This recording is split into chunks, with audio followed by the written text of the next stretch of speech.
Yeah. Late nights. Open mics. Truth only move when the room got order. Mr. Peppers and Prime on the control. Welcome to Charlie Chan TV. Yeah. Three beautiful women, whole panel in a vibe. Vibing with me, she set the tone when she look you in your eyes. Yeah. Tam talk straight, no filter, no disguise. And smooth with it, every word calm but precise. Chat going crazy, yeah, the numbers stay live. Everybody got opinions when the combo get tight. Different views, same table, respect, stay intact. Late night panels where the feelings meet facts. Late nights, don't sleep, don't sleep. True talk, no retreat, no retreat. Panels lit, crowd loud, Charlie Chan, TV, Charlie Chan, TV, Charlie Chan, TV, Charlie Chan, TV. Once again, man, Charlie Chan out here, man, with some of the most beautiful women, bitch friendly.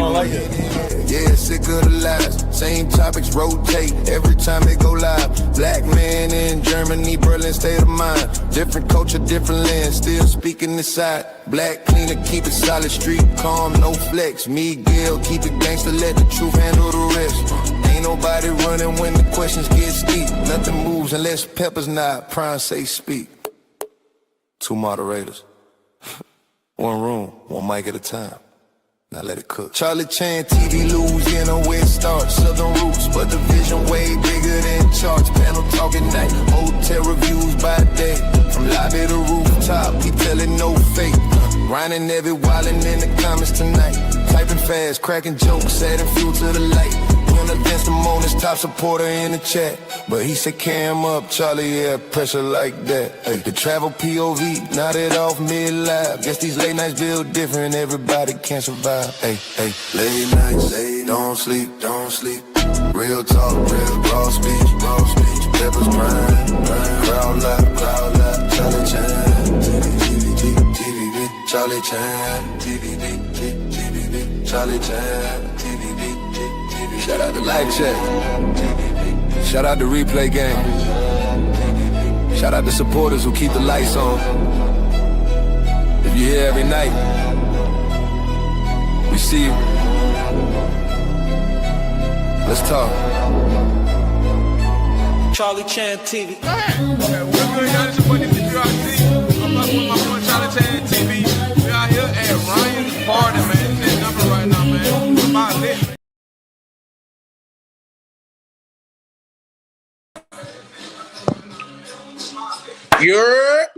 What it do, man? What it do, man? We is in for a treat tonight, man. So y'all I've been behind the gun today. I've been behind the gun today, but we finna do our thing, man. Shout out to everybody that's pulling up tonight. Expect fireworks, man. I'm gonna introduce this good brother, and then I'm just gonna, you know what I mean? I'm just gonna step back, man. Salute to, let me finish getting my controls together. But yeah, salute to POV pulling up, man, showing love as always. Also, salute to Stay Hot. What's up, brother? Where you been, man? I know I seen you yesterday on the live, but today this live is finna go crazy, man. It's finna definitely go crazy. We got we got OTO tonight pulling up, dropping some gems, helping you change your mindset, looking at things from a different lens, man. So we're gonna go ham tonight, man. Y'all go ahead as you come in. Shout out to my good brother DCPRT pulling up. Go ahead as you come in. Go ahead, hit your boy hit the subscribe button for your boy, hit the like button for your home. I definitely appreciate it, man. I would definitely appreciate it. Yeah, man, I'm finna just introduce bro, man, and just let him go, man. This is Charlie Chan TV, man, where we cover it all, man. We cover it all. So without further ado, man, I want to welcome to the stage my good brother OTO, man. Some respect him. I mean, some don't like him. Some really rock with him, but all respect him, man. Shout out to Two-Tone pulling up, showing love as well. Y'all go ahead and buckle in, and I'm finna add OTO now. What up? What it do, good brother? Paul Wall, the people's champ. What's going on? What you know? Ain't you from New York? What you know about Paul Wall? Hey, I know a little something. You Crawling swing low when to you the earth swing like when an you ant. swing. Yeah, I used to do a lot of swinging back in the day. Trey, you don't know nothing Swing about that when trading? you swerve. Nah, when you sway, man, when you be in the Oh, car tipping on the no, lanes going I can't. back and I forth. can't see you tipping on fofos, brother. I ain't gonna lie to you. Tipping I ain't gonna lie fofos, to you. repping fofos. Yeah, I can't see it. But when you said trading, I'm like, okay, you do the swing trading. That's what's up. Nah. That was good. Man, chilling, man. Listen, I've been looking forward to this night ever since we talked about it, you and I, man. And I'm ready to rock, bro. How about yourself? Hey, I'm ready to rock and roll when you are, man. Let's get it. Okay. All right. Well, and although Go I ahead, felt go ahead. like, dude, last night, I mean, what he was saying was valid, but nobody like a lot. The way he was saying it, going about it was, I don't know, just hit different. But at the same time, I plan on just like stepping back, letting you do your thing. At the end, if you want, we could have a little Q&A or whatever. Have some brothers ask a couple questions or whatever. Or if you want, we can open the panel. But like you say, you finna duck off after this one. So man, for sure. Blessings to you and your endeavors. And yeah, let's get into it, brother. Yes, sir. Let's get it.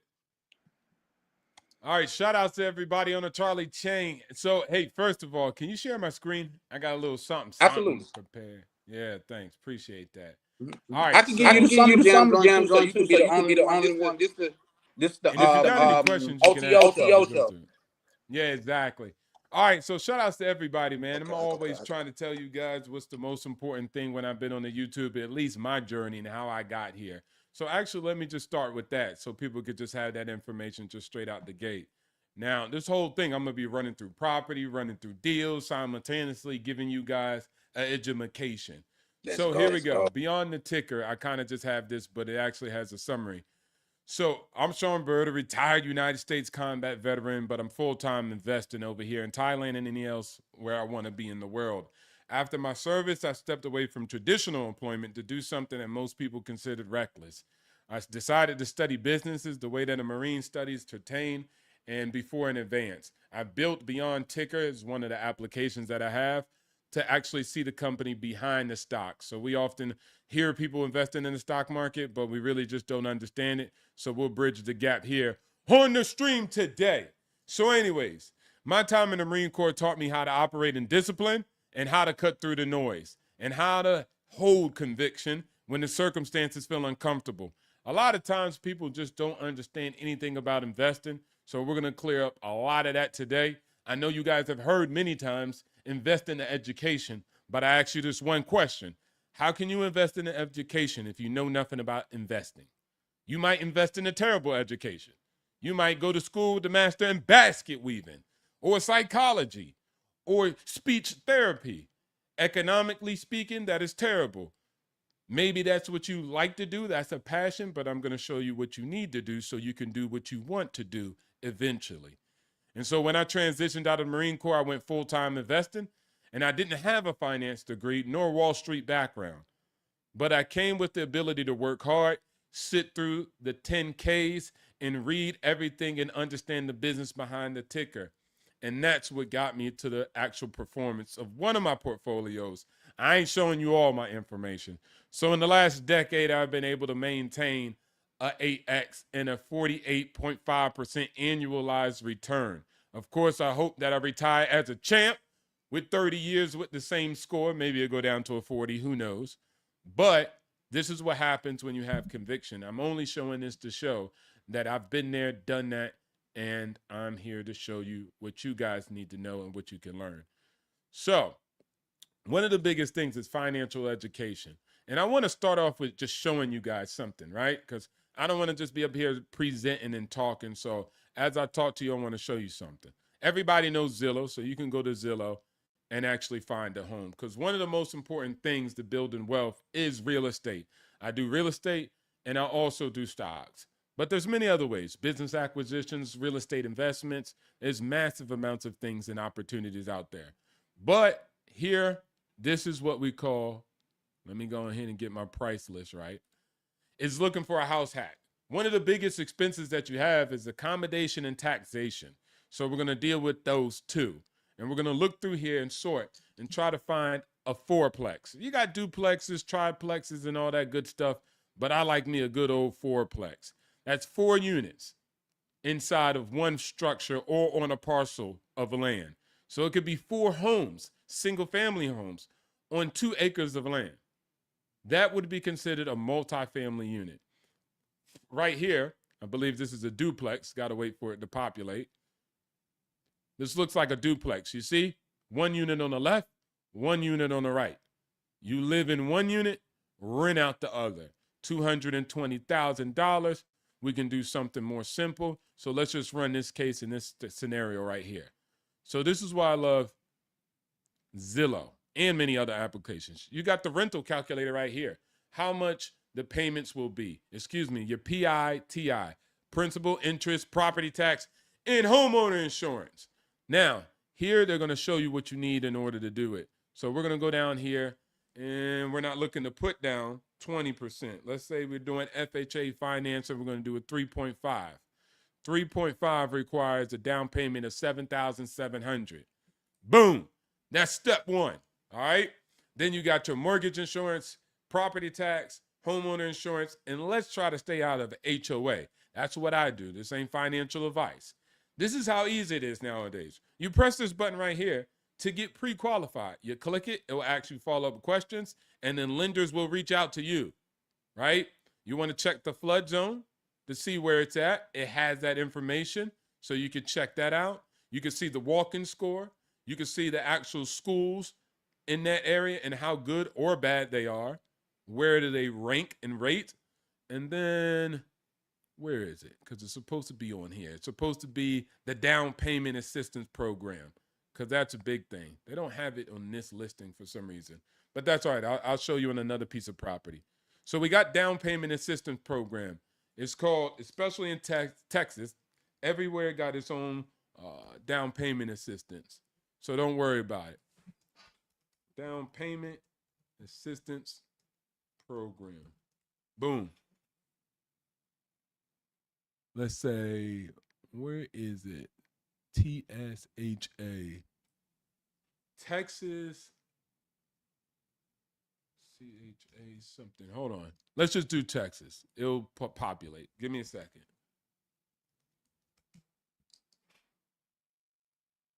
There we go. So it's Real quick. My bad. Go ahead. I think your man showed up. Whenever you want me to just let me know.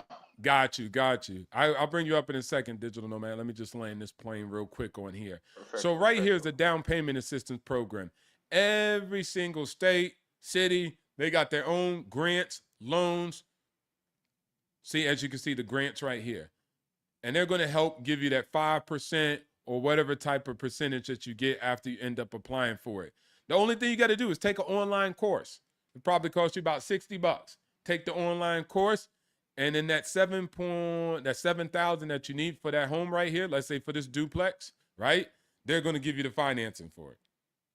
They're going to give you the financing for it. They're going to close the gap because you only required a 3.5%, and then they're going to give you the difference, which is 5% programs. And then also they got 3% programs. And then it's a grant.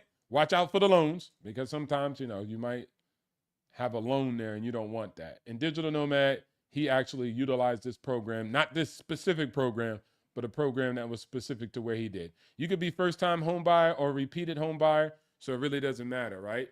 So you go there, they'll fill out the thing. And so as you see, you got $220,000 for the property. You can get all the information right here. And then you just go down this line item: mortgage insurance, property taxes, and then home insurance. Now, these are estimations, so you do have to call, follow up, and make sure that the numbers match up. But you're going to place all the information into here.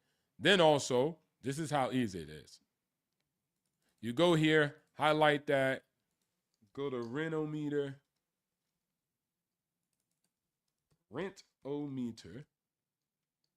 Boom, you go to Rent-O-Meter. This is one of the programs, many programs that you can use. put in the property, how many bedrooms, how many bathrooms, check how much rents it is. You can pay for a program. So you're going to be receiving 1,000, let's say average, 1,100. 1,100, then let's say your mortgage is 1,500 and let's say 1,600. You're getting 1,100 from the rental meter, average, right? And so when you add that, you're going to have 500 on your mortgage that you have to pay. So for accommodation, you're going to pay 500 versus 1,500. $100,000 or $1,000 extra every month. What can you do with that, right? So that's how you stack it. Now, I would get a quadplex so I can have more units so I can make more money, right? But that's just a quick example. And then you underwrite the whole property, and it will show you how much. I underwrote maybe about 100 deals out the gate. That's a house hack. That's how you get that out the way, right? So the house hack is done. You got that out of the way. You got $1,000 available in your account that you didn't have before on a monthly basis because you was paying rent at $1,600 or you were paying a mortgage at $1,600. But when you do a house hack, this is the entry level position. You can do more house hacks after that, or you can decide to go get your single family home or something that you like and you love, whatever. But that's the first step. That's entry level. You understand? So when people are telling you, man, yo, bro, average medium home, if you haven't bought a home yet, this is your entry position. If you have bought a home and you want to do it more strategic, that makes sense. This is the way you get in. This is the way I got in. All right? And so let's bring up Digital Nomad because, yeah, let's bring up the guest real quick. And then I'll go into all this other stuff in the back end.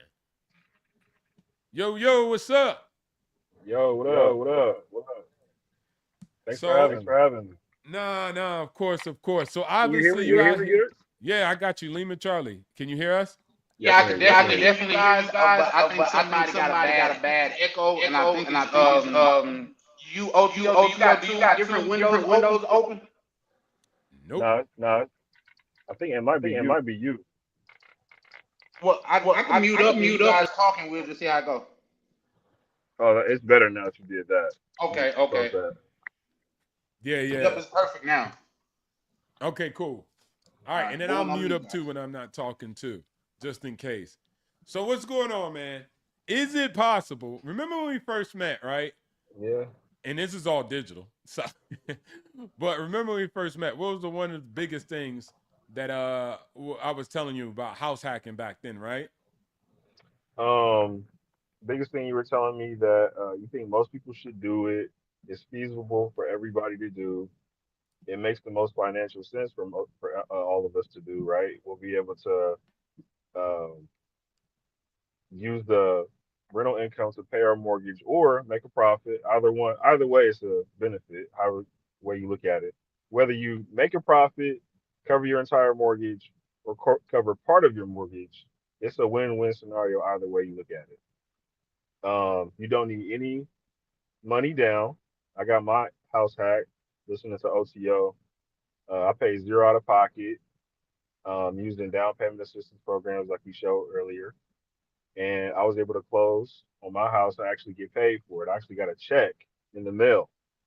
So I'm very proud of that, and that's something that moving forward in my investment journey, I'll keep that in mind that I can, creatively finance things. I don't have to take the typical route, the conventional route. A lot of people wanted me to pay out of pocket. A lot of people wanted me to,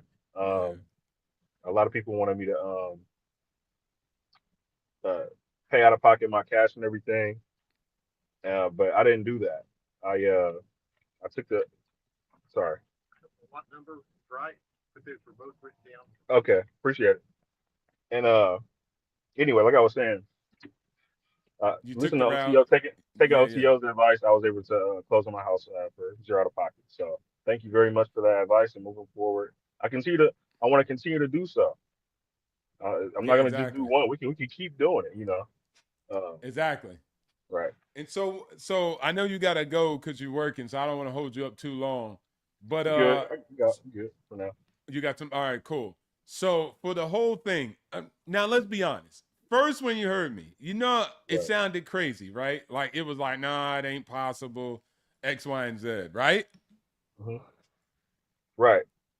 And then afterwards, it was like, all right, cool. And then the road wasn't easy, right? As you said, you had realtors trying to tell you to, hey, do this, or you had lenders trying to tell you to do this, or the last minute before you close the deal, lender trying to switch up on you, like, yo, come with down payment. But you continue to persist with drive and determination, right? Mostly, I was just saying the whole time, like, yeah, that's cap, keep pushing, right? Right. And I And appreciate that because that was part of the journey in of itself. Um, hearing one thing from you and hearing another thing from, different lenders and things like that. If you got lenders telling you one thing, oh, you can't do. I had a couple of people tell me that's not possible. I can't do it. It's illegal. Whatever the case, whatever they were saying, like. But I just kept my head on straight. I read the book that OCO recommended to me, Multifamily Millionaire. Bigger Pockets. Shout out to Bigger Pockets, and shout out to Bigger Pockets. that gave me all the information and all the confidence I needed to move forward. Now, did you have to be some rich software engineer or running a multi-million-dollar company in order to get your first property and change your life? When I'm talking financially, at least. No, no, you don't. You don't. You don't need a lot of. You didn't. No, I didn't need any money. Again, I needed $0, average earner, like most of us, uh, and I was able to acquire my first property. Yeah, my first rental property. Got my first tenant and everything. That was That was very something humble. right there, right? Yeah, Yeah, that was. exactly. Yeah. So, and then let's make it human, right? It's not even only about the money. I remember you were telling me when you had the tenant move in, the renters were moving in, and you could hear their family and them being happy because I believe they had like a welcoming with their friends, like the people they knew, and they were enjoying the new property that you rented out to them. Right, right. They were enjoying the property that I rented out to them. Um, just to see their family move in and everything like that. Nice family. Um, yeah, and that was a whole nother thing. Finding a tenant, trying to find the right person to come in. But I found a great tenant, a great family. They moved in. They're very proud of their home. I'm glad that they're there. They're glad that I'm. It's a symbiotic relationship, the right thing. Like we both appreciate each Yeah. other. We're both doing something for one another. So yeah, So you're not a slumlord. no, is, not a is slumlord. that No.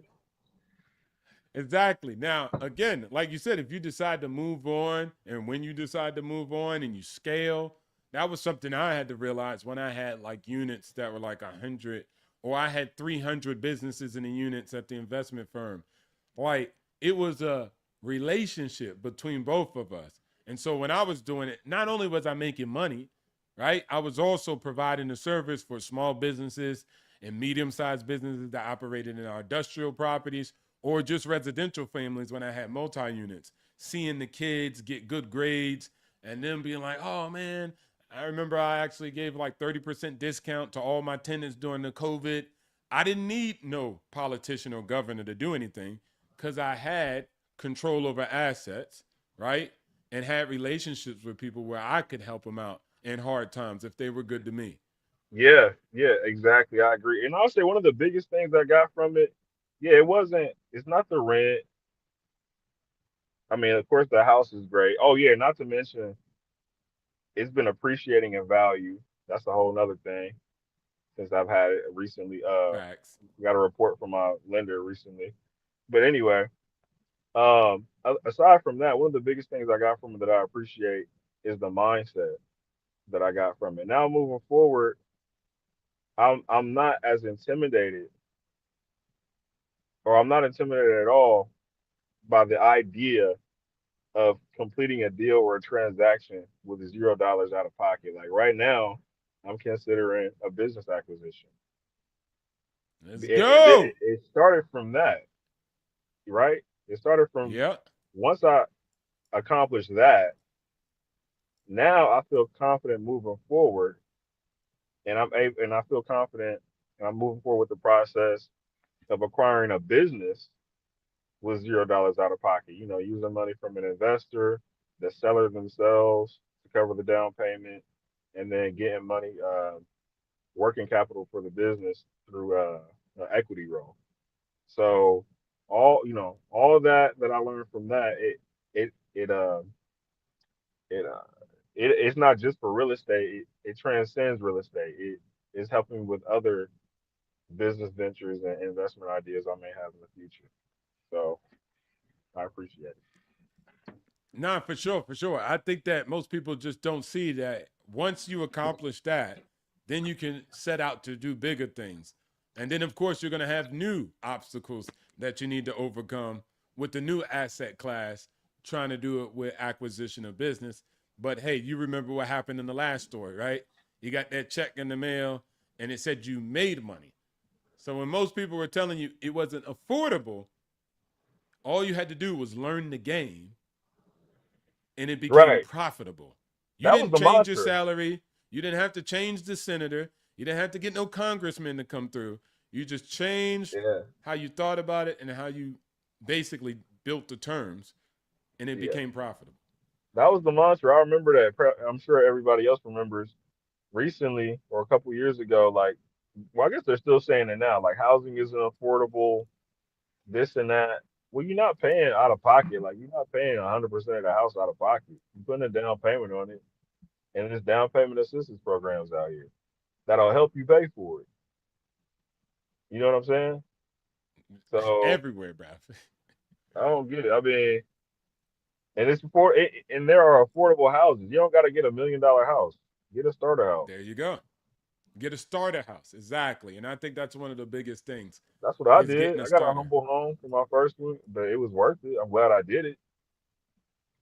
Now, so going into the future, let's say like what's your goals next? Because you did say a little bit about the trucking thing or business. You didn't even actually specifically say. So what's the goal with that? What are you thinking about doing with that? Acquiring what? Just describe it a little bit. Why you would Uh, do that?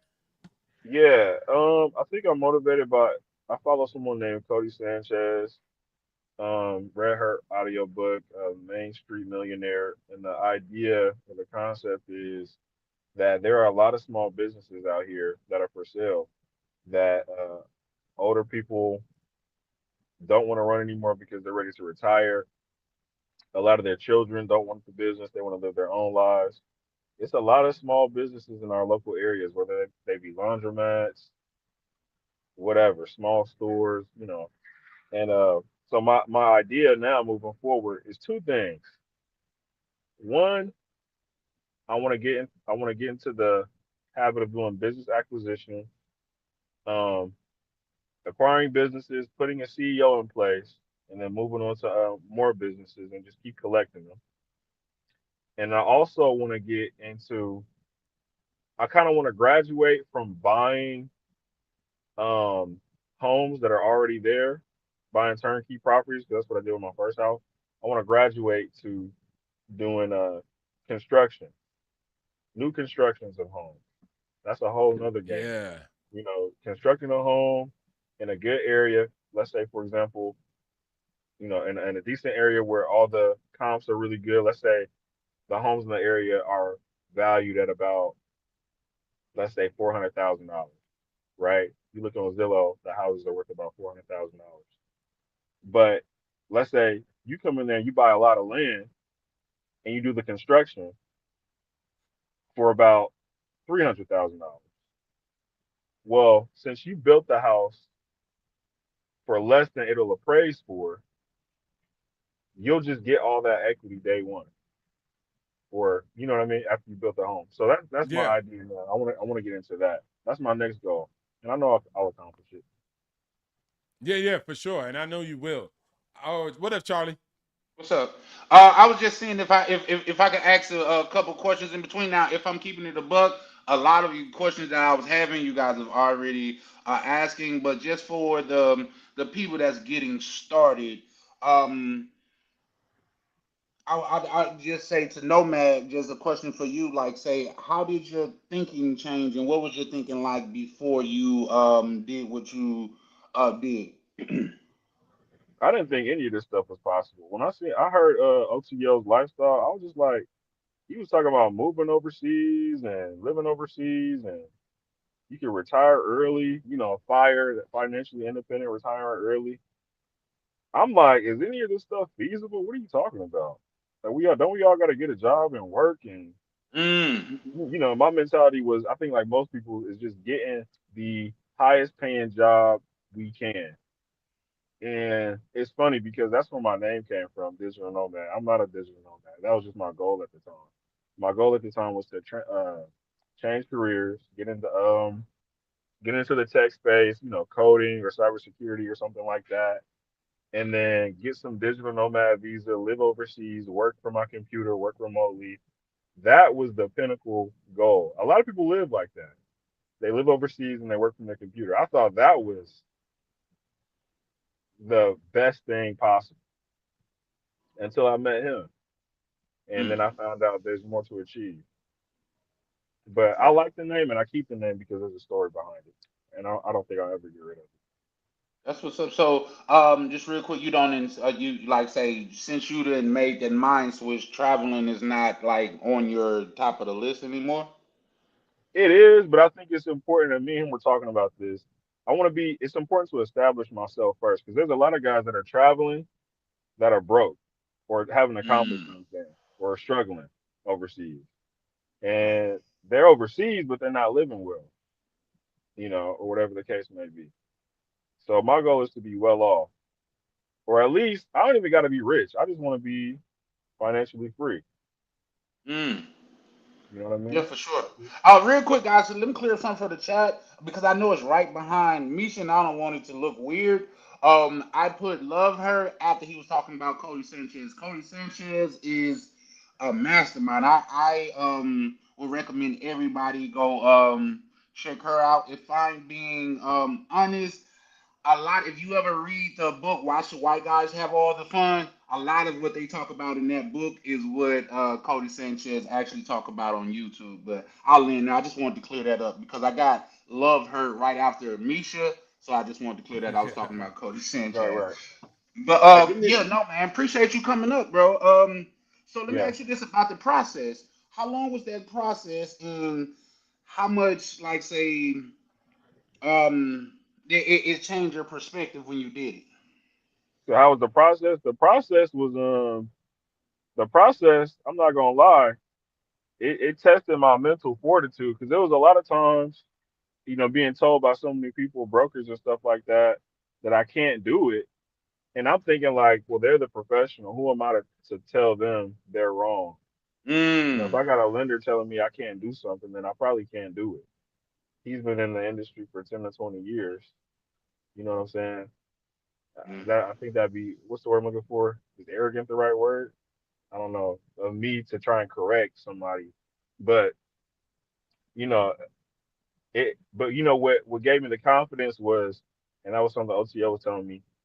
Don't get information from individuals because somebody can just remix the whole story in their favor. And then that's something else I learned. Lenders have different lender specific rules. So what one lender says, the other one it might be different for another one. So I was doing a lot of lender shopping. I had a list. I was calling them one by one. Um, yeah, just and make sure that I had to make sure that I read like documentation. Like I like not taking somebody's word for it, but opening whatever rules or whatever the documentation was and making sure that I was able to comprehend it for myself, so that when somebody told me that I couldn't do something something was you know outside of the rules or whatever, I could correct them and say, no, I'm looking at it right here. It doesn't say that. It says this. It is possible. Ooh, that's a gem for sure, But for sure. even that got to a point where I would correct somebody and they still didn't want to hear it. Mm. So ultimately, you still, what I learned was sometimes if you can't go through somebody, just go around them and find somebody Yeah. else that's like minded. For sure, for sure. I heard a saying that I just want to interject. I'm gonna go back dark and let you guys keep cooking, man, because I love where this is going. Right. But it's a gentleman that said there's a difference between the contributing factor and the determining factor. You getting turned down by a lender is not a determining factor; it's just a contributing factor. So I think that means a lot. And then, as far as what you was just saying too, I found out from like wholesaling, a lot of bankers and stuff like that, they don't even know what they be talking about for real because they'll tell you, well, wholesaling is illegal, because you either have to be a home owner or a property owner. Or a broker or licensed real estate agent to sell the property. And that's also not true because, well, I guess you could sell the contract to the property, which is essentially the property. But I'm not trying to interject no knowledge there. That's just from what just going off what you said. Like a lot of people tell you you can't do something, and a lot of times they just don't know. But man, once again, man, I appreciate you pulling up. I'll go back dark, let you guys keep cooking. I love where it's going, man. Appreciate you, brothers, a lot. So continue to cook. My apologies, guys. No, you good. I appreciate your input. Actually, I'm gonna come right back in. I gotta do something work related, if that's okay. Okay. Oh, All right, absolutely. I'll be back. Peace.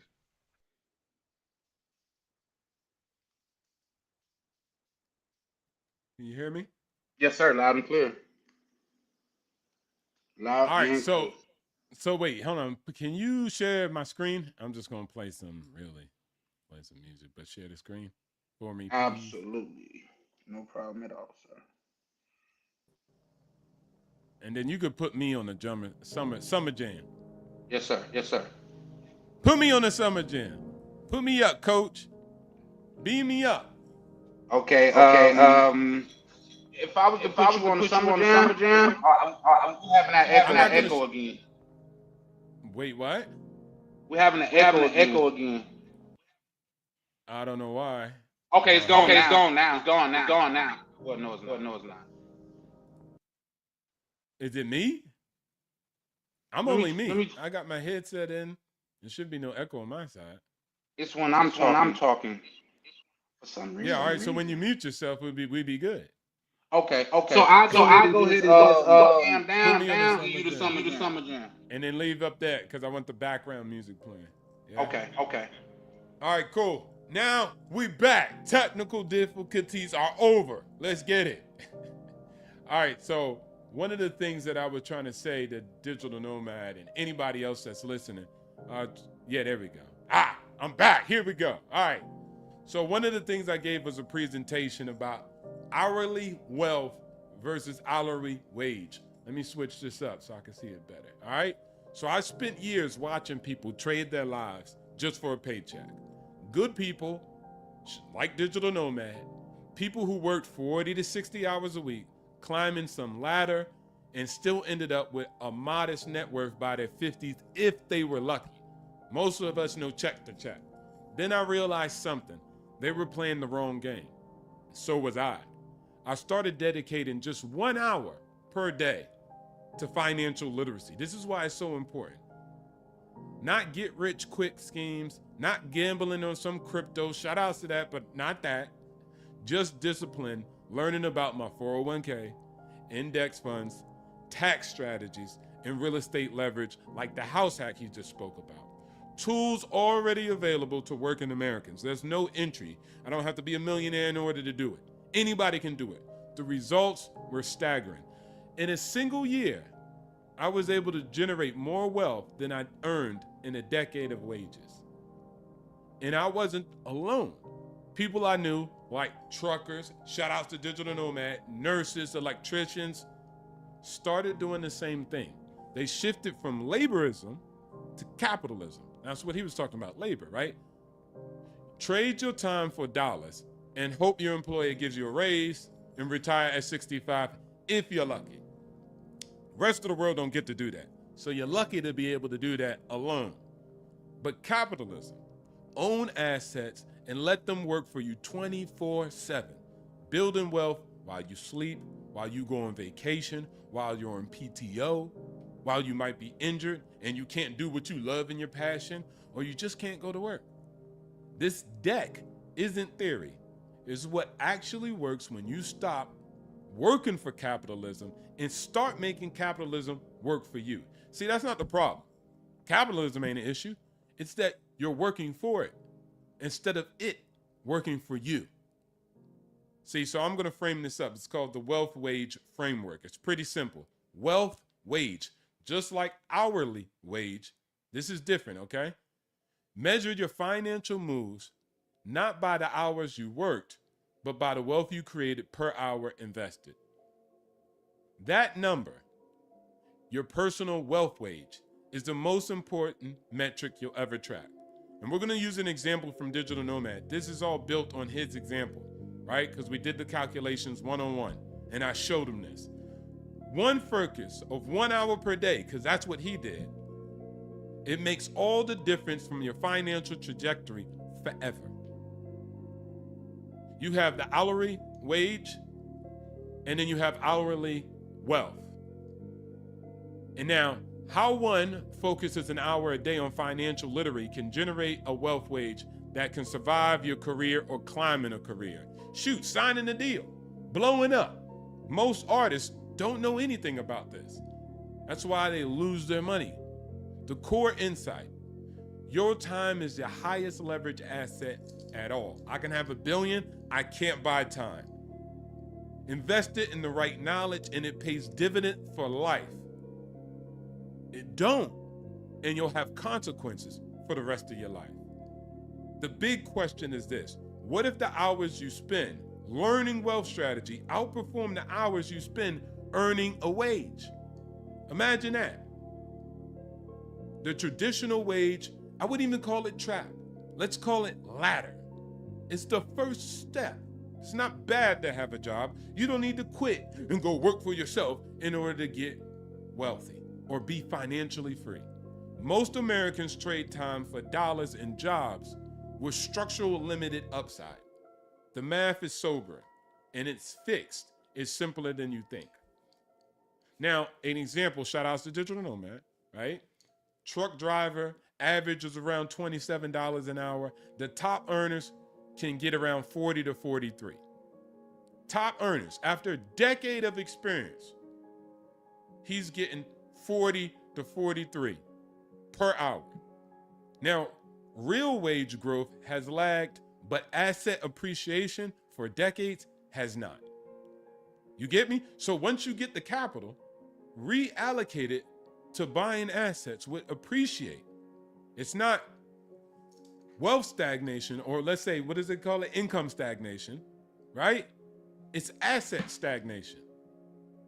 That's the problem. It's not your wealth. It's not your salary that's been stagnant. It's your allocation of assets.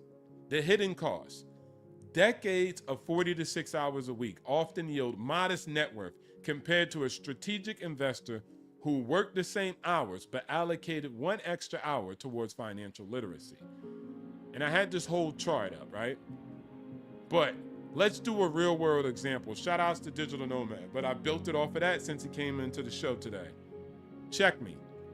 10 years of experience, $40 per hour, specialized, did a great job, great record, high demand, all that. In 2025 alone, he made 3 strategic moves that transformed his financial trajectory. He maxed out on his 401k. So he captured his full employment. They was paying, you got 4, 6, right? But if you max it out, that's 100% gain. Boom. He did that. He invested in stocks, right? So once he did that, his NVIDIA stock returned 40%. Boom. Concentrated investment.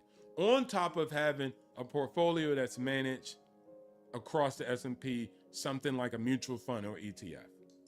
Then he ran the house hack play that we talked about, right? And he got paid $1,000 to get his house. Paid. He got a check in the mail for buying a house. What? Come on, man. So we combine that number between all the money that he made in that year of 2025, right? The increase of his stock portfolio, the increase of his 401k, the appreciation from the house hack and rentals. And it totaled up to $60,000. I don't think y'all heard that. 60 grand. We got to talk in numbers so they get it. So he really only spent 100 hours out of the whole year figuring out what he needed to figure out related to his 401k, calling the employer, asking follow-up questions, doing the research. He spent another 150 hours checking out NVIDIA, what stocks did he want to own, opening up a brokerage account, calling up Charles Schwab or Fidelity, having the initial conversation, learning how to wire transfer money onto the brokerage account, boom. Another 115 hours for the house hack, calling up lenders. Like he said, dealing with the lenders, dealing with everybody else. So 401k, then we got the portfolio allocation plus the house hack. All that combined gave him the 60 grand. He earned the 60 grand. So let's run math on that.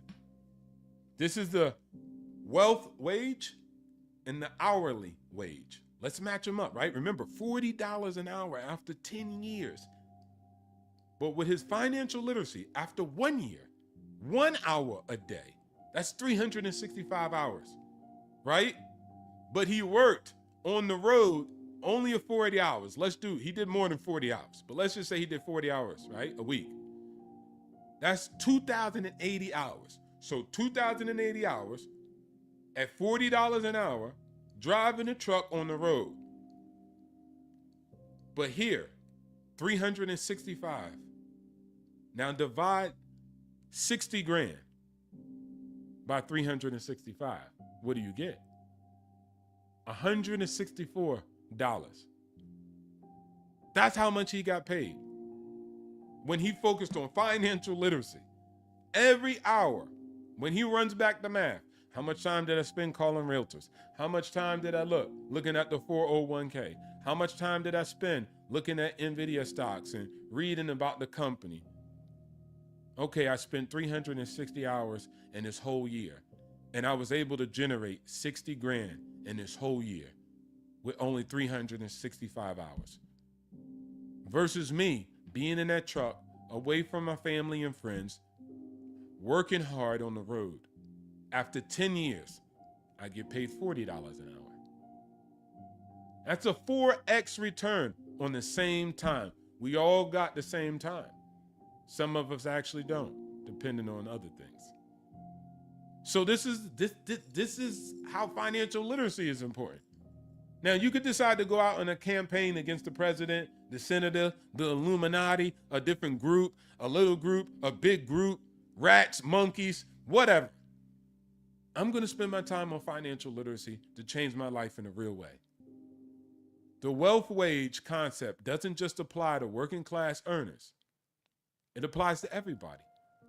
At scale, a strategic investor achieves wealth that dwarfs high six-figure earners. So when you're thinking like, I'm going to get that job, cybersecurity, I'm going to get that job and go do this, that makes $400,000, I can outperform somebody that earns $400,000 because my tax bracket is better. And then also my hours would be less.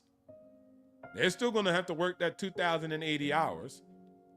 I'm going to be working 300 hours in a whole year and making the same $400,000 plus my $400,000 long-term gains is only going to be taxed at 15%. His money is going to be taxed at 30 and maybe not even 15 if I have my real estate play set up, right? My cost segregation, my 1030. Like, these are the strategies that are available, not to the rich, but to the middle class and to the poor. Banks get bailed out and we get grants for homes. So we can get our first house hack. So we can get our first asset. The programs exist for everybody, bruv. Big corporations to small individuals. There's subsidies, grants, and loans everywhere. Right there. SBA, he's going to look to acquire a business, digital nomad, right? They're giving out $10 million. $10 million. All you have to do is find the 10%. 1 million. And you could use other investors, other people with money, because they want to make money and not have to do the work, whatever. Like, it's there. Unlimited upside. A business that already works for the last 10 years. These are the opportunities. So regardless of what somebody has told you or what you knew previously, This is how it all works. House hacking, 401ks, that is just the beginning. Real estate syndication, credit assets. There's so much more assets out there. I was just explaining the starter pack. Retirement, housing, stocks. That's it. I didn't even get into the whole other categories that exist. There's a lot more. So just know that out the gate, all right? Now, for a long time, I was stuck in the wage trap without actually knowing what it was. I wasn't tripping, me personally, right? I had a good job. It was comfortable. But I would go on vacation, and then I'd be like, dang, I got to come back off of vacation. What the heck? Because my money was depleted. I said, I need to figure out how to solve this. So I worked hard, stayed busy, told myself that was enough, but my income still depended on me showing up to work, trading hours, starting over every Monday, like the week just started again. It was a rerun. And the moment the game felt wrong was the moment I realized that the best hours were being spent earning money that disappeared as fast as it came in. Even though I saved really good, my money was saving. But the moment I stopped working, I needed to spend for life, and the money and the savings went down. So I made a small but serious commitment and focused a lot of time. Digital Nomad did one, and look what he accomplished. Imagine if he 2x'd his time, 3x'd his time, 4x'd his time. How much of a return on investment of time would he have then? Well, you could use the same $164 an hour, but let's be conservative and reduce it by 50% and say an additional $80 an hour would still do 100x of what he earned after a decade of being a trucker. When you shift from laborism to capitalism, you stop only earning a living and you start owning a future. The first step is starting your wealth, wage, clock, today, after the stream, during the stream. The choice is yours. I ain't got my disclaimer up, but this is not financial advice. This is just my prescription on how I got here and what I did to get here. The strategies that are out here. The rest of the work is up to you, whoever's listening on this stream today and afterwards. Yo, Charlie, come back. Bring the crew. Now, we're going to wait for a bit for him to transition and bring back up the crew. All right, so any questions, follow up? What's the chat saying? Where we at? Anybody got any questions? Let's see. Because I got so much stuff. Adding no bad back. Okay, back. All right, got him. Yo, hear my background noise, let me know. A bit, so you can just mute up if you're not talking, just a little bit. All right, cool. So yeah, that's the whole wealth wage. It's just financial literacy. And I want to open up, we can continue to talk, Charlie, but can you share my screen? Because I also want to build in the background and be cooking up something so people can see it live and direct. No excuses. You didn't show us how to, nah. So let's cook. This is how easy it is. You could always be doing this stuff. I think it was $200,000. Charlie, you in? Or you got yourself muted? San Antonio. Let's use the San Antonio, bro. I can't hear you. You're muted. There we go. All right, so let's cook. Let's cook in the kitchen. Anybody got any questions? Bring them in. We can open up a panel a little bit later, but I'm gonna cook right now. Let me cook up this stew. So we got property tax coming in at $5,000 on an annual basis. And again, these are projections from the assessment.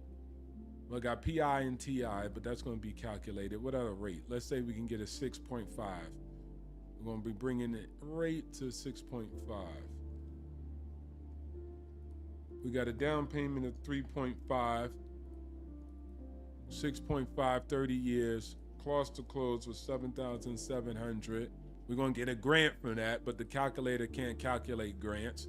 We're going to go down here and get insurance. Say $73 a month, which is $800. Let's do $900 for the insurance. We're going to put the insurance right here with the HOA. No, here we go. Got the insurance right here. I always do an HOA fee like of $1,000. That's just internal financing. So I usually do like maintenance, $1 a square foot, $1,300. So I usually put in the maintenance $1,300 $1 square foot. Other costs, let's go back. This is how easy it is. Ain't that hard. Property tax is already gonna be in there. I put that up. Insurance, PITI, boom. Go back here. Let's also put in another 1,000 for reserves just to be safe. We got rent. Let's push it. 1,100. Let's keep it respectful. All right, let's keep it average. Vacancy rate, you gotta go look up the certain vacancy rate. Let's do 11%. Property management, you could probably get 10%, but let's just do it. Be conservative, 3 years. Holding length, let's say 35.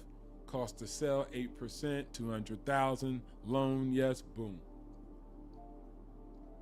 Run it, boom. So here we go. After all expenses, being very conservative, we got 1,200. So the mortgage is 1,600, right? 1,600 a month, and it's more than that because I believe that's with the 20% down. Let's see. Yup, see? So let's take it down to 3.5, and then that kicks up.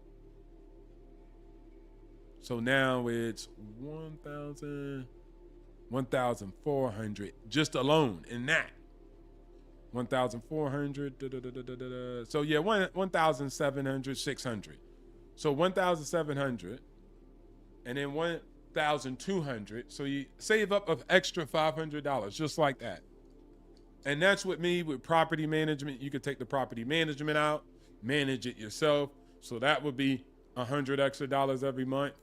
And then I usually keep the HOA fees, maintenance costs, and then other costs, because what you're going to do is just shell that money away. That's over $3,000 basically, or excuse me.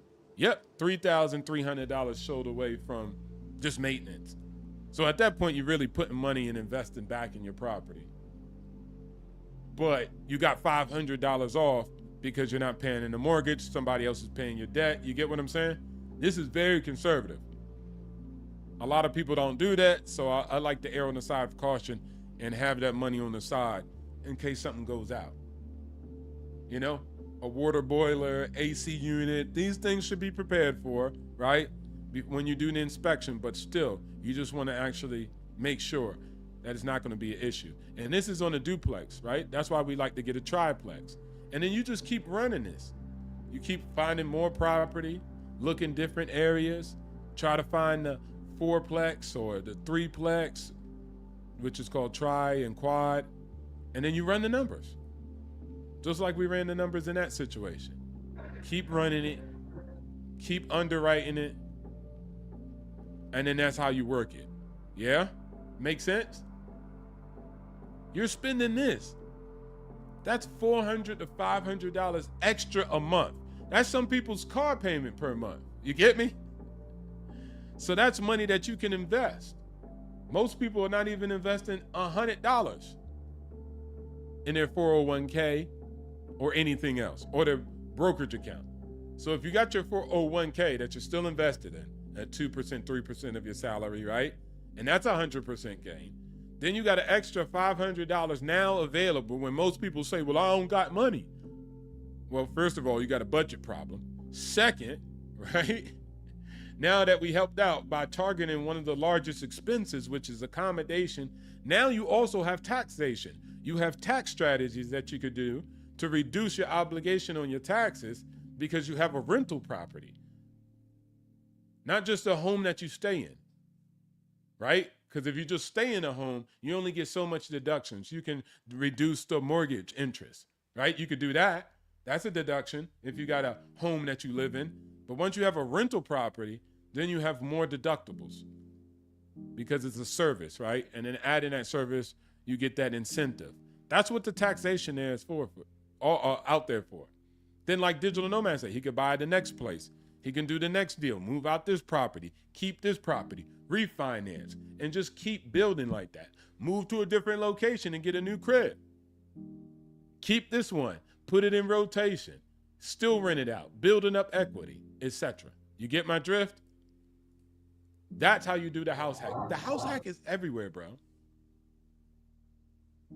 You just got to figure out, are you going to do it or not? That's it. This is one play. So you can spend y'all guys' time. You can put me, no, hold on, let me do this. Now, you ask, hey, O2O, I'm going to try to go over this real quick. I'm out here, look, Charlie, I'm out here creating joints.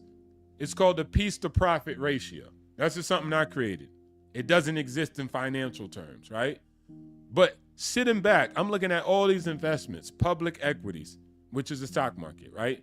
Option trading, that's stuff that people do.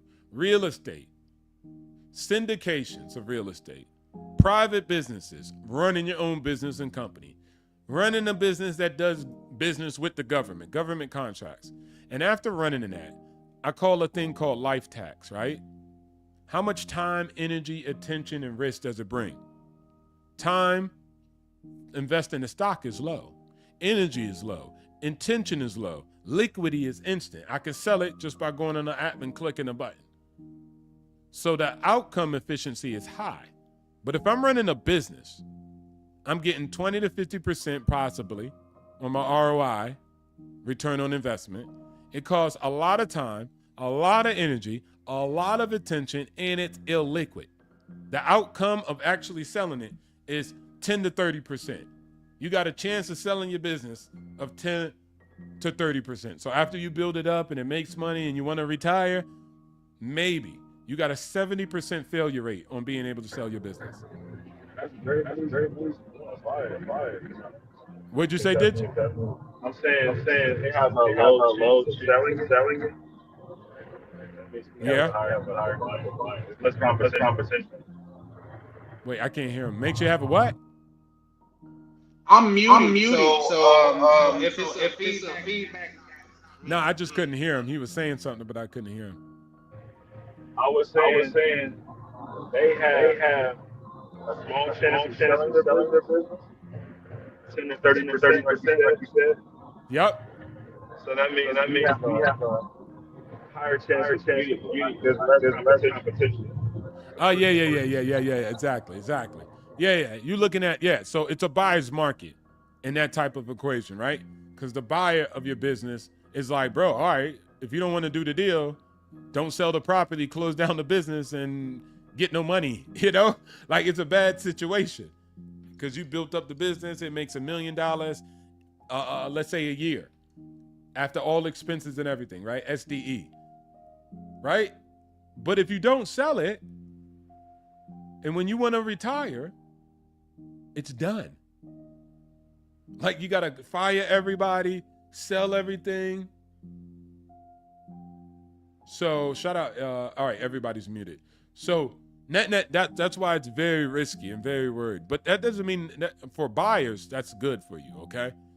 There's a reason why people are pretty stubborn when they sell businesses. So they it's a reason. It's not necessarily asset is bad. But what I'm saying is the piece to profit ratio for me, I was like, bro, if I own stocks, I don't have to manage it.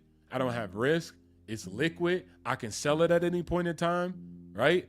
Emotional fatigue, lost time, middleman dilution. But this is higher in the stack, right? After you do the house hack, after you build up your portfolio, this is things to consider on your journey to financial freedom. And even when you're free, you still have to build on managing your wealth and maintaining your wealth.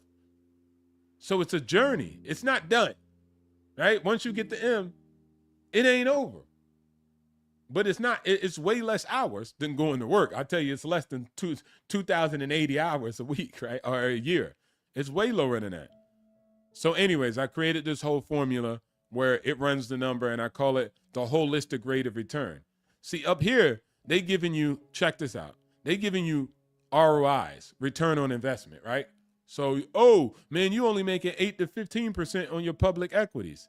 Yeah, but bro, I'm not trading time, energy, and attention like you are.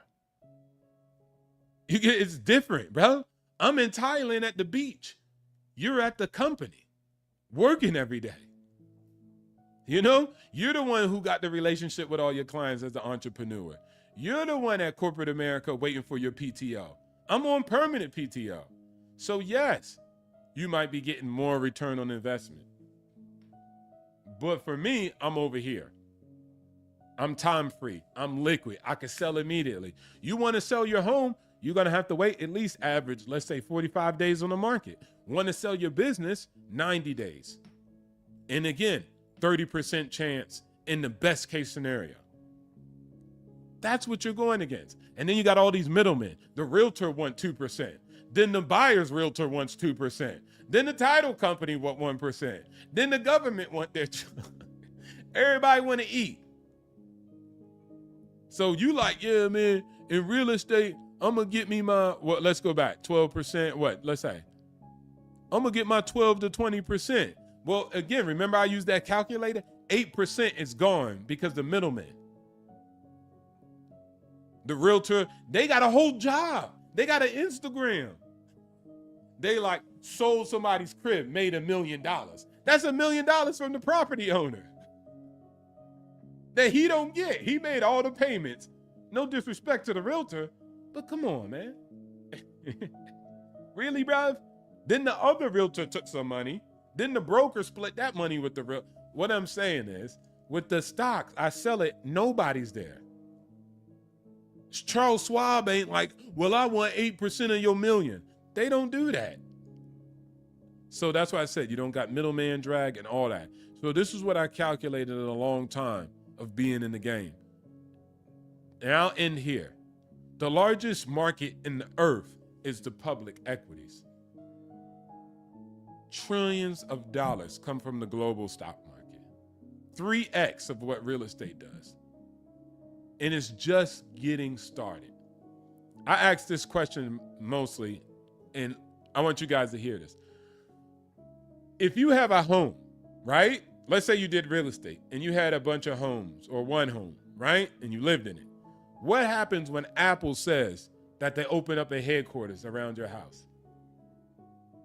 Property values shoot up, right? Right. You'd be right. like, my house worth $1 million now. Apple around the corner. That's how powerful. I'd rather buy Apple than to buy a parcel hoping that Apple opens up a headquarters around the corner. I'll buy Apple itself. It's available. Now you might be thinking, oh, well, Bird, you don't own a lot of Apple. So what? It's enough to allow me to sit on the beach and retire at 32.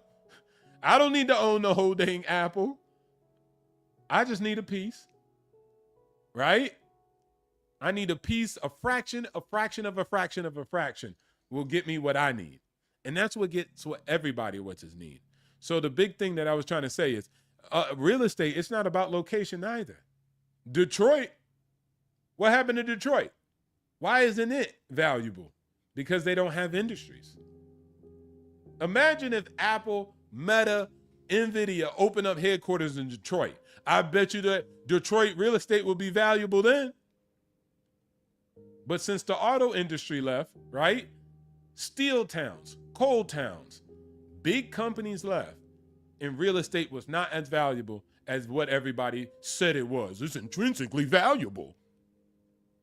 It depends on the big dog. Economics, bro. Where are the jobs? People want to go where the jobs are because they need to eat, right? So if you go to rural America, you could find houses $10,000, but not in New York. But you're not going to find jobs in rural America that pay $500,000, like in New York, right? So once you understand that, you can also understand equities play a big role. You need to understand, guys, that BlackRock, Blackstone, companies like this, they have your retirement funds. They make sure you have something when you turn 65. Everybody plays a role. Just like the small landlord, like Digital Nomad is currently, he'll be a big, large conglomerate in the future. If he decides to, nothing else will stop him from doing it. He wants to own that business and buy it, he can do it. Charlie wants to do it, he can do it. Now put me on the jumbo screen and I'll end here and then we'll bring y'all back in. Jumbo time. Jumbo time. Life is going to be what you decide to make it. This is the last stream that I have, but I'll tell you this. Everybody told me what I could not do because I was black, because I was this or that. I didn't listen. I had to rewrite the deck. And a lot of it was me. I was sitting around in a circle complaining with people one day about, I don't know, it was about racism or something. And I asked the group and I said, what are we going to do ourselves right here, right now? They looked at me like I was an alien. And a week later, they were right back sitting around chatting about the same thing. But there was one thing that was different. I wasn't there. I remember sitting at the table talking to my highly educated with degrees, MBAs, first one to graduate college type stuff. And I asked, where's the deed to our great-granddaddy's house? My grandma didn't know. My mom didn't know. I pulled it out. I found it. And nobody could read the deed. The only one asset that we had in the family, these college graduates, couldn't read a deed, including myself. I couldn't read it. That day, I decided to learn what I needed to learn. And shout outs to the family property. It's not in my name. I gave it away to them for free. They got it. I don't care because I built my own wealth. But the lesson was that unless you do something, there will be nothing that be done. And nobody was in my way but myself. 60 lenders, all that other stuff. And I got there. And then I didn't stop. I learned real estate. Then I learned the stock market. Then I was doing the live stock market. Then I kept investing. Everybody said I'm crazy investing in Tesla. Everybody said I was crazy to invest in Meta because they're evil. Everybody said I was crazy. Now they say, hey, have you heard about NVIDIA? Have you heard about this stock? Have you heard about that? I had to make the conviction, make the play. Anybody can do it. I'm not special. Other people are going to get up here, or when I'm gone, they're going to tell you, oh, well, that's an exception to the rule. I'm not special, bro. I could barely spell like that. I keep it trill with you. I could barely spell. I don't have a college degree. I'm not all that in a bag of chips. But my drive, after my years of teaching people on YouTube, that's what determines whether you guys are going to win or not. Nothing else. Obstacles are a thing that everybody has to deal with, white, black, whoever. And it's not President Trump, but nobody's out here giving you guys optimism. Everybody's giving you some pessimism because that's easy to sell. Doom and gloom, content, everything's damaged. I built my Garden of Eden here on earth, and nobody can tell me nothing different. And I've been through the worst just like everybody else. I'm nobody special, bruv. Oh, I didn't have my father, so was somebody else. Somebody didn't have their mother. Everybody's got a story. Boo-hoo. Pull yourself up, buy your bootstraps. Make boots, make straps, whatever you got to do. But the world is not going to come to save you. Only you can do that. And when you do that, it's going to change your life. Most of my financial literacy, I wish I could just talk about stocks all day. But half of you guys are in your own head destroying yourselves. Talking about rats and monkeys and going back and forth about debates on what you need to do as a community where you can't even buy real estate. You don't even know what a stock is, bro. You can't read a deed. What are you going to lead? I don't need to be your friend. I'm rich. I don't need to sell you a story so you can stay subscribed or any of that mess. I'm going to tell you what you often don't hear, and it's tough love. You are the problem.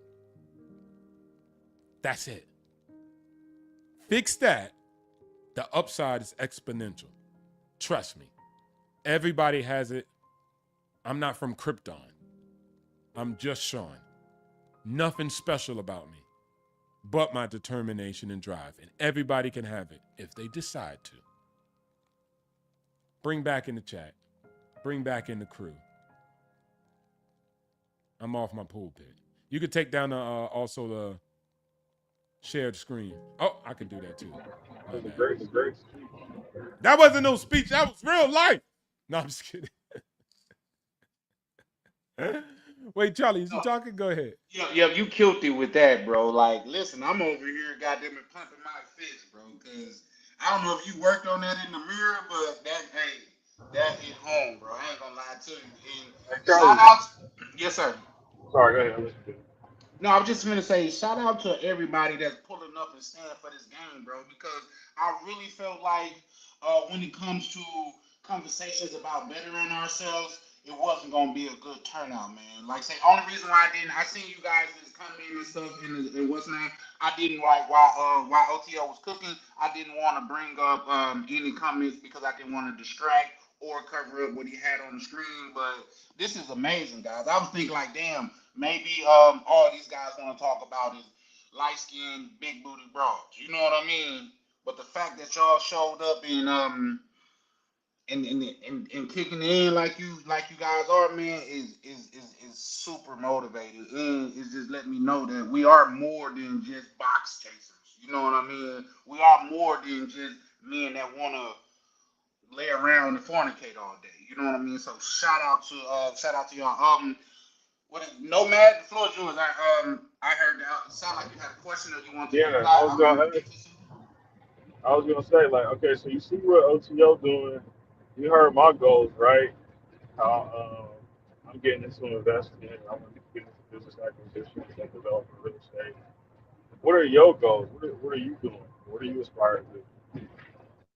Well, my thing was always financial freedom. Always being able to do what I want when I want. You know what I mean? I always wanted to build something. That's why me personally, I had to separate. That's why I'm a loner because majority of people they just want to sit around and talk about the problems, opposed to sitting around and coming up with answers and executing and things of that nature. But like I say, I was into like say wholesaling for a while and stuff like that. This conversation right here making me look at it again from a different perspective. But I would love to be. I'm already a business owner, but I would love to be not just a real estate owner, but an international real estate owner. You know what I mean? Those are things that I aspire to be in. The fact of the matter is, Yeah. with go ahead. My apologies. No, you gotta keep going. No, I was just saying the fact of the matter is, we like said with the community that we're cultivating over here, man. With each one teach one, steel sharpen steel, man. I feel like it's closer than ever. And I land there. I was gonna say, I'm too up to tell you about owning international property. That does sound fun to me, though. I've heard a horror story, but it does sound interesting, doesn't it? Yeah, To absolutely. own real estate or a business overseas. But I think Ocho was talking about it. He was just saying how like it's not financially the best decision. You'll probably make more money in the United States. But I think it's just it'd be a fun. I don't know. It'd be a passion project. It'd definitely be In interesting. your in your head, it sounds fun. I just sold my property internationally, but not. I mean, I just say I'm just saying that if somebody still want to do it, I think it'll build character. You'll learn. So whether it's a win or a loss, it is a lesson at all times, and so that's the value that it does bring. And so, yeah, that's the potential upside. Yo, I didn't know, Charlie, that you did the wholesaler, man. You need to look into industrial, commercial wholesaling. That's what you need to do. Those deals, that's what I used to do. But when I was doing it, like, let's say, what was the most expensive property that you did a wholesale deal on? Like saying, and I didn't do many. I did like two, and it was Just just one. so. Yeah, like say, well, I think it was like 175. And it was a Exactly. lady. It was a lady to where she was behind on her. It was just some pressure point. She was Yeah. behind on her mortgage, Yeah, and she just wanted default. to get out of it. So Yeah, yeah, yeah, yeah. yeah, I was really, if I'm being honest, I really was bird dog, and I'm sure you know what that means. I was just really Yeah, bird yeah, dog. yeah. So But the thing with commercial is the property's worth 10 million. Mm. Same principle, different asset, yes, but nobody's doing that. Most realtors are probably residential realtors, and then they probably get parceled out or they get, assigned to commercial, which they really don't prefer, right? Right. But when you're doing warehouse and industrial, man, I did a deal for 65 million. Imagine a commission on that. Jeez. Even just 1%. Yeah. 1%. And guess what? It didn't matter if I was a realtor or not. It was called an assignment fee. If I found a buyer and then I find the seller and I match them, that's it. You get commission. End of story. So I didn't have, imagine that. In a real, even, and then also back to the wholesaling or residential, you're getting people and they got a property that's worth 100, 200, and you're making a little plus on top of that. But that's small fries. And nobody's doing it on commercial grade. So it was basically zero competition. There was nobody on YouTube teaching that because it was just realtors. And then that's it. I even had a guy on the phone. He was in the military. I met him through somebody else out here in Thailand. And he was doing wholesaling. And he did his first deal. He was a wholesaler of residential. And then he ended up linking up with a guy and doing a deal for office space. But it was on an office park. He didn't even know the difference, Charlie. All he did was meet that buyer up with that seller. And he made $1.35 million on his first deal. Ooh, life He was like, bro, that was more than what I did for the last 10 years in wholesaling. That's crazy. And then guess what the guy told him? Don't worry about the contract. I have my guy sign it up. All you got to do is sign it. We'll get you your $1.35 million. And then on top of that, he said, if you have any other properties, give me a call. Boom. Yeah. Good deals beget more good deals, right? Yeah. But he didn't even still know. Even after he landed the deal, he was like, bro, what do I do with the money? Man, what did I really get into? So he didn't even know that. He kind of just by accident. But I got into it with my partners from Israel. So that's how I learned more about industrial real estate. So I just say, like, man, it's always opportunities out there. And that guy went from so now he's in the military. He was still in the military at that point, and he just made $1.35 million just being on the phone and making deals when he was available. Mm. Yeah. That changed his life. He was like, bro, I don't do no house no more. I want to figure out how I do this. Because he was like, I'm done with the houses. So that's why I say it's the same principle, same energy intention, but a higher upside because the property is just valued way more. Yeah, for sure. How would a You got person back look into into that? something, man. Bro, I hit you on the back one because there's Right, companies, the real estate syndication companies are the companies that buy it. So you reach out to them. They give you a criteria list. They say, hey, Charlie, this is what we're looking for. 100,000 square feet, Class B, Class C, and close to these metropolitans and multi single tenant. Once you find that, give us a call. You go find it. Find the seller like you used to do in wholesaling. How did you find properties, right? But now it's just the asset is industrial, right? You find it. You work out a deal with that person. They say, okay, I'll sell it for, whatever the price is, right?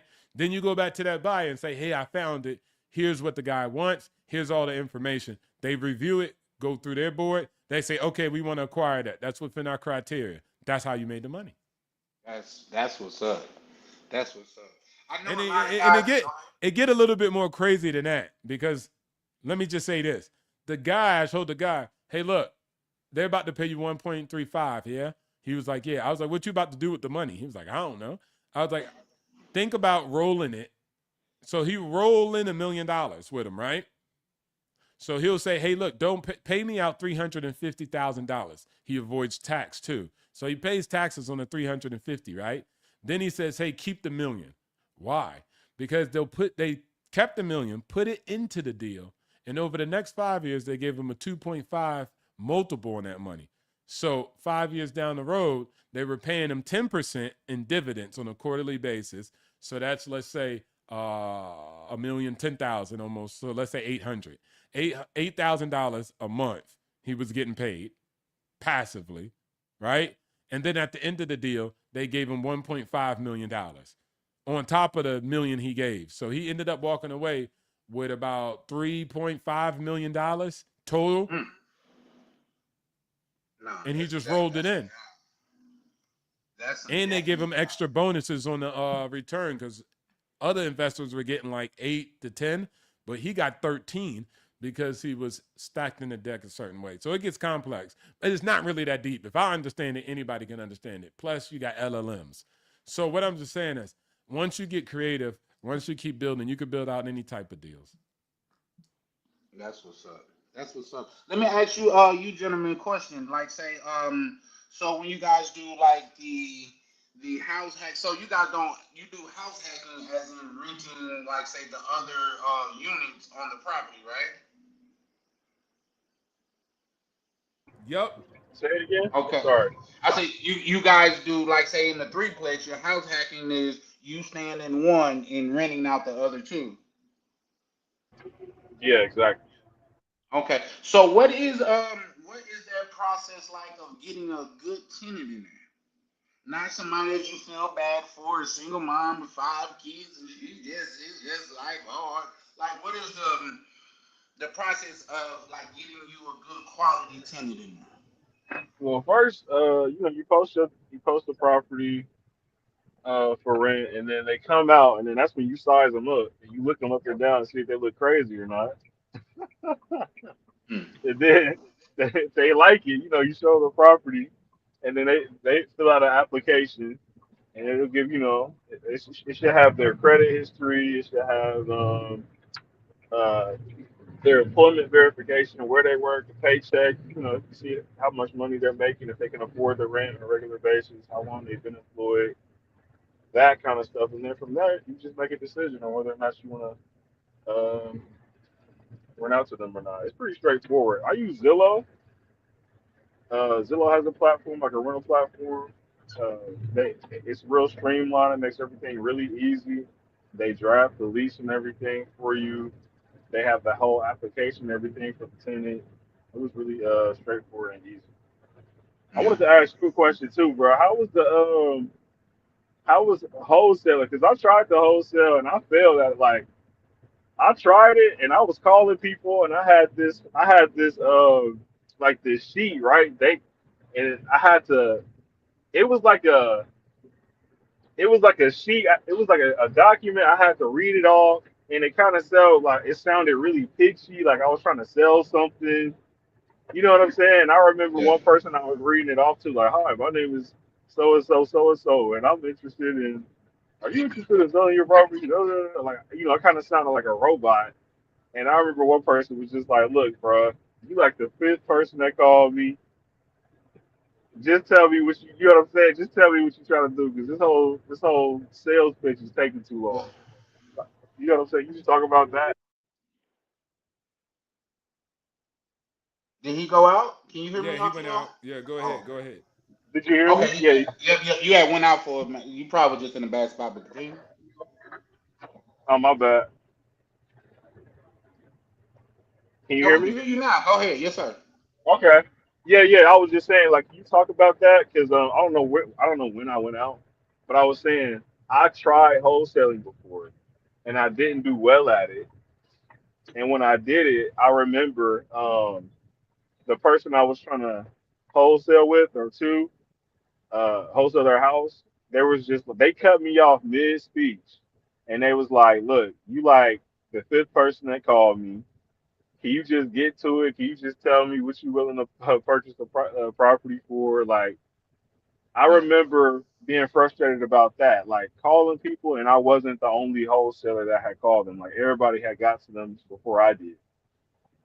Well, yeah. Well, my experience was a little bit different because I went sign heavy. I just peppered the city with signs, like in all type of opportunity areas and stuff like that. So in that case, I had people that was calling me that was looking to sell their property. You see what I'm saying? So that was different. Like, say, those signs really work. Believe it or not, even that from learning that, I applied it to, like, say, my YouTube videos because like, and then Minnesota, Midwest, has one of the largest RIAs in the country. like say we have like over I think like 280 members. So you get to pick up a lot of game from there. If people don't know what a RIA is, every state more than likely have one. It's like the RIA is MinRIA here, Minnesota investing. I mean real estate investing, something like that. So every state have it. So I was going to those, and I was just hearing people what they was going through, what was working and what wasn't working. For me, it's a cutthroat game. It's definitely a cutthroat game, and I'm okay with that. It's just when you when you green, you more than likely you might end up pregnant because somebody gonna end up fucking you for sure, for sure. You know what I mean? So there was that, but at the same time, it was super tedious. Like, and then another thing that I did, like I said, I had it was a super. I forgot the app, but this was years ago. This is over 6 7 years ago. But it was a super dope app, man, to where it tells you, like, say, how many, like, say, the owner of the property, how long he owned it, like, say, is there any like either back payments or any notices or Was it prop violations on stream? the property. I'm sorry, go ahead. Or was it prop stream? Or was it something different? No, it wasn't prop stream. I heard about prop stream a lot, but it wasn't prop stream. This was like some type of I forgot the name because it was crazy. Like this, I don't have I used that. Have I ever used prop stream? I don't even think I used prop stream. It was like when I got a hold of this app, I felt like it was everything that I needed. So this was that. But it was just tedious. You know what I mean? And I think it worked. You just gotta really know what you're doing. And like say the deal that I bird dog was it was like say they just give you something for you're not getting a piece of the deal or nothing like that. You just getting money for finding that property. You know what I mean? And that's just that, which is I guess fair. Another deal was to where it was another. He was a guy in the neighborhood to where he just wanted to lowball me, and he just threw me something and went behind my back, honestly. So, and that was my fault because I didn't ink the deal. If I would have inked the deal, he couldn't have went. He couldn't have backdoored me like that. Shout out to KB Pause. But yeah, I didn't ink the deal, so it was a pain point. So yeah, Okay. So you saying okay, so you successfully did it though. yeah, And so you saying is that why you stopped? Because that bad experience you had? yep. The second time, yep. I just felt like I need to, for one, educate myself more on it, and other things just fell on my plate. So there was that. You know what I mean? They say ignorance is bliss, but ignorance could also put you in the poorhouse as well. So, like in all of that work, like that's just like my first traveling outside of the country, not trying to move the goalposts. I tell people if I would have had a bad experience doing that, I probably wouldn't have did it again. So there's that. But my second deal was like say I really just got dick down to be honest. Pause. Real quick Oh my guys. God. Foreign side say, what was your very first investment into your plan? Okay. Yep. Oh, and then I gotta put up this. Can you guys hear me? Yeah, yeah, we got Are you. you asking me? Yes, yes, sir. Both of you guys. That's just a question from the chat. If you guys want, I can also open the panel if people could, and then just to Yeah, you can do respect that. everybody, Yeah, yeah, uh, let everybody. we'll have people come on one at a time, ask their question, just so it won't get so bogged down with so many people, and respect you guys' time. You know what I mean? Real quick, I also see the comment that I wanted to point out. Shout out to Dorothy for the cash app. I gotta pay you your respect because I definitely want to appreciate anybody that support the grind. Um, 1 second. She said change it to your CA. Yeah. We'll charge you to. Shout out to Sick of the Lines. He said OTO out here providing life changing germs. Protect that man at all costs because he don't doesn't have to do this. So and shout out to Sick of the Lies. That's what a lot of you guys know it as. And he don't get up here and pop his shit as much, but he's a multi-property owner as well. So for him to say that I think that's dope. I think Black Cleaner's also a property owner. So him pulling up, showing love and stuff like that is also dope. He said, check to see if you. Okay, he's talking about the To YouTube answer your video. question, Okay. I think the one of the best first investments I made was into the S&P 500. Just understanding what that is, the S&P 500 index, investing in the top 500 companies in the world collective, or not in the world, the country collectively. Uh, it's a Mm. good foundational thing. I think that everybody should educate themselves on. It's done nothing but historically go up over the course of our nation. Yeah, it goes up and down at times. Some years it's up, some years it's down, but it it's done nothing but historically go up. So I think at 8 to 10%, somewhere between there. So it's a slow grind, but it's a tried and true one that uh, everybody pretty much trusts and believe in. So that was my first one of my first investments that I'm really, and then investing in that's what led me down, further into the rabbit hole of well, which individual stocks could I invest in instead of investing in S&P 500, instead of investing in 500 companies, which companies are moving the needle in the S&P 500 the most? And then that gets you into the conversation about the Mag 7 or the Magnificent Seven, the top performing companies in the S&P 500 that are moving the S&P 500 the most. Because that's something else I didn't understand. Those top performing companies, I guess they're weighted more, or however they fluctuate, moves the S&P 500 more than the other 493 companies put together. Mm. So yeah, that's it. Okay, That's what for I sure, for sure. We got a question from Black Cleaner here. He said, sharing advice for the 40 dollars an hour professional. What advice do you have for the $10 an hour clerk? Shout out to Dorothy. She comes right behind that and say, get you a side job for $30 an hour. But either one of you guys want to chime in on that?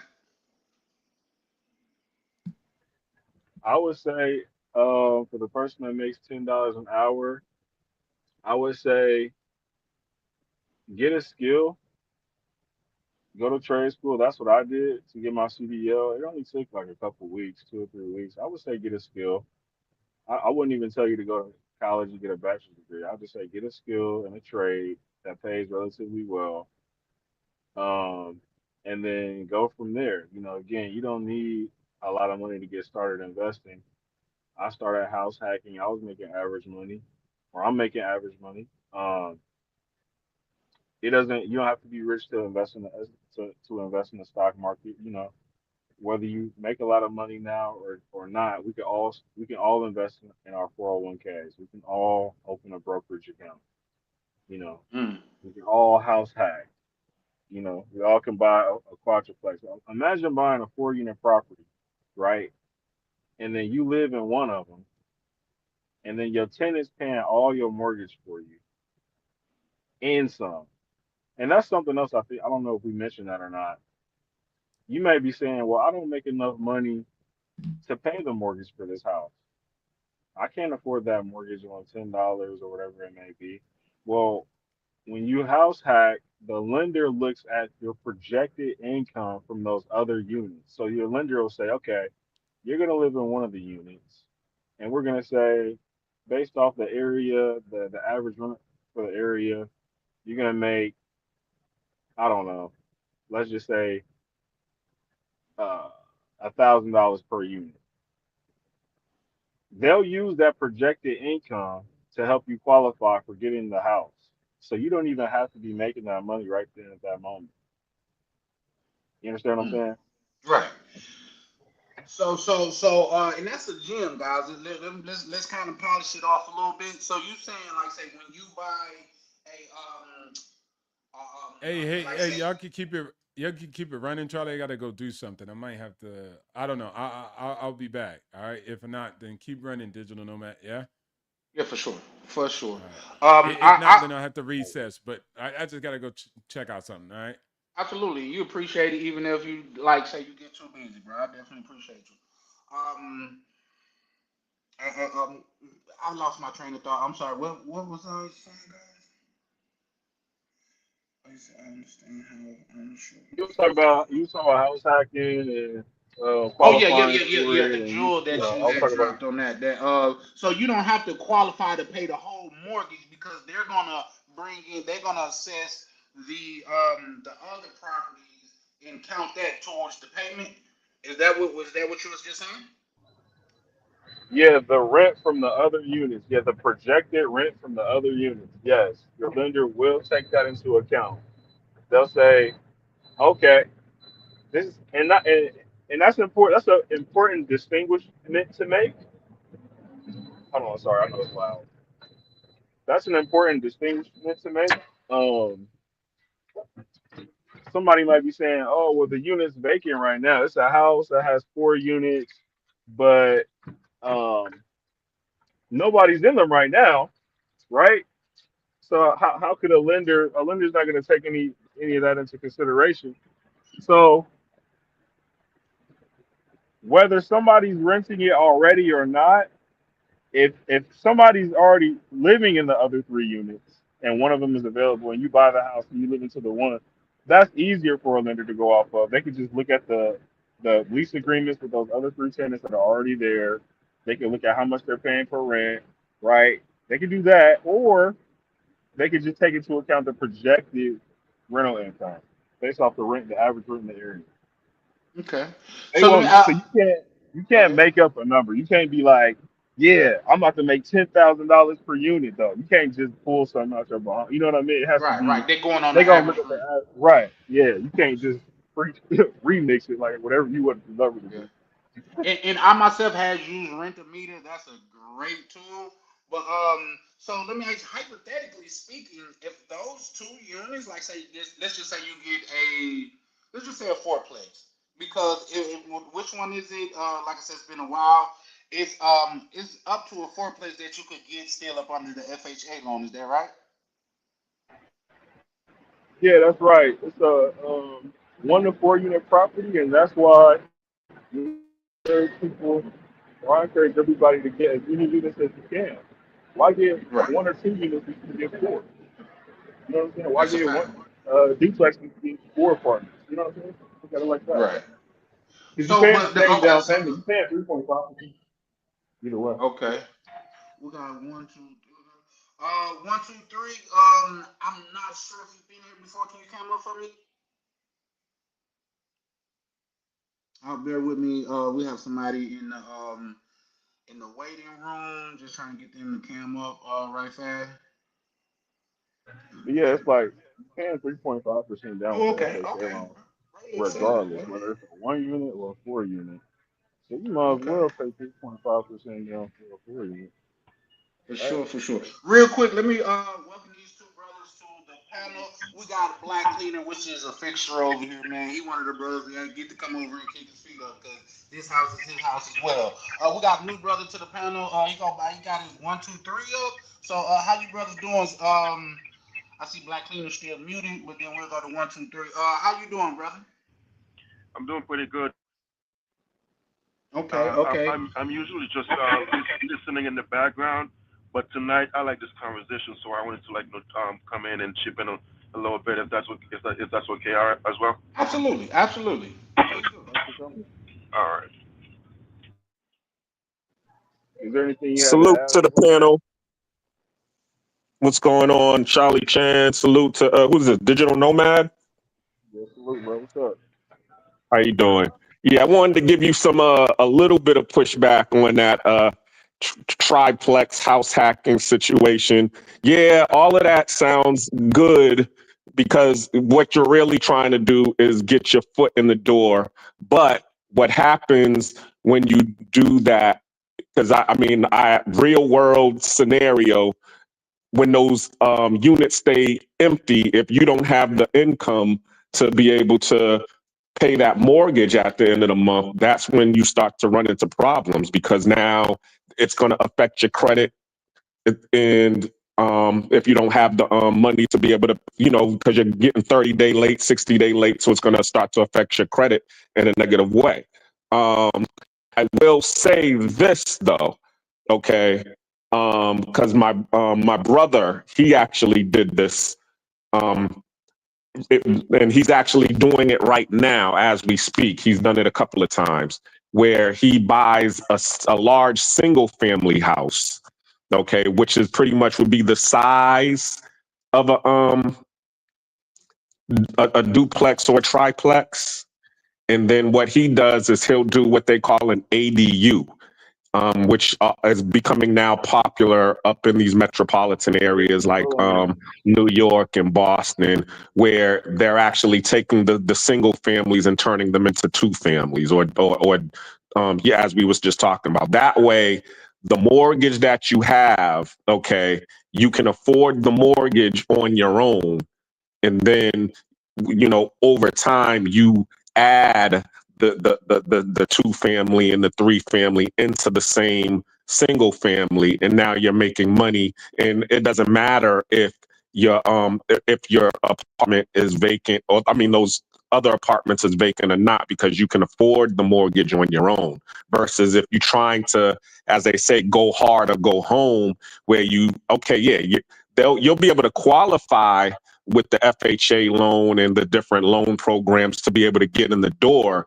But then once you try to go out and rent it, life happens. Life be lifing. So it's not all the time that you're going to be able to have a good steady tenant. Or there's, like in Boston, it takes 6 months and $3,000 to be able to evict a tenant from your house. So you could get a tenant up in there, and she becomes a problem tenant, or what you call a professional tenant, where the professional tenants, they go into your house and they'll pay the first, last, and security to be able to get up into your unit, and then that's it. They ain't gonna pay no more because they already know the process. It's gonna take you 6 months to get them out, especially if they go in, during the fall, and they're not, and the court system is not gonna evict you during the winter time. So now you got all of these months of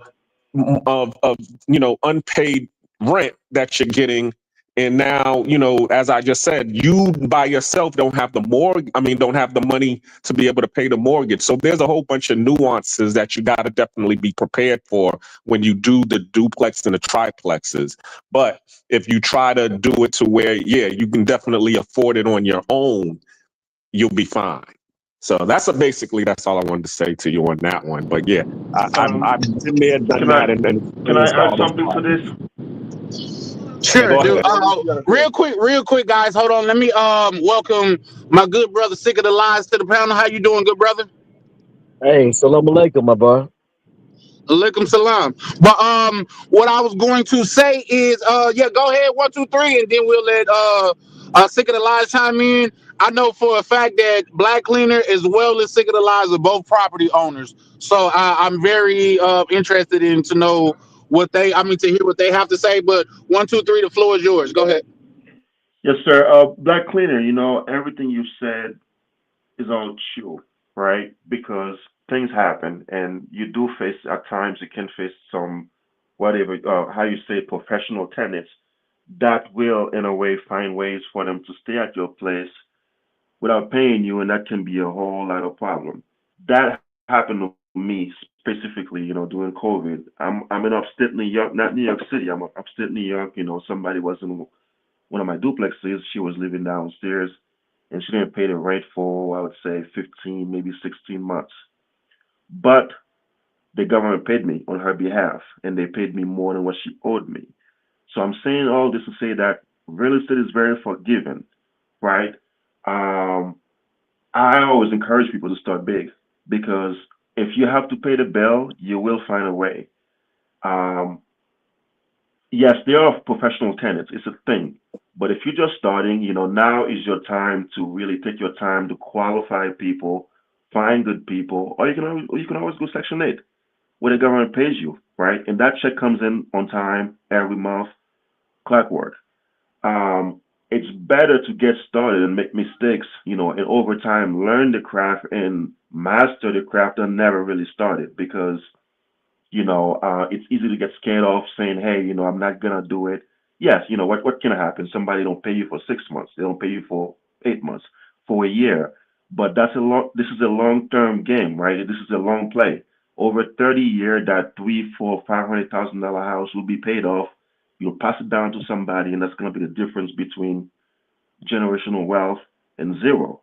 Um, so Yes, yeah, sir. you don't want to be scared of, and not play and not participate and just stay on the sideline. But at the same time, as you said, Black Queen, it's very important for people to understand what they're getting themselves into. So just like everything else, this is a muscle. You got to stretch it for it to grow. So let's say you get a mortgage, it's $3,000, right? And somebody's not gonna pay you. Guess what you're gonna do? You're gonna pick up some extra hours, drive Uber, drive Lyft to pay your mortgage for the 6 months, and then get back to normal. So things happen, but you have to participate so you could win. You gotta give yourself a chance. I like to piggyback on that. I know somebody else wants to jump in. Yeah, if Absolutely. that's Go ahead, no man. if, if that's your concern, right? If your concern is somebody not paying the mortgage or not paying their rent, right? Which is a valid concern. Any investment, there is some risk involved. With real estate, I would say that if you have a quadruplex and you have three tenants, one of the good things about having a quadruplex or multiple tenants is that you're spreading that risk out, right? So if one person doesn't pay their rent 1 month, you still have two other people that are paying the rent, right? Versus having a single family house, and if one person doesn't pay their rent, you just shot. You just missed 100% of your rent. Versus, if you have three people paying rent, well, now you're getting 66% of what you should have gotten instead of 100%. So that's one thing. You can spread the risk when you have more tenants. The second thing is Section 8. That's another thing with Section 8. I was almost a Section 8 almost rented to Section 8. I didn't, but from what I understand, if I'm not mistaken, the government pays you like clockwork every month on the tenant's behalf. So you don't have to worry about somebody coming up to you and saying they lost their job or whatever, right? So if that's your concern, that's another strategy to help mitigate that risk. There's also, other strategies. You don't have to do long-term rentals. You can also get into Airbnbs or whatever. You know what I mean? Whatever you want to do. So I just wanted to add that. Okay, I And I just think I I want think to say that's this dope before though. I let Sick of the Lies go. I'm not speaking against real estate because, as I said, I am a property owner. I do own properties. My thing is, I'm one of the people I like to own my properties without going into debt because there's a lot of because as they say, they're going to give you a mortgage for 30 years, but most people don't stay gainfully employed for 30 years. So what you want to try to do is at least, if you can, buy properties that you can own and control outright without, and there are different ways to be able to do that. But yeah, um, all of those programs. I've done Section 8, so I understand Section 8. I've done everything. I've done the two family and the three family. I started out in the game owning a duplex when I first started as a landlord. So I mean, and that's why I know, firsthand, boots on the ground, how all of these, and there are pros to it and there are cons to all of those. So I was just trying to, at least give people a heads up. When you get into this game, understand the whole game pros and cons. But yeah, the pros outweigh the cons all the time, and I'll land there. Yeah, no, I agree with what you said, but the only thing I'm gonna, respectfully disagree on is that you don't have to learn everything to get started. If Because if you want to learn everything, you'll never get started. And that's just life. You don't have to know everything about this particular place before you go on vacation because you're never going to. There are so many ways you can skin a cat in real estate. There are so many ways. There are like 1,000 ways that people will teach you. Then while they're teaching you, you're going to discover a few ways that you yourself can make this happen. You can rent short term. You could do Airbnb. You could do mid-term to nurses, to construction workers in your area. You could host it whenever there's a World Cup in your city, whatever. Now, as far as the debt situation, that's fine too. There's good debt, there's bad debt. If somebody's lending you $1,000 every month, and that same $1,000 they're lending you is making 1,700, the seven goes in your pocket, you give them that thousand every month. That's good debt. Now it can flip against you because if the 17 is not coming in, now you gotta be responsible for the thousand. But if you collect that 17 10 times, you don't collect it two times, you're still above. You're still above water. There are so many ways to do it. But while we're here, I can, if somebody's in the chat listening, I can give you a whole play that you can run like tomorrow and get started. You don't have no money, you could go and you could whatever everybody's doing on the internet right now. You could get your credit card. You could go to U.S. Bank, Chase, Bank of America. You get you a couple of business cards. You can. There are websites. If you go online, there are websites that will transform these business credit cards into real cash that can go into your bank account. You could put that money in, let that sit in your checking account for 2 3 months. Then you could go to one of these places where that can give you a DSCR loan, so debt service ratio income loan, and then you can buy your first property in the Midwest, for like 75K. You put 20% down, that's $15,000, and that's gonna be your first rental. You're probably gonna collect Section 8, super low risk, $1,300-$1,400 on a 3 bedroom in Cleveland and Memphis and Cincinnati, a whole lot of places. Your mortgage is gonna be about $700-$800. That's 500. Now you have to make sure you get a good property, something with a good roof, a good foundation, good plumbing, good electrical. Then everything else that can go on with the property are just cosmetic stuff. Since you get a good roof, good foundation. Now if that's too much for you, and that can be too much for somebody, you could go to lightstream.com. Right, they're gonna give you a loan as if it was a car loan. One thing most people can get in this country is a car loan.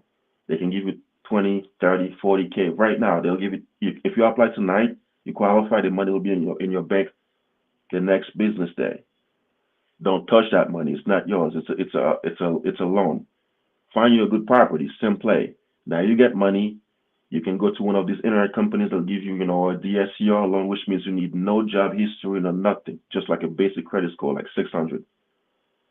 You could next week you could be a property owner. The next month you can start collecting rent. Only thing is you have to know what you're doing and have a backup plan, because just like it can be a good thing, it can be a completely bad thing. Just like Black Cleaner just explained. You can get a tenant in there that doesn't pay you. You can get a very good tenant with a good program, Section 8, that will pay you every month, but the person is not taking care of the property. They're breaking up everything. So you have to be able to know how to read people and deal with people and manage people, because you really just a manager. You're managing somebody else's living situation, and you have to do a good job. You're managing your money with the bank and the leverage, but you got to do a good job. So it's really about showing up to work. It's very little work though. Once you get your systems going, you get your handyman and everything, and everybody else, you could all of y'all could do this. You do it 4 times. You do four fourplexes 4 times. You don't have to work in America. You can just go and live somewhere else. I want to piggyback on what he just said because I agree with what Absolutely. he said. Real black cleaner. Hold on, right fast. If we can let Sick of the Lies chime in. I told the man like 5 minutes ago that he could chime in. And although everybody cooking, I definitely want to give everybody a chance to, you know what I mean, say their piece. Cause like I say, everybody on here besides myself seem to be a property owner. So I'm just a student at this point, but I would like to look at it from all points. Yeah, man. What they saying is right. You can make good money being a landlord. Man, it's a whole bunch of fucking headaches. God damn. If you try to do it yourself. What I would tell anyone, if you want to be like a landlord, man, get a property management company, bro. Let them handle that stress. Uh, all you got to deal with, but they tell you, they collect your rent. They deal with the legal issues when you got to go to like eviction, court for evictions. They tell you what need to be done when something need to be fixed. Don't try to do it yourself, because I did it myself. and it changed me as a person. The person y'all see today is not who I am and not who I was. Trust me. And I tell you what, don't go into no nothing trying to have a heart. Cause business, there's no place in business for a person with a heart. I lost a lot of money, bro. I got a friend down south to where he owned multiple properties as well. He say he got one rule: if you don't pay, you don't stay. That's the only thing that Man, he it don't really. work. It don't work like the thing with it. I don't like. I always say I don't like to.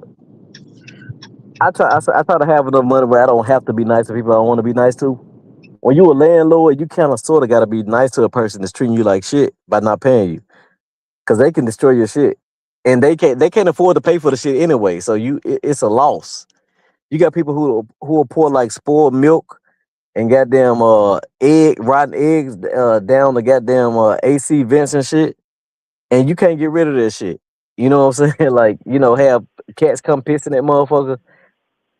It's hard, bro. Like, and then the same motherfuckers you evict will come back and breaking your shit. You know what I'm saying? And destroy shit, rip the walls out. Like, I got a call. I took out work today because I got a call from the MPD. They told me that somebody broke in my house today. One of my houses. They found me at a backpack or whatever, ripped all the goddamn copper out the goddamn he went up to the attic and he went to the either the laundry room or the kitchen or whatever. Like, this shit hard, dog. Like, you gonna take some losses, a lot of fucking losses. And these Yeah, niggas no, motherfuckers. and you will. You will take some losses, but Mhm. the whole, just like I think everything else, you just gotta make sure you win more than you lose, so Exactly. it Hold up. balances. I got it. And as far as Section 8 go, Section 8 is the most consistent money unless you got a like if you got a really, really good tenant.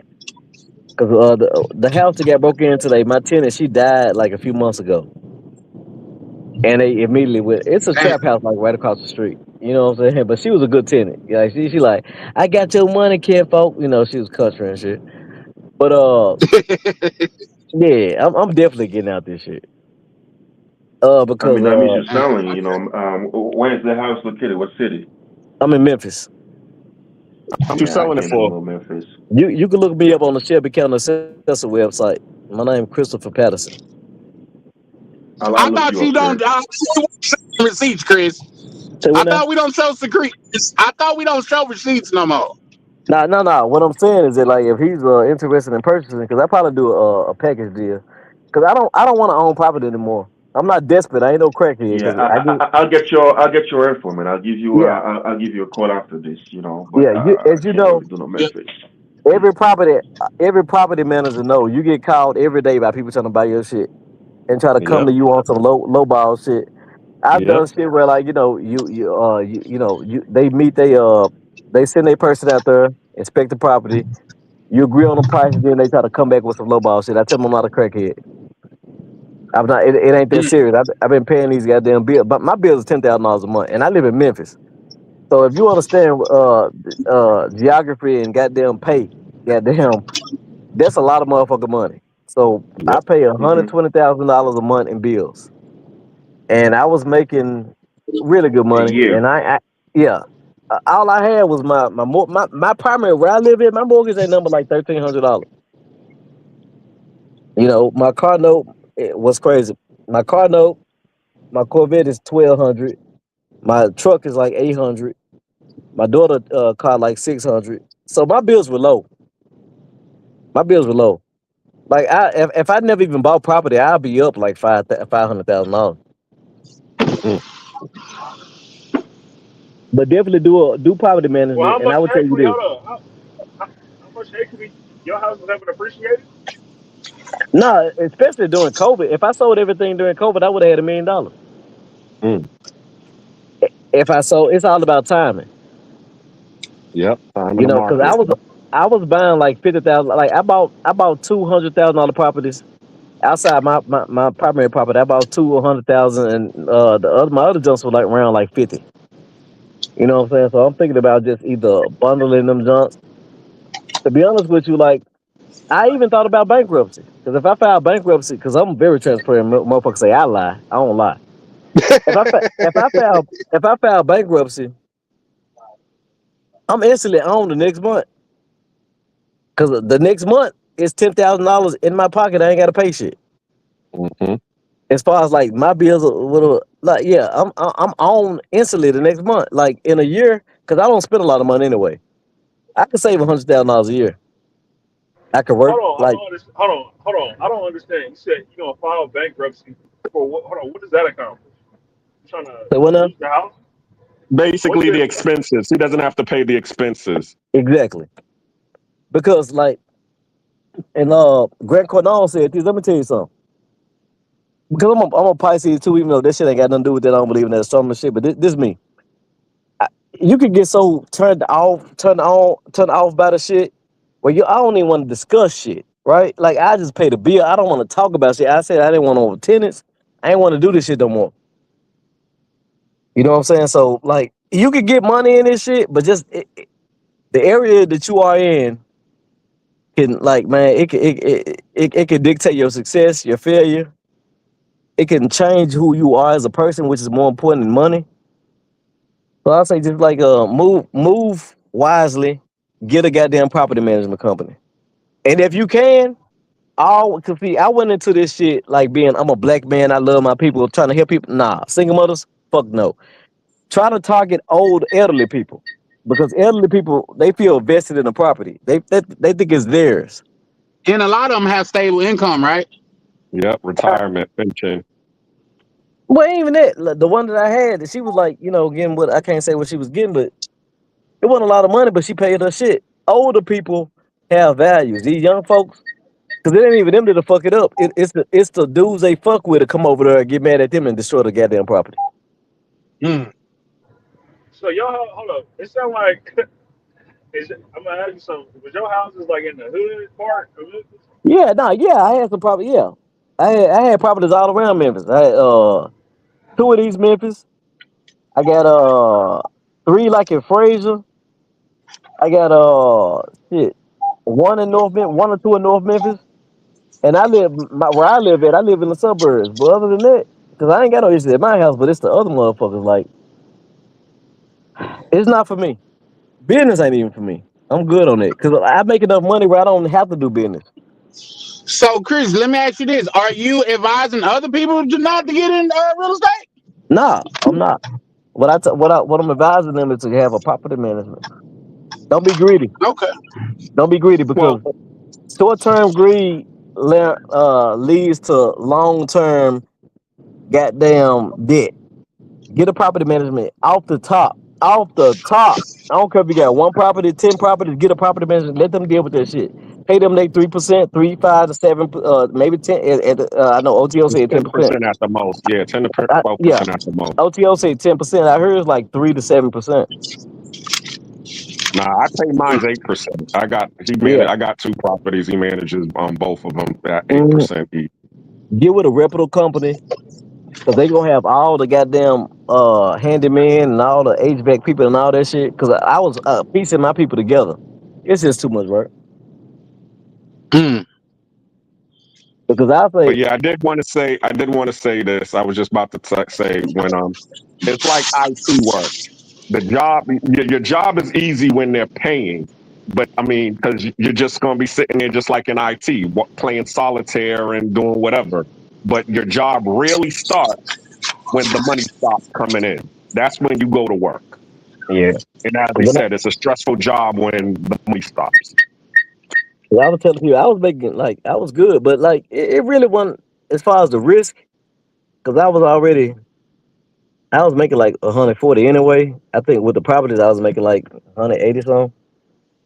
But I was, the 140 is good for me, especially in Memphis. Like, we right next to Mississippi. According to IRS, I was considered rich. I've been considered rich for quite a while, but I'm not with this shit no more. Like, I don't want to do no business. I like working for somebody. They pay me well. And when I stopped working, because before I even bought properties, I didn't have to work. You know what I'm saying? I didn't have to work. Period. I So chose hold to. up. So that's interesting, bro, because it's four income quadrants. We got employees, self-employed people, business owners, and investors. It sounds like you are an investor and you trying to take a step back, like you would rather be an employee. Well, my primary income is from being an employee. My secondary from being a Yeah. disabled veteran. My third was from being a landlord. I'll scrap the landlord. I'll take the other two. They still pay me over $100,000. Okay. Okay. Okay. Respect. Yeah, Respect. I will make 100,000 for the rest of my life. So I was pretty straight in Memphis. Like people like I tell you something. Back in the day, I had an apartment when I got cussing my daughter. Man, I was paying $300 a month for my rent. You know what I'm saying? I was in not a good area. But then I moved and my rent was 650. Nowadays, man, you can't live nowhere for under 900, and that's in the hood. Like where I live at right now, where my $1,300 mortgage, my someone I went to school with, grew up with, she lived down the street, same street. Her rent like 2,500. I would have been Damn. better. I would have been Wow. better off. I was gonna buy a house around the corner. They wanted at the time. I'm gonna tell you how it's all about timing. Hold up. Look, So you're saying? Go ahead. Go ahead. when I bought my house, I bought my house my primary home 11 years ago, and I paid 184,000 for that home, for this home. And during COVID, it was worth like 400 something thousand. So it's all about timing. I could have actually bought the house. I was gonna buy a house around the corner. It literally looks like the White House. It literally looks like the White House. They got goddamn a chessboard in a garage. You know what I'm saying? As far as the flooring or whatever. It was a nice house. But I went in that motherfucker. I said, man, this house looks just like mine. But they got bookshelves to that shit because they do a cookie cutter. The developers cookie cutter. Everybody house pretty much looks the same. I said, I'm not gonna pay 300 for their house, and I paid 184 for mine. But I could have bought that house and still probably sold it for like 500. Cause Damn. that bitch look like the White House. I'm gonna take a picture of it one day and I'm gonna send it to you. It looks like the fucking White House. Big ass, long, tall ass pillars. It's fine. So do you regret not buying that property? Nah, nah, because like life is life. Because my broke ain't everybody else broke. You know what I'm saying? Not trying to shit on nobody, but I can still do what I want to do. If I want a boat, I can go get a boat tomorrow.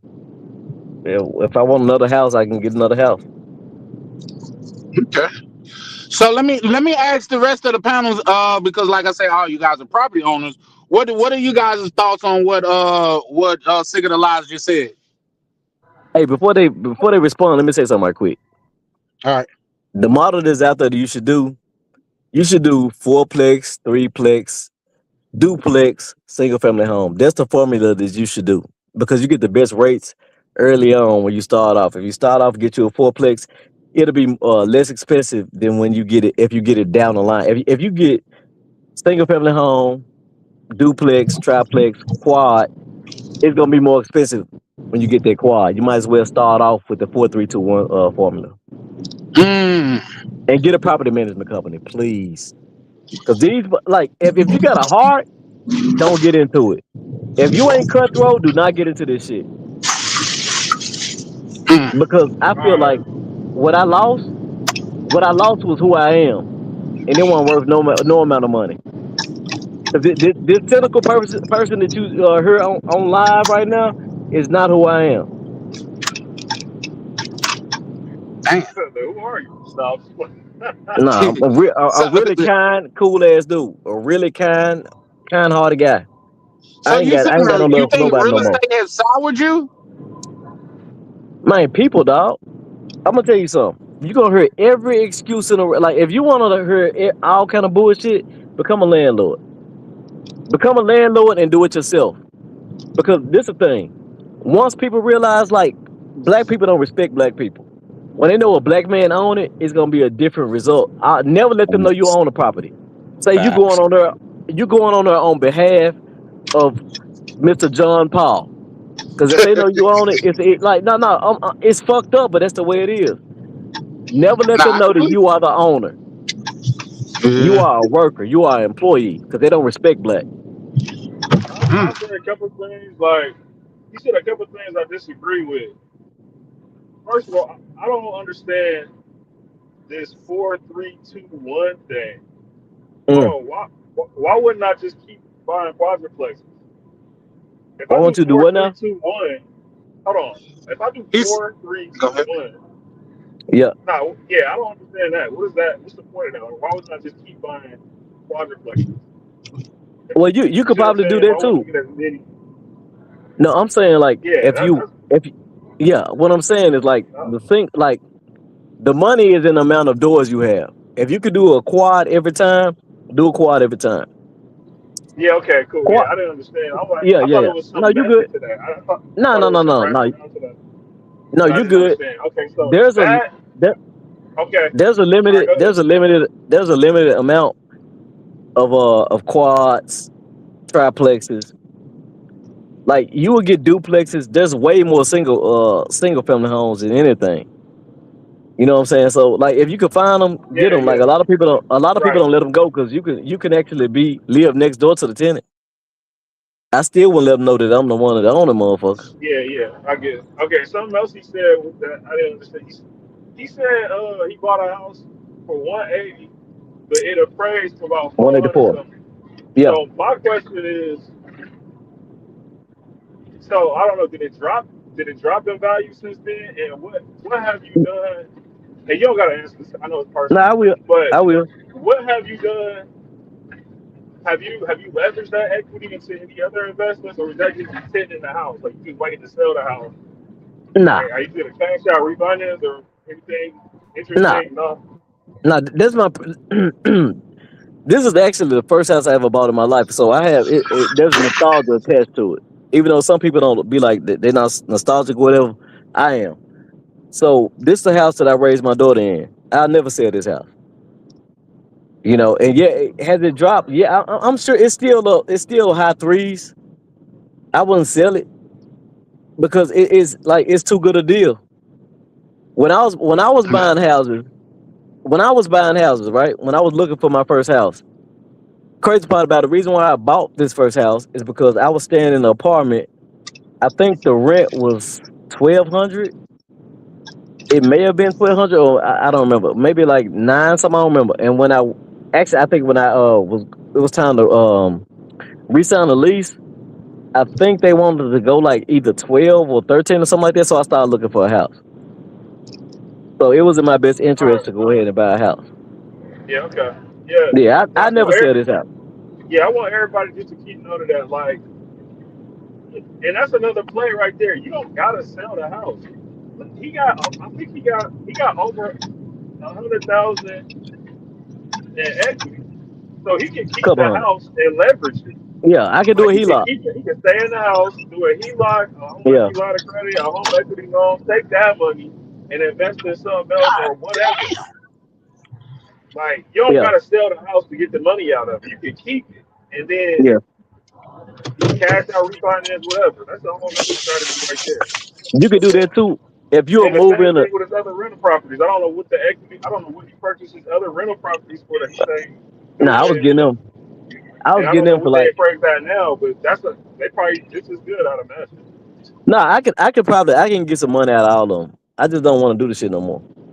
For me, everybody different. I'm not driven by money. I'm driven off how, like, I'm not saying how it make me feel, but like what is it? What is the energy of it? What is the life of it? And it's I don't feel the life of anymore. Oh, okay. Well, yeah, we worried Yeah. about money.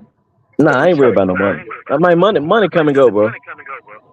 Cause I'm gonna tell you No, something. no. I mean, Yeah, what you're saying makes sense, man. You know, at some point, if it's costing you your peace of mind, it might be yeah, a it bit too ain't much worth it. for you. It ain't worth it. That's Yeah, just the bottom I'm out. line. That'll probably kill you faster. You know, Cause you got to realize, look, I was at the point, and bro. that's every business.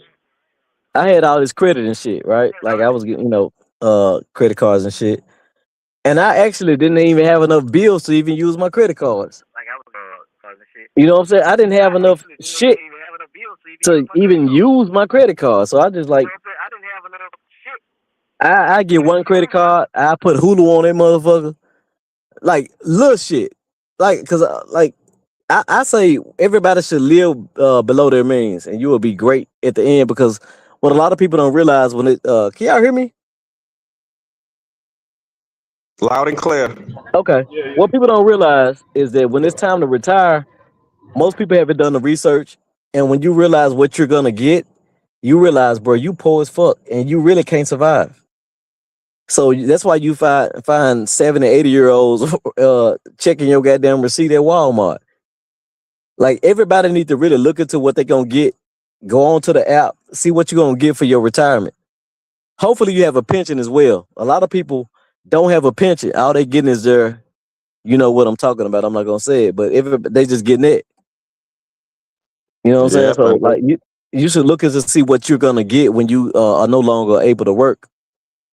and Because see it ain't that's what you think. really and that's shameless plug. That's one of the main reasons I was doing the live that I'm doing on Monday, because living here in Panama, okay, I'm around retirees all the time, and like 70% of these retirees that live here They getting live off of 1,400. 4,000.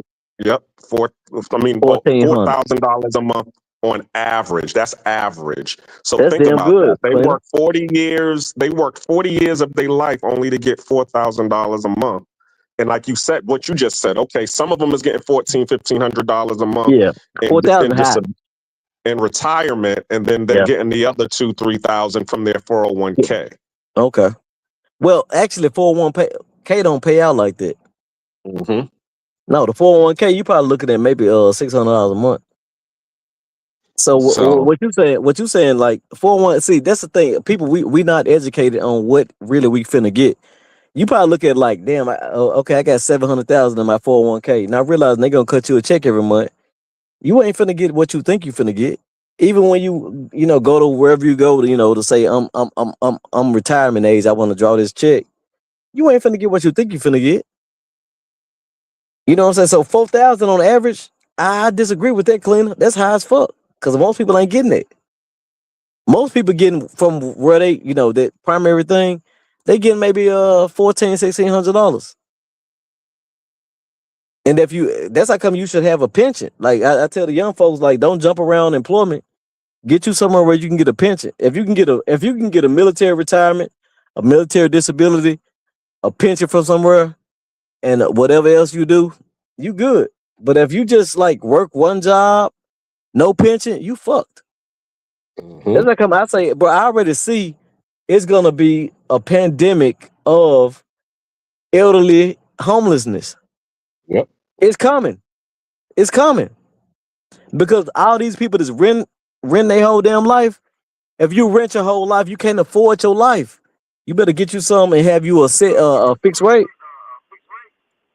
And the Yep. reason why I want to do the HELOC shit, I don't like to change paperwork that's already good because they can always slip some shit in there that fuck your whole situation up. I like to keep my paperwork how it was when we first did business. I might have stepped away because I've been running some errands. You guys know I do a lot of late night bank runs. But from my understanding, the Ain't no bank HELOC is open. just a loan against your crypto. You don't have to use it if you don't want to. It's just accessible money off of your property, and you Yeah, could it's a line of keep credit. It's like on a credit Yeah, it's a card. reusing it. line of it's a line of credit.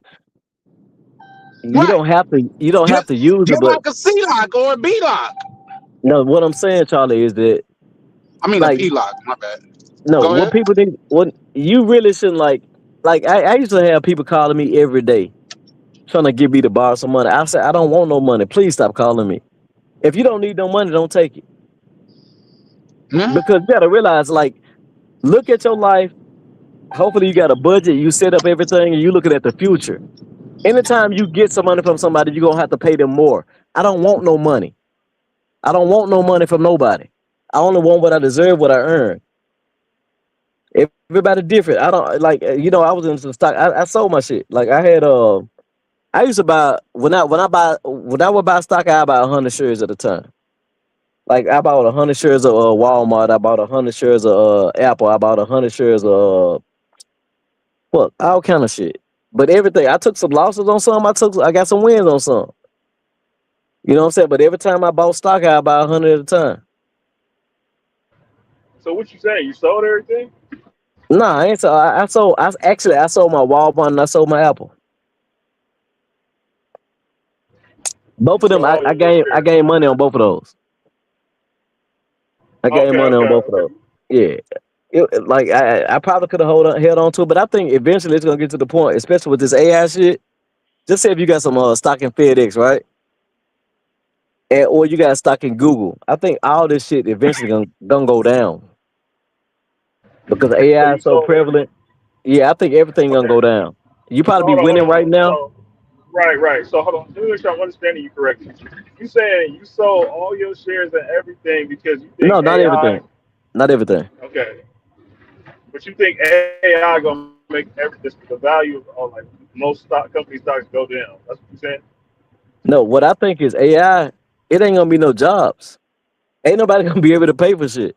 So what they eventually gonna do is have a universal income. So this whole globalization, eventually it's gonna get to the point where everybody probably not where everybody getting the same shit, but it'll be like according to where you live at. You know what I'm saying? Like you ain't finna get what because it ain't gonna be no jobs available. Even the job I work, I told them a while ago. I said like you don't need me because like AI can figure this shit out in like 3 minutes. It may take me all day, or it may take me a week, and I'm a fucking technical expert. So I know that my job really, there's no job for me. Eventually, I'm a dinosaur. I'm out of there. So here's the thing. And this is almost an unrelated question. Is Chris a realist or is he just a Mr. A Scrooge or pessimist? a Grump or something? Mm. Hey, the average person will see me as a pessimist. A little bit of both. Elaborate, please. Yeah. I mean, yeah, he's being a realist because these are real life issues that he's speaking. He's speaking truth. It's just, as the women would say, his tone. He's saying it in such a negative way that it just hurts my ears. That's basically what it is. But it is what it is. You know what I'm saying? It's learning. I mean, but if you understand, the truth, it's up to you to learn how to deal with it. That's really what it is. No, for Hey, sure, for Charlie, sure. Yes, sir. check this out. Check this out, Charlie. Man, it's a place in Memphis. It's called Easy Way. They sell is produce, right? Yeah. Ain't no people work there. There's gas stations where no one works there. That's like I don't even use the self checkout shit. I I demand. Yeah, me too. I've only done this shit in my lifetime. At the most 4 times. 4 times. And this shit been around forever, bro. I don't want to do it because I know it's taking somebody's job. What you Yeah. do, what most people do is not that important. We could be replaced with robots, and it makes sense. It makes You sense you to know replace us with robots. you know what's so funny, Chris, that you say that? That's what I've noticed. Like in these developed countries, they make it a point to install or implement the systems in there because, of course, it's free labor, it's exploitation. That's what they Right. operate on. But when you come over here, like Panama or some of these other countries, like I would try to go I was trying to go open up a business here, and they was like, okay, well, in order for you to open up a business, you got to go through a lawyer. And which is boggles me because we all know, like in the States, all you got to do is just go online and do your EIN, and once you do your EIN, go to the Secretary of State. That everything is online. You do it all yourself. They're like, nah, you need to go pay this lawyer. Okay, the lawyer's going to do all of the work for you, and then you'll be able to get your business. They are the people. I mean, in these developed countries, who still believe like how you're talking, where they want their people to still be able to work. Yeah. Hey, look, Plano, I got another example for you. Think about it. In professional sports, like in North America, in America, I use even though baseball is the highest paying, I use football and basketball, right? They got the collective bargaining agreements where they slot you where you drafted it, how much money you gonna make, right? With a maybe a 3% increase, right? For the next year. There's no point in athletes having agents. Like as far as like to do your contract, Jalen Brown didn't have a agent. Who else? I think it was Ray Allen. He didn't have an I agent. don't think that's fair. Isn't Jalen Brown a fucking genius? Literally. Yeah, he is. He is. He is. But I'm saying Ray Allen too, and Oh, okay. not only that, Lamar Jackson as well. You don't Oh, need an that's what's agent up. because it's all you got to do. Like get the. I'll be like, let me get a copy of the last person contract. I go to that person and say, can I get a copy of your contract? And I give you like $25,000. This what I want Hey, plus 10%. but now with that being said, isn't that the reason why they say they fucked over Shador Sanders? Because he wouldn't play ball and go through all of that bullshit. No, the reason why they fucked over Shador Sanders because they didn't like his dad, and he really want that dude like that. No, not really. Wasn't he like second in the nation? No, what I'm saying as far as like when you look at him play, he looks slighter frame to me. You know what I'm saying? Like I trust me, I vote for I rock with Shador. I want him to do great, but I don't think he did. Man, Chris has been saying nothing but the truth. Yeah, yeah. I mean, Shador is, he's all right. He's not that, he wasn't that guy in college. So, you know, I don't think he was a fifth round draft pick, maybe like a third rounder. Right. He should have went But higher. I don't think, and he hasn't shown it, in the NFL that he's gonna be that dude yet.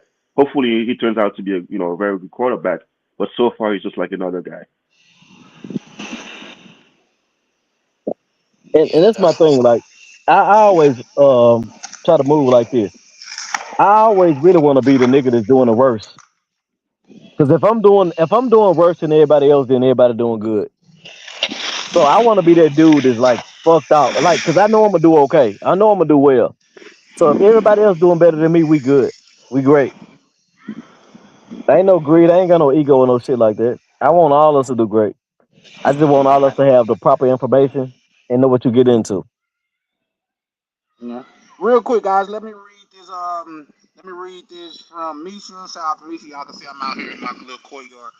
She said, "Yep, there's pharmacies now operating with robots. I may not have my job later on. Damn AI.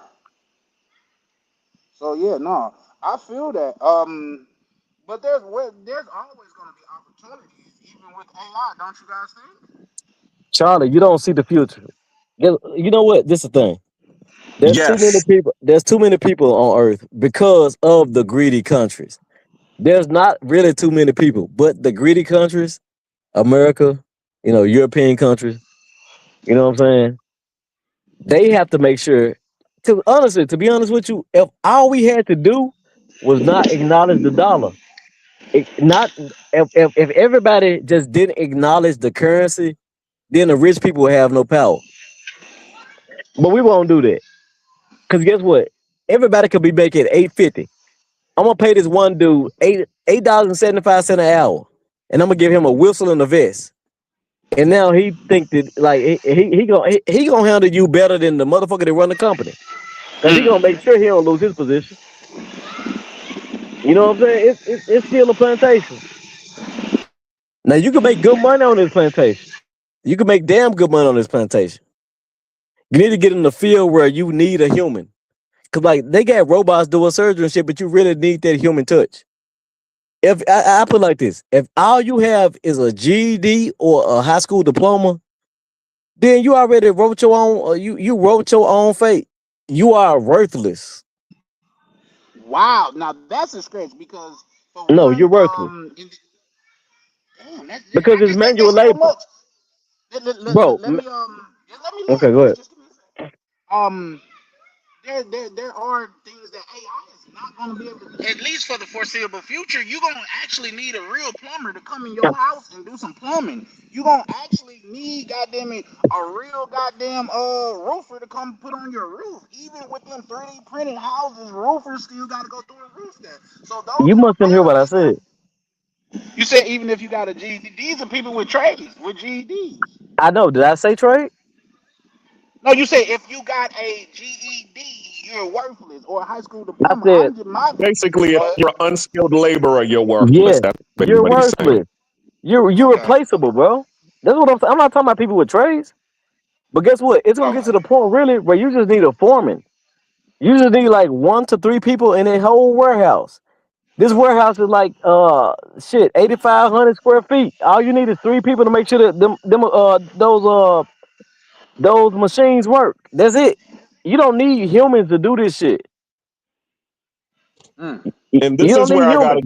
this is where I gotta give Chris some pushback because like what he was just saying about the it's being an employee. Yeah, all the employees are eventually going to be obsolete, but business owners and investors, those are the people because what we're doing is we're going back to the hunter gatherer age on steroids. That's really what's going on because a lot of the businesses that we got going on, they don't want employees. That's why they're outsourcing and hiring contractors. It's better for them to pay a No one said. 1099 and a 1099 contractor to come do the work because they don't got to pay any pensions or benefits Insurance.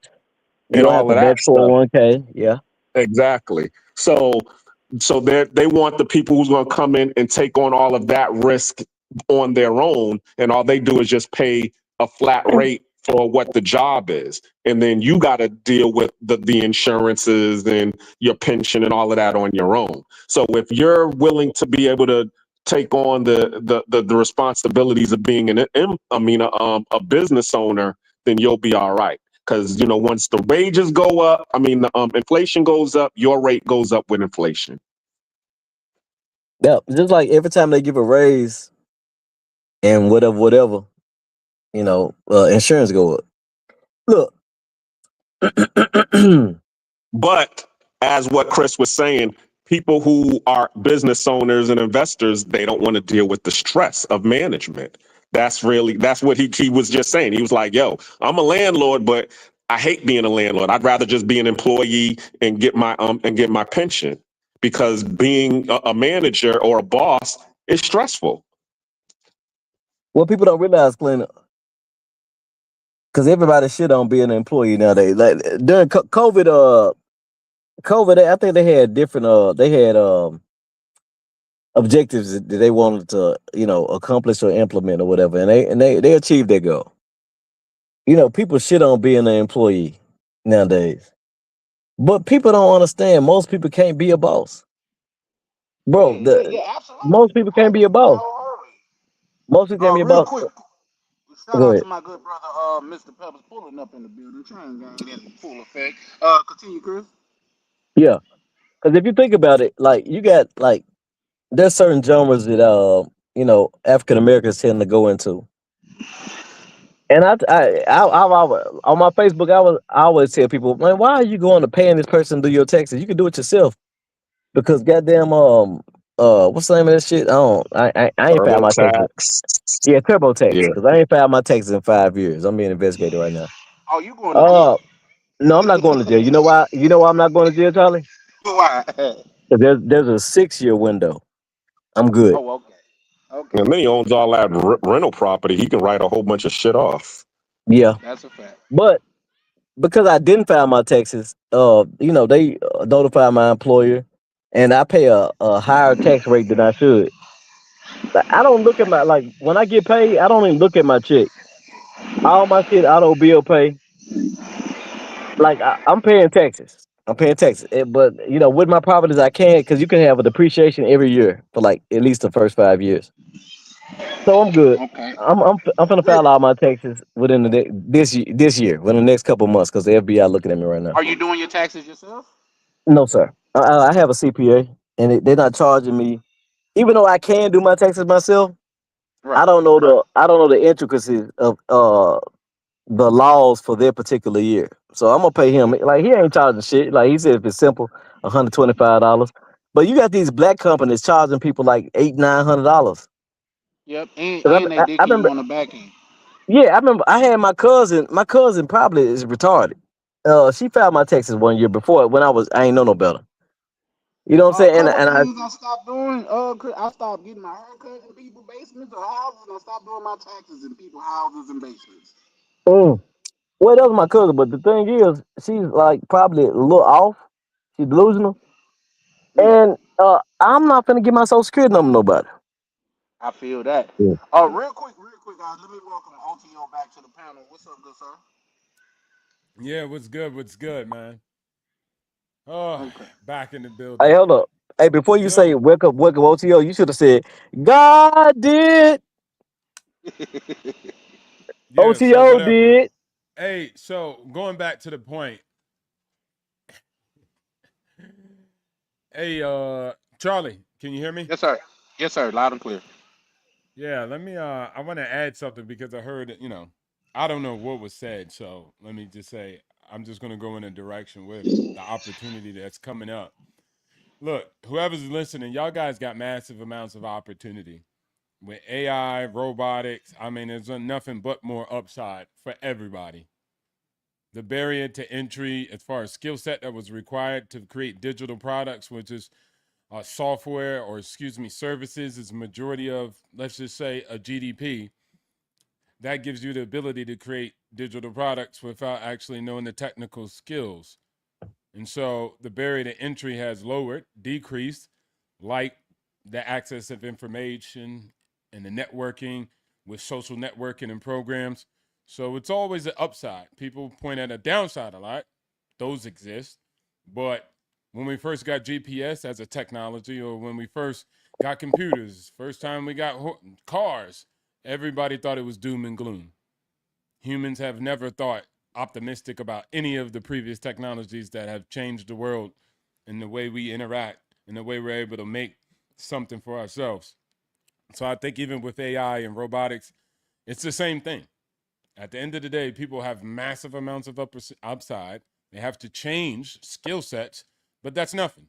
Prior to that, let's say 500 years ago, people couldn't even read or write, and they just got by like, and all they knew how to do was farm. Now you got an extra job. Then they knew how to mine. Then moved into the industrial age. Then they knew how to read, write. And so, again, they acquired more skills. And so, let's say low end skill jobs will be fabbed out in certain shape, form, and fashion, but new jobs will be created and more opportunity will be created. So, I think a lot of people might not understand how complex AI is, and it's just a tool. It's not necessarily something that's going to fab everybody out. It's just a tool. Currently, right now, we have about 7 companies that do around 2 trillion in revenue, 500 billion in net income, which is more than the GDP of entire Thailand on an annual basis.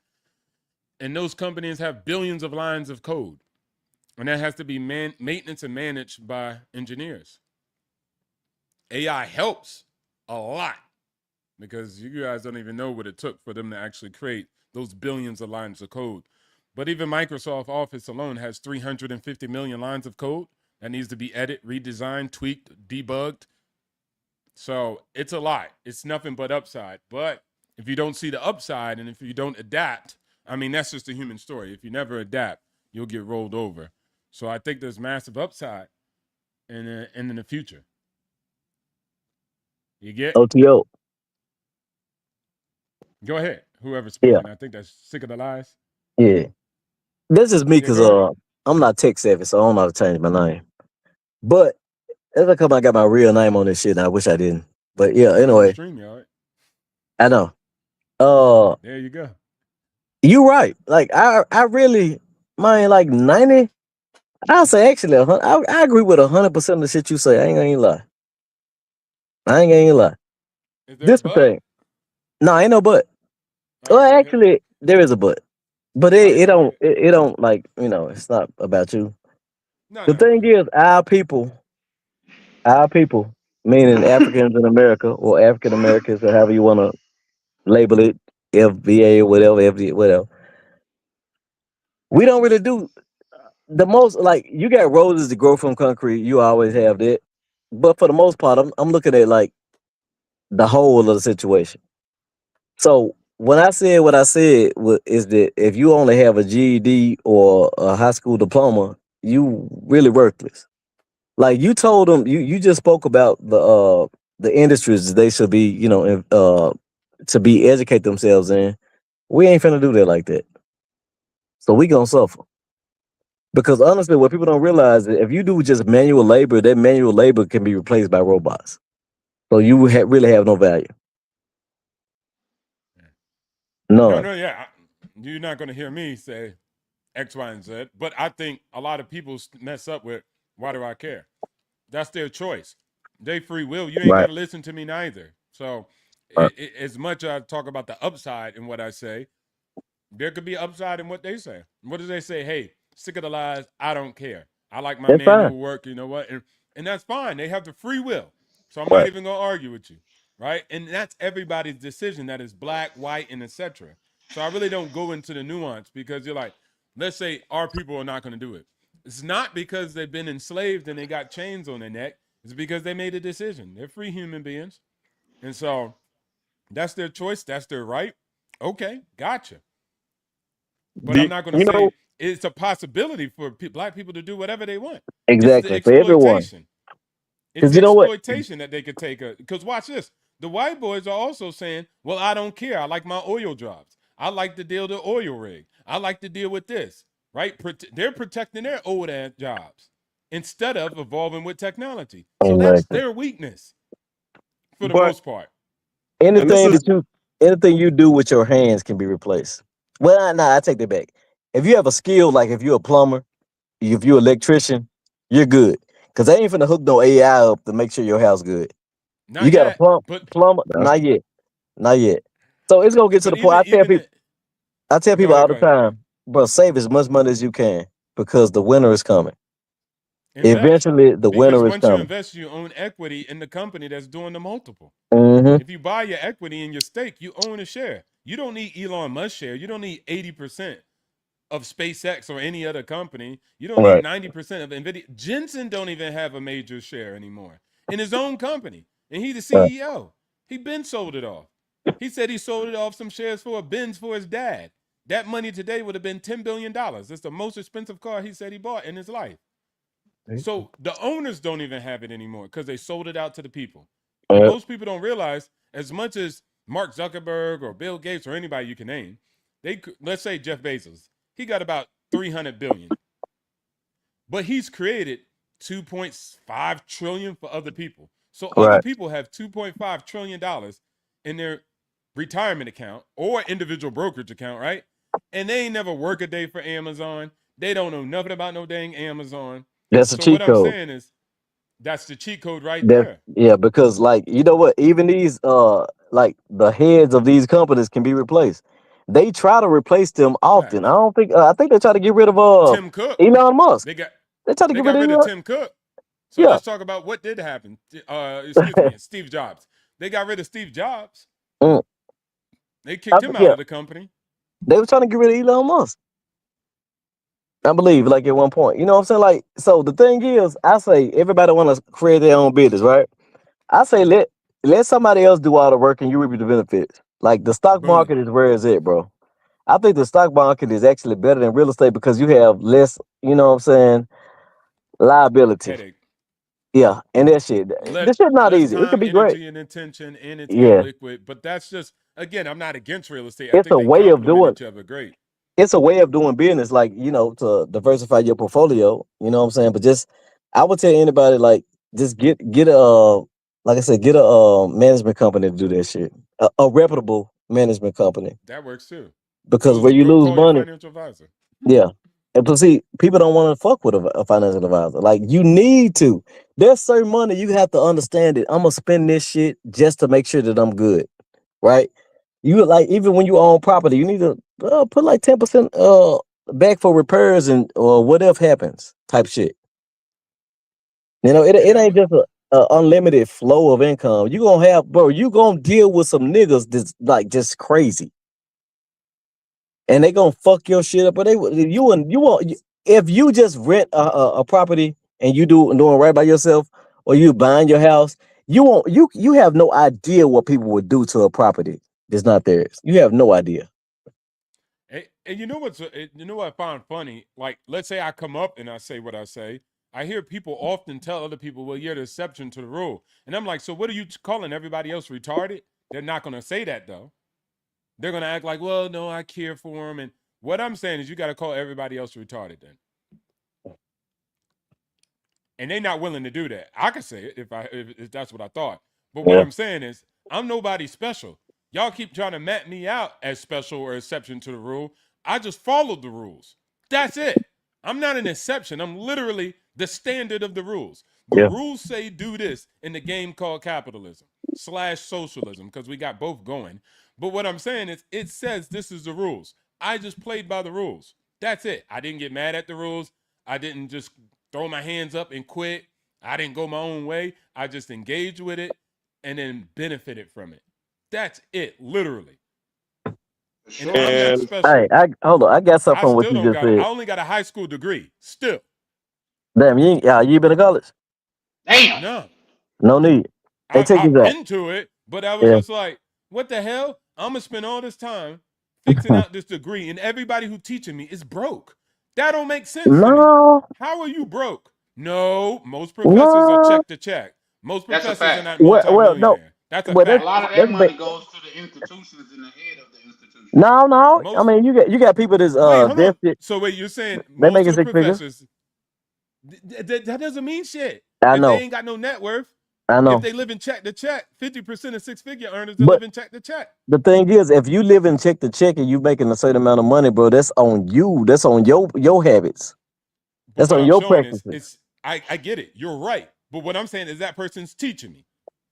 Yeah. So I what are mean, they they going can to still teach have the me if knowledge. they're financially illiterate themselves? They can still have the Yeah. knowledge. Yeah, There's but what rich. I'm saying is the There's knowledge. wealthy dummies.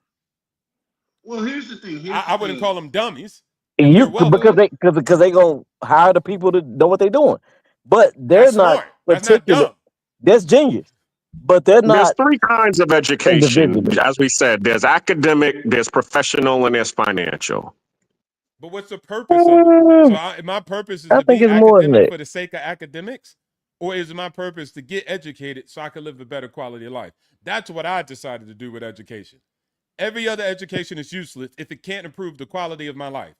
If I get an education and I end up deleting myself, that doesn't seem like that was smart for me. But if I can get education that allows me to get myself into a position where I'm living what I think is my best life, because it doesn't have to be money, right? All right, But what I think is my best life, then I say that's intelligent and that is education that's necessary. it is. I will Everything say else this, is BS. OTO. You kind of remind me of another guy that come on. They've been on Solid Live.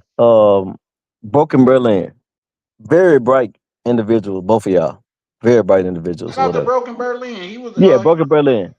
if you We've see a clashed brother in before, but Berlin, I just say drop the I chat. check I them mean out. I drop never the heard of that. no, I give credit where credit's due. Very, enlightened young man or whatever. You've done great by yourself or whatever. I think people make life harder than it has to be. Because really, life is if you're an American, life really ain't that hard, bro. Bills are not that expensive. You Your practices make your shit too much. Because really, a mortgage, just say if you got a mortgage, like we in the South, shit cheaper. You know what I'm saying? How much is the average fucking mortgage anyway? But like $2,500 in the world, like what in America? in Is it America. 3,000? How much is the average mortgage in America? Well, the average house right now is 400,000. So yeah, you're about twenty The five hundred fucking average. dollars Okay, about now. 2,500, Yep. right? What's the Check this out. Yep. average mortgage in America? Yeah, do the. Let me get that number, child. I don't think it's 25. It might be. Yeah. I'm looking it up It might be. in Chat GPT. What I was gonna say is also this, man. It's a lot of opportunities around here. It's a lot of money around here. Like say, just the other day, I stay over here by United Health headquarters, literally 5 minutes away from my house, and they got a decent campus, but it is a company over here that's called Optum, and their campus is large as hell. So I'm like, I thought United Health was the big dog on the block. You know what I mean? When I looked into it, because I looked into Optum, and I think they say Optum by itself is worth 250 billion to 400 billion. But guess who owns Optum? United Health. Mm, All of it's in the same area. But if you look at them, Optum campus is way large. Like I can go on my balcony right now and show you the skyscraper that Optum have. And I'm thinking like, damn, they shitting on United Health, but they're owned by United Health. I'm Charlie, just saying that was yes, sir. Life ain't hard as we make it, bro. I think I two believe it. people. I believe Look, you. check this out. Let me say this right fast. Okay, They say American, even the like say lower income Americans is the middle class when it comes to the world. Like we think we see poverty here, but poverty in other places is extremely more devastating than it is here. Skid Row look like a luxury hotel to some of these places in the world. Charlie. And I You land there, know, but go ahead. Yes. two people working at McDonald's, a two-parent household working at McDonald's can do okay in America. It's just we allow other outside influences to fuck it up. Yep. Mm. Because if you got two people making $3,000 a month, that's $6,000 a month times 12. That's $72,000 a month a year. You're Yep. good, especially Taking in the out for South. taxes and It, all of that yeah, stuff yeah, too, though. you're good, bro. In Memphis, bro, I didn't work for 7 years at all. I was a stay-at-home father, and I went to college, and I was straight, bro. I ain't want for shit. People they overextend themselves financially, and a rule of thumb when you go to buy something expensive, whatever, just think about it. Would I still want this in like 5 years? Like even when I buy cars, bro, I don't want that motherfucker after 2 years. No one really does. 3 years after the new car smell wear off, we just doing shit backwards, man. Save your money. Stop spending all your goddamn money. And there's nothing wrong with living with your parents, long as you can stack your money long enough to buy what you want. Stay with your family, your parents as long as you can. Stack your money until you can afford to do it. We Oh, but push what our about kids that out. community shitting on Wait, them for staying with Charlie. their parents, though? Yes, No, sir. no, no, Mm, that's okay. Let them do that. But even Okay. Kevin Samuels, which most men didn't see, he told y'all that. He said, get yourself a wolf pack of productive males and y'all get an apartment, get a house, and y'all rent it, and y'all, split the rent per room or whatever. And then he's like, and then y'all lock in for about 2 to 5 years. And you guys will all be set. Or you Mm. can yes, stay sir. with your parents, right? Like, don't stay with your parents and still be on the BS, but stay with your parents. But people, we got kids out here buying Pokemon cards for like $100 a pack. Man, they I get doing that. what like people I, got money. I used to buy basketball It's a cards. cap. I spent thousand Yeah, I dollars No, on know. no, my card. yeah, but it's I got different. Jordans and pennies and shit. Ah, Like these kids got a whole binder full of cards, don't even play. And then what I'm saying is they have the cash and the capital. People are spending money. And then they're saying it's hard in America when their kids got Pokemon cards, iPhones, and all this other stuff. And then I'm seeing kids out here in Thailand work a real full-time shift at the Right. age of 6. They working full-time shifts. OTO. This what Bro people don't said at realize. 6 years You old. know, childhood was manufactured, bro. Childhood didn't exist. Straight manufactured, bruh. Yeah, childhood didn't exist, bro. You had 5-year-olds smoking cigarettes, selling newspapers.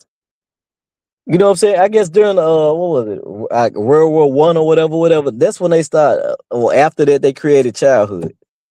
Childhood did Mm. not exist, bro. Like people used to have children to have enough hands on the land to work the land.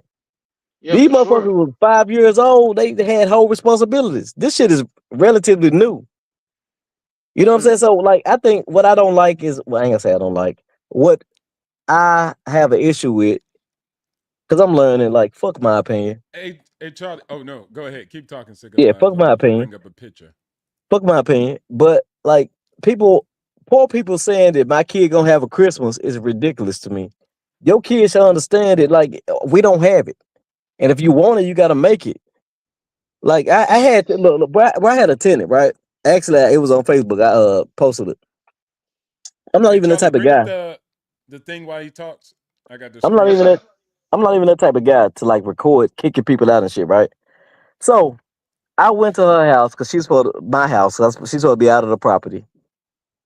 I put the key in the door, unlock the door, go in.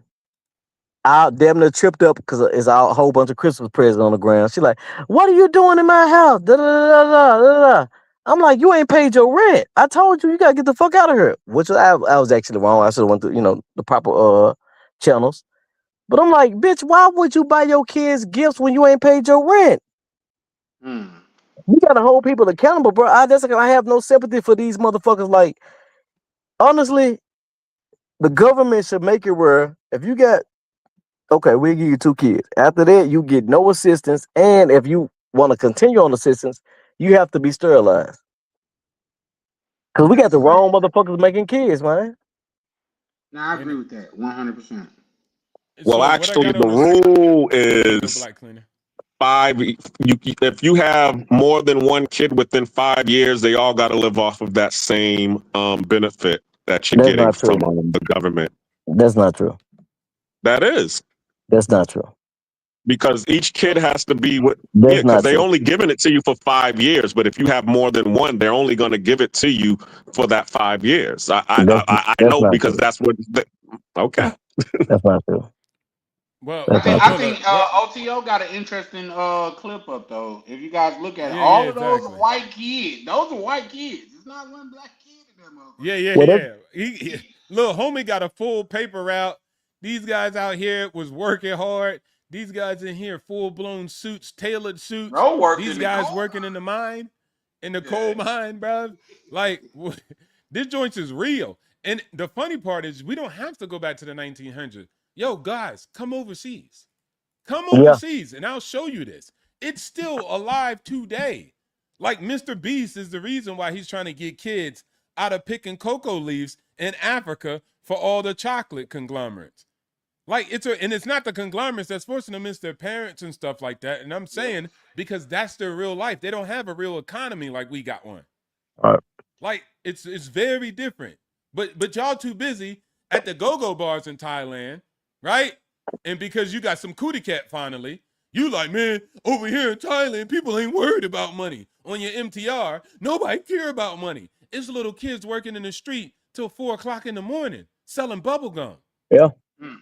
And guess And what? They he don't like, care. they don't care about money here, sick of the lies. It's beyond money. It's a Yeah. utopia. Nah. Hey, they don't even like because it's all about environment, bro. Nature versus nurture, right? Mm. It's all about where you are, bro. It's in us. We have an innate like mindset to survive. You're gonna do whatever the fuck it take to survive. That That's a that fact. 5 year old will work and be like responsible like a fucking grown ass man. It's just we in America. Mm. So like that 5 year old, he ain't listening to no goddamn baby shop. That nigga got the newspaper open. Who Mm. hiring? What can I sell? And know how to hustle too, because I remember being in Exactly. Mexico, seeing one of them little He ain't finna fuck begging over. 5-year-old. It's like what you just said, selling bubble gum, and then you tell them no, and then all of a sudden they go with the fake tears. I was like, oh, you's a real good hustler. I like Bro, you. I learned the game in Mexico, bro. Like I remember when I was in the Navy, I go to Tier 1 every weekend, Rosarita. And bro, as soon as you cross the border, it's these little like 5 year olds, 7 year olds selling chiclets. Chiclets, they hustling. Yeah. Bro, we baby our children. And then I would say this: as a poor person, you don't even have the room or the you know what I'm saying, the wiggle room to baby your kid. Cause they already look at him like he a criminal and a victim. Like, look, and let me say something. I'm gonna touch back on a couple of your lies because I think I've been coming off negatively, right? I'm just speaking the truth. Because the way I talk to the people on your live, Charlie, is the way the world look at us. It ain't about me. Cause we don't have the time, we don't have the goddamn benefit to be soft on our people. Mm. I love my people. I love black people. But you gotta put a foot on our neck because we ain't finna do shit. Cause we settle for the crumbs. I don't want nobody to bread feed me, bro. I'm straight on it. Because honestly, if a motherfucker look, this gonna be grotesque. If a motherfucker is responsible for your livelihood, don't get upset when he try to ask you to suck his dick. Damn. God, leave, bro. Because you a hoe. You a bitch. If another nigga responsible for your livelihood, if he pull his dick out, don't feel disrespected. Because you put yourself in that situation. That's crazy. That's crazy. That's Hey, like I real don't quick, ask for favor. guys.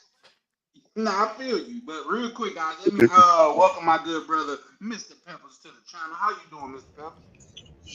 What up, folks? Yep, I'm just getting off of work. I've What been up, listening for gang? like the last been listening to the last 45 minutes, whatnot. Definitely appreciate the game that's being shared. Which leads me to my question. Oh, and just want to say what's up to the panel. Um, so I'm coming across a small settlement, and I'm looking into a situation where I can like invest where I can sit it somewhere and let it work for me. And I've heard a few ideas like BlackRock dividends and stuff like that. I'm just looking for. I know no one's here professional per se. I'm just asking for opinions on where I can set some money away and not that I'm not going to touch and let it work for me. Let me. Can I say something? Oh, this for the entire panel. Absolutely, sir. All right. My first question is, do you own your own home Yes, outright? I'm No, still he's paying on buying. it. He's buying. Yeah. Okay. The only reason that I'm saying that is because, okay, if that one of the things that I did when I ended up getting my settlement that helped me out was I ended up buying that house cash. Okay. And the reason that it helped me out a lot was once I was able to buy me a piece of house, a cash house, all right, the stress automatically disappeared because I always knew that, okay, I don't got all I got to do is pay the taxes on this motherfucker, which is way cheaper than a mortgage. Okay. Absolutely. And I won't be homeless anymore. I can lose my job like what Sick of the Lies was just talking about. And if I lose my job, at least I got a place to lay my head. So the key thing is to establish your base and your stability to where as soon, I mean, if something bad happens, the bottom falls out of it, you're still good. You still have a foundation to be able to start all over. If you haven't done that yet, that's the first thing that you want to do with any type of settlement. And then anything after that. He What cut the hell? out. Was that just? He cut off. Oh, I think he dropped down. Yeah, By he mistake. dropped down. Black Lena, just hit the link. I'll pull you back up, bro. Real Look, quick, Peppers. Oh, go ahead. Go ahead. I want to touch on what Sick of the Lies asked earlier. It says depending on what you mean by average mortgage, it says new home buyer mortgage payment is roughly $2,100 to $2,300 per month. Your property tax and homeowner insurance. But then it also goes on to say existing homeowners with mortgages, the median payment is closer to $1,500 a month because they locked in a lower mortgage rate years ago. So those Yeah. are two distinct differences. Like the people that So got in early, their mortgage is Nah, around it's 1,500. not. It's That's not what even got in ChatGPT said. early. Yeah. Yep. Shout out to. It's not really even got in early. Like the mortgage used to be at 12%, so we're at 6. That's like pretty much low yeah. in comparison. Yeah. But Right. Well, I think my shit was since like the 3. 2008, since the housing crash, it's been low. So it's been low since 2008 all the way up to, you could say, 2022. But what I would say, skip the house. What I would say to you, Peppers, and again, this is not financial advice, but for any man, and people don't like to hear what I be able to say. For you to be a grown man and asking me that question says Mhm. that I would tell you to hold your money and you get the brain and you figure out how to fish. You can watch this work, but you got to learn how to fish, bruv, regardless.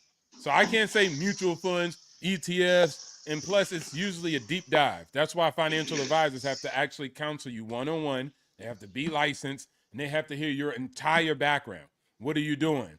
What's your goal? What's your purpose? Do you got kids? If you do you have this? You see what I'm saying? So it's complex. But at the end of the day, I always tell people you have everything that it takes. You got a brain and it works. But you just have to learn financial literacy. I got And then something at to a say. certain point, you'll figure out, okay, cool. You can put it in a savings account at the bank. Let it sit. You got to get the information first to know what you're going to do and what you need to do with that money. And whether it's to give it to a wealth manager, or whether it's the split 50-50, you have to take control. There ain't nobody else who can work it out for you. So go ahead. If I can Hey, symbolize that, OTO, are you saying that it's not a one size fit all? simplify. No, it's not a one size fits all. I, Definitely not. yeah, it's not. I got something to say right quick. Yeah, sure. The Okay, floor is yours, brother. I'm gonna tell you something. Okay, OTO, you won in the military, right? Yeah. Go ahead. Yeah. Were you in the military or no? Yes. Okay, because you move like a master sergeant. You move like a command master chief. Look, a lot of people don't like the delivery. I love honesty. I don't care. Like, look, when you trying to learn something and you want to do better in your life, fuck the delivery. What's the message? That's a See, fact. I agree with like, that. a lot of people have an issue with the way I say things. Just listen to what the fuck I say, though. I don't care if you like me or not. Listen to what I'm not saying shit to hurt nobody. Listen to what the person says, man. And it actually, when he said that, when Mr. Peppers said that question, something hit my head. And I never heard nobody else say this shit. And it just hit me. Bro, y'all need to look into like working for like KBR and shit. BlackRock and shit. Like you could go over there, go overseas and you work. I think the first 75 to 125,000, something like that. I'm not don't quote my numbers. It's tax free. Y'all need to get some government contracts overseas, bro. That's what if you really want to come up and be able to leave, that's what you need to do. And listen to what the fuck Go ahead. OTO said because like he ain't sugarcoating shit because he don't have to. Like I say all the time, bet I work the way I work because I don't want to have to be nice to people that I don't want to be nice to. You feel me? Yeah. Nah, that's a fact. Because what I'm telling you, I ain't saying shit to hurt you because I'm not the type of person. So I don't want to have to be nice to you. I'm telling you what it is, and I'm gonna tell you. You might not like the way I say it, but this is what it is.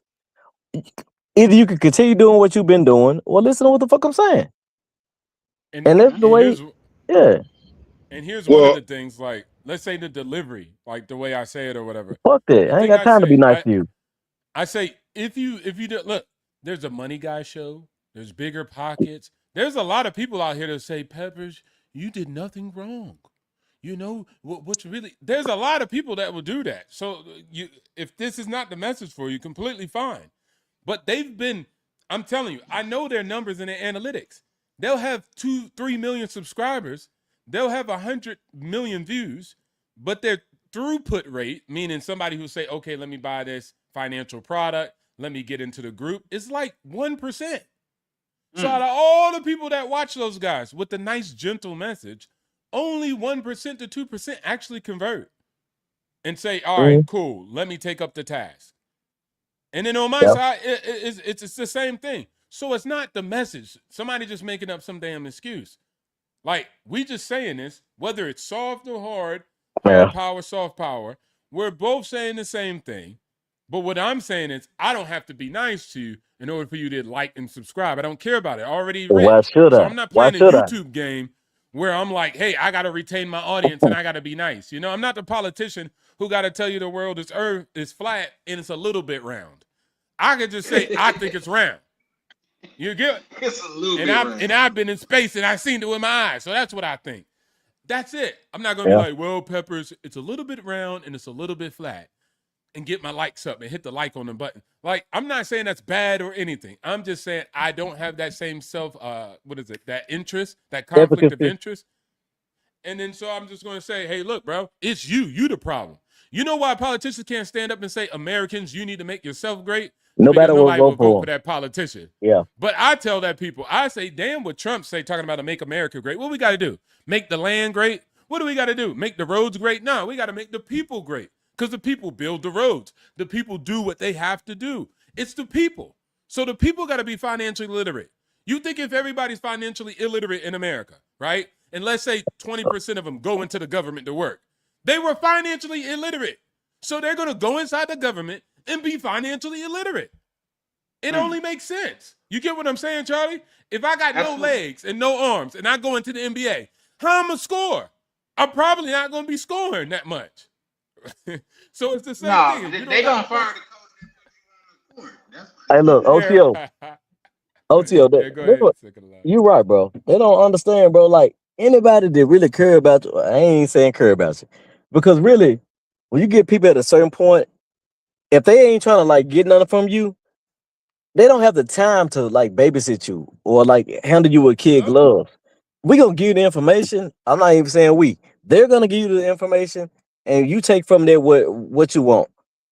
Because the people that like handle you so softly, be careful of them. Be mindful of them, because there's an ulterior motive.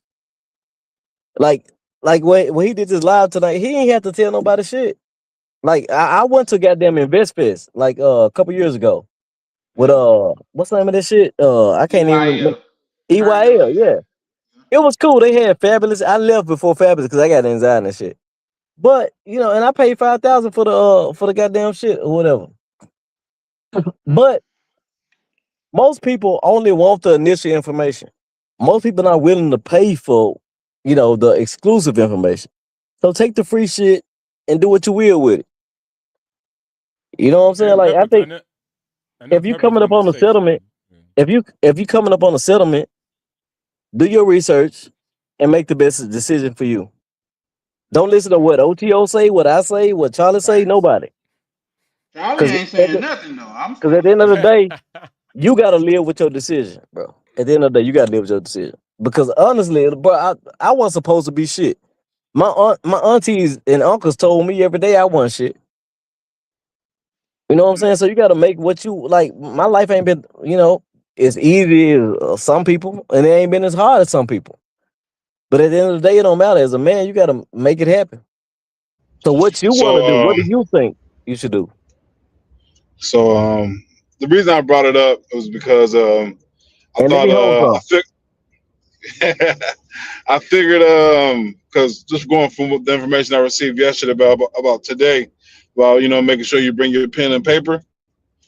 That's what I had on my mind. What I'm saying, just taking down notes, and I wanted to, sometimes I just like to, bounce things off of other people's head and get another Yeah, idea. So maybe I can do research in that category and that people are Yeah. bringing up. So pretty much, I mean, it's not that I need someone to point me in a direction so I can just go mindless into the direction that I've been told. Is I'm not the smartest man, and no one else in this group on this panel is either. But we all have our own experiences and ideas, and I'm fine with people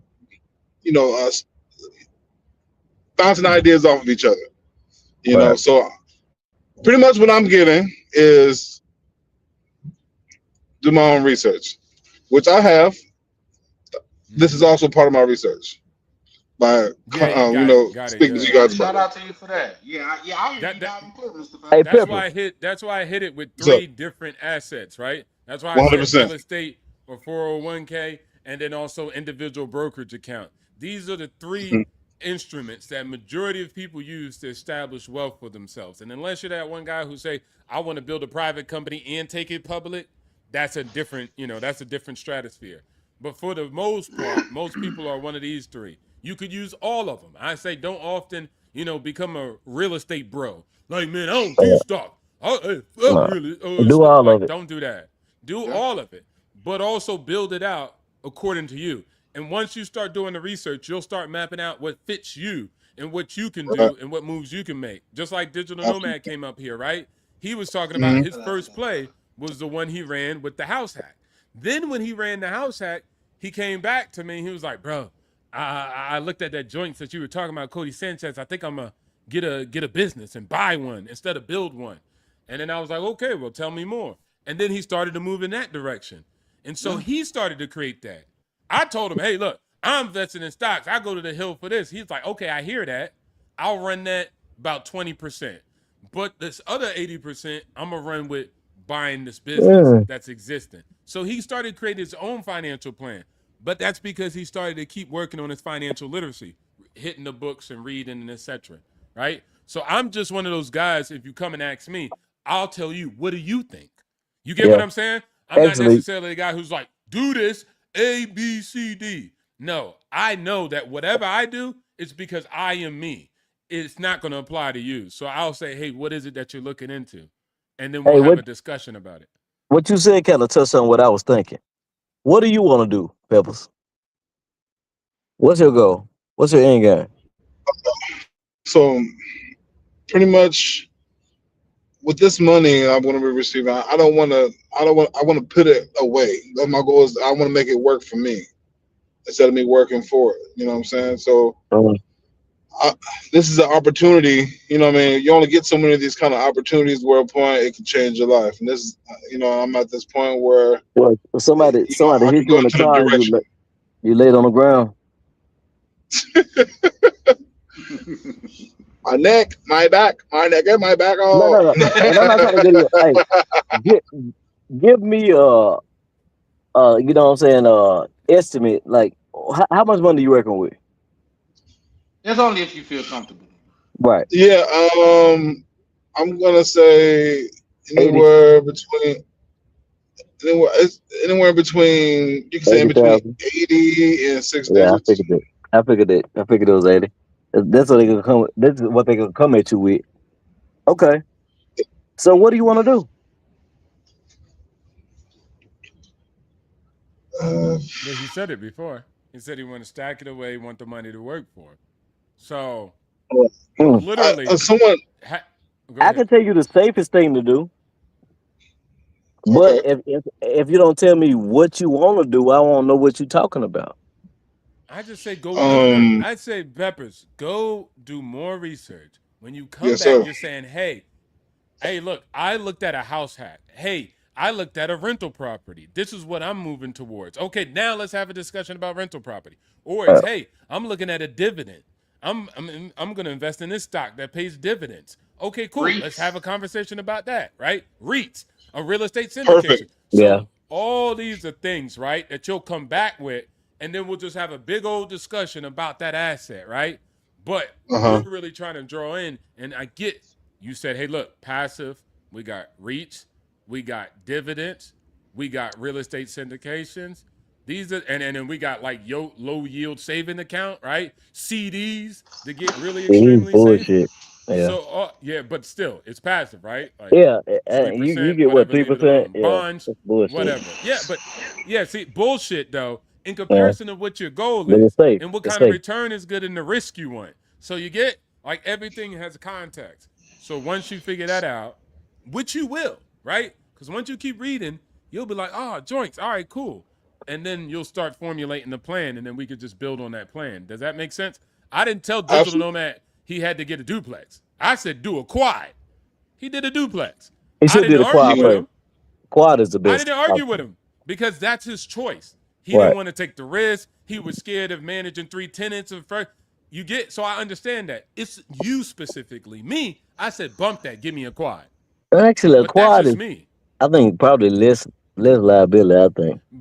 Again, you get everybody interprets a risk the way they want to Yeah. also, and then what they got going on. And it seems reasonable, right? Like you're just Yeah. thinking from nobody who did it before, I can manage 1 tenant. What about 3? So now you're just like, all right, let me just do my first one and then I'll do it. Now he's trying to do a quad. You see? So he'll get there. It just wasn't his first deal. But I'm not about to argue with you. I'm about to let you do what you got to do because it's hard enough for you to try to Right. execute on something that you never did before.